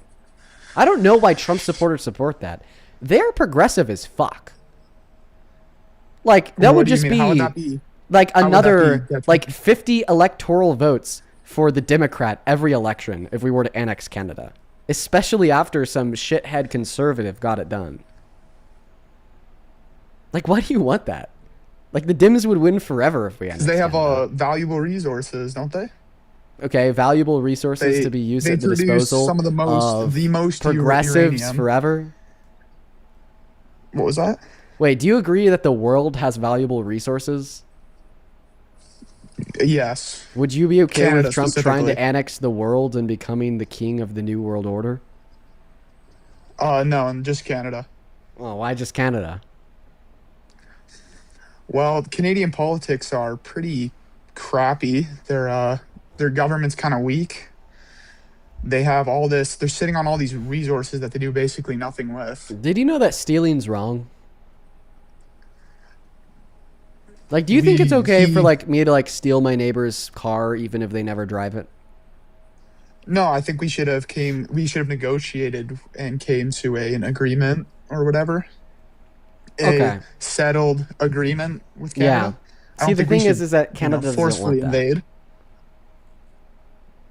Canada doesn't want that? Yeah, Canada doesn't want that. What makes you say that? Because their overall support of Trump is like very low. Same thing with their overall support of America. Same thing with their overall support of the right. They're a very anti-Trump, progressive country. They're progressive? Yeah. They're what? They're bigger than the USA. They have more natural materials in the USA, yet they're very poor compared to the USA. Because they have like what? Less than a quarter of the population that we do? Okay. But what does any of this have That to doesn't do? matter. Like, if That anything, doesn't matter. wouldn't this make like the theft worse? Right? If I'm like super wealthy, wouldn't it be like worse for me to steal from a poor neighbor compared to a neighbor richer than I?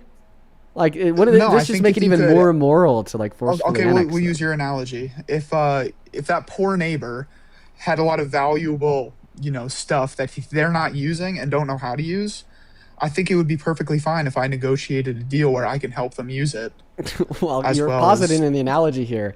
Well, if we negotiated a deal to uphold the consensual transfer of property, yeah, that's fine. Listen, if everybody in America, if everybody in Canada agreed to join America, and then everybody in America agreed to Canada join in America, I'd have no problem with that. That'd be perfectly fine. I mean, that's just every individual exerting their right to self-determination and autonomy, and forming a union as one. No issue with that. But that's just not what Canada wants. Because if they did want it, then it would have happened. It's not as simple as that. Tell me, what's the approval rating of Trump in Canada right now?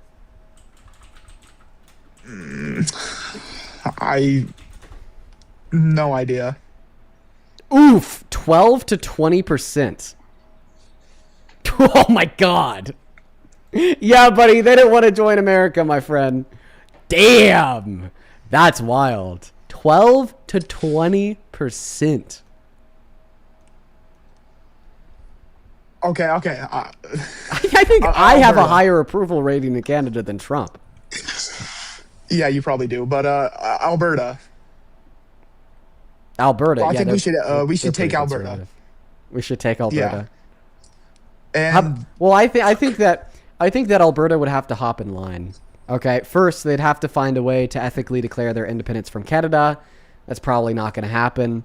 And then if they did ethically declare their independence from Canada, well, then they'd have to hop in line between Puerto Rico, Guam, and all of our other territories that have to pay taxes but get no help from our government.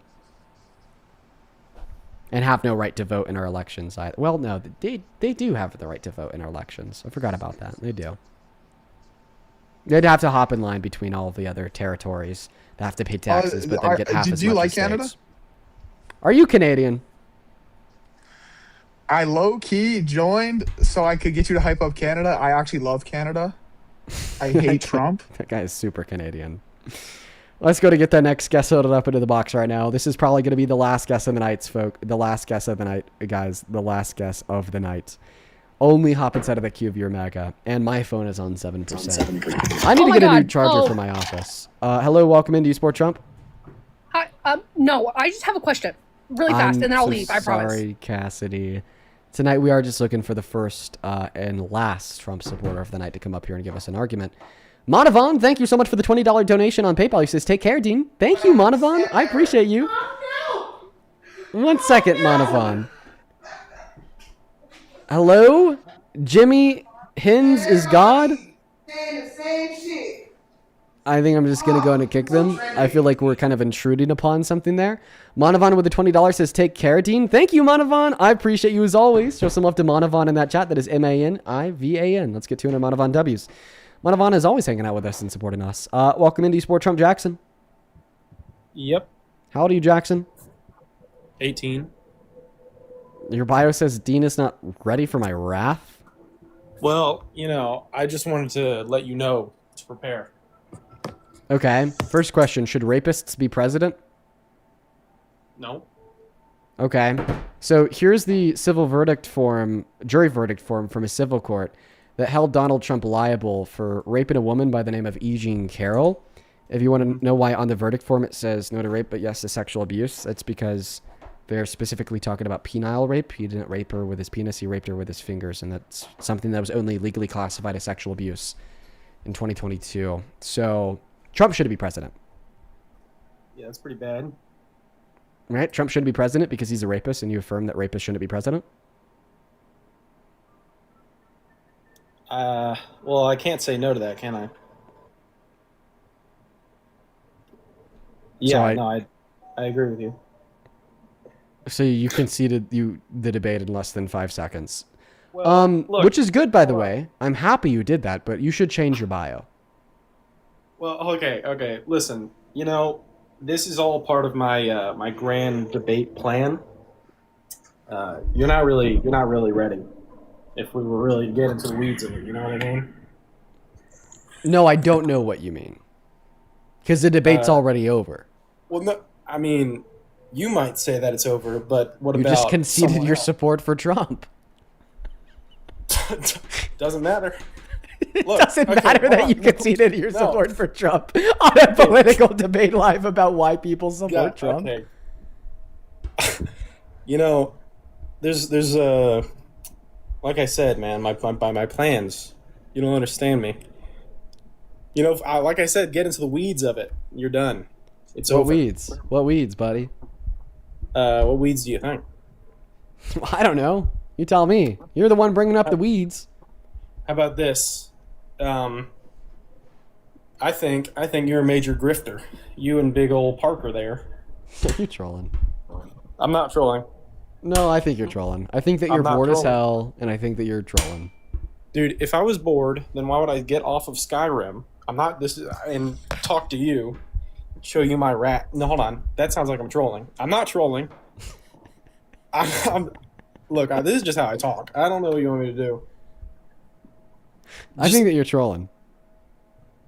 How about you create a good argument with claims and evidence? I already did. My No, argument why- was why premise do you one, think I'm rapist trolling? shouldn't be president. You accepted premise one.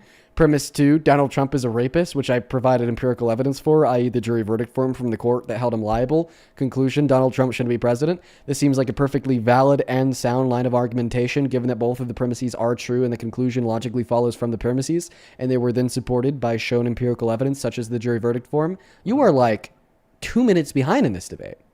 Okay, I'm saying give me a claim and evidence on how I'm trolling. Give you an argument that you're How about that, trolling? champ? Well, to start, you're calling me champ. Okay. And you're not like a middle-aged white man. Well, I feel like when you hear like, champ from like, another dude your age, we're like, what, 20? Okay, right? 21. That like, profile picture's not usually me. it's... That's a comedian. I know He's on that's a TikTok. comedian. I'm talking about just the sound of your voice. How about this? Why do you think I'm a grifter? All right. Back in the day, let's see, 2022, you did stuff on, I remember you would do religion, homosexuality, and women. I remember, way back. Glory days, miss it. Yeah. So do I, I'll tell you that. And then now, since Trump's in office, even leading up to the election, this is all you do anymore. Right. And I know it's leading into the midterms and whatever, but if you really cared about those other topics, wouldn't you do them instead of doing specifically Trump? Well, see, the thing is that as of like late 2023, TikTok started to ban you for even saying the word gay. TikTok started to ban me for having people come up on the stream and argue that men are better at leading than women. I don't know if those restrictions are still in place, but those really like killed those other topics. Was the TikTok restrictions. Is that still a thing now? I don't know. Well, earlier you were talking about weren't you talking to someone about? I mean, it comes up every stream, the gay homosexuality thing, and you talk about that in the stream.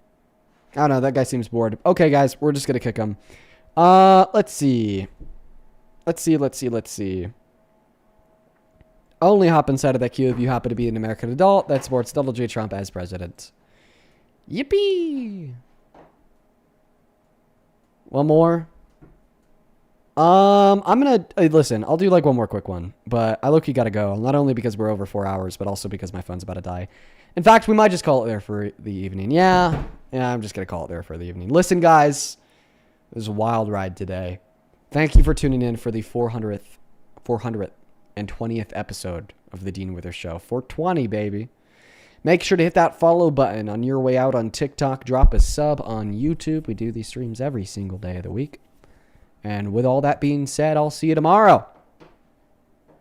Peace, love, good night, and goodbye.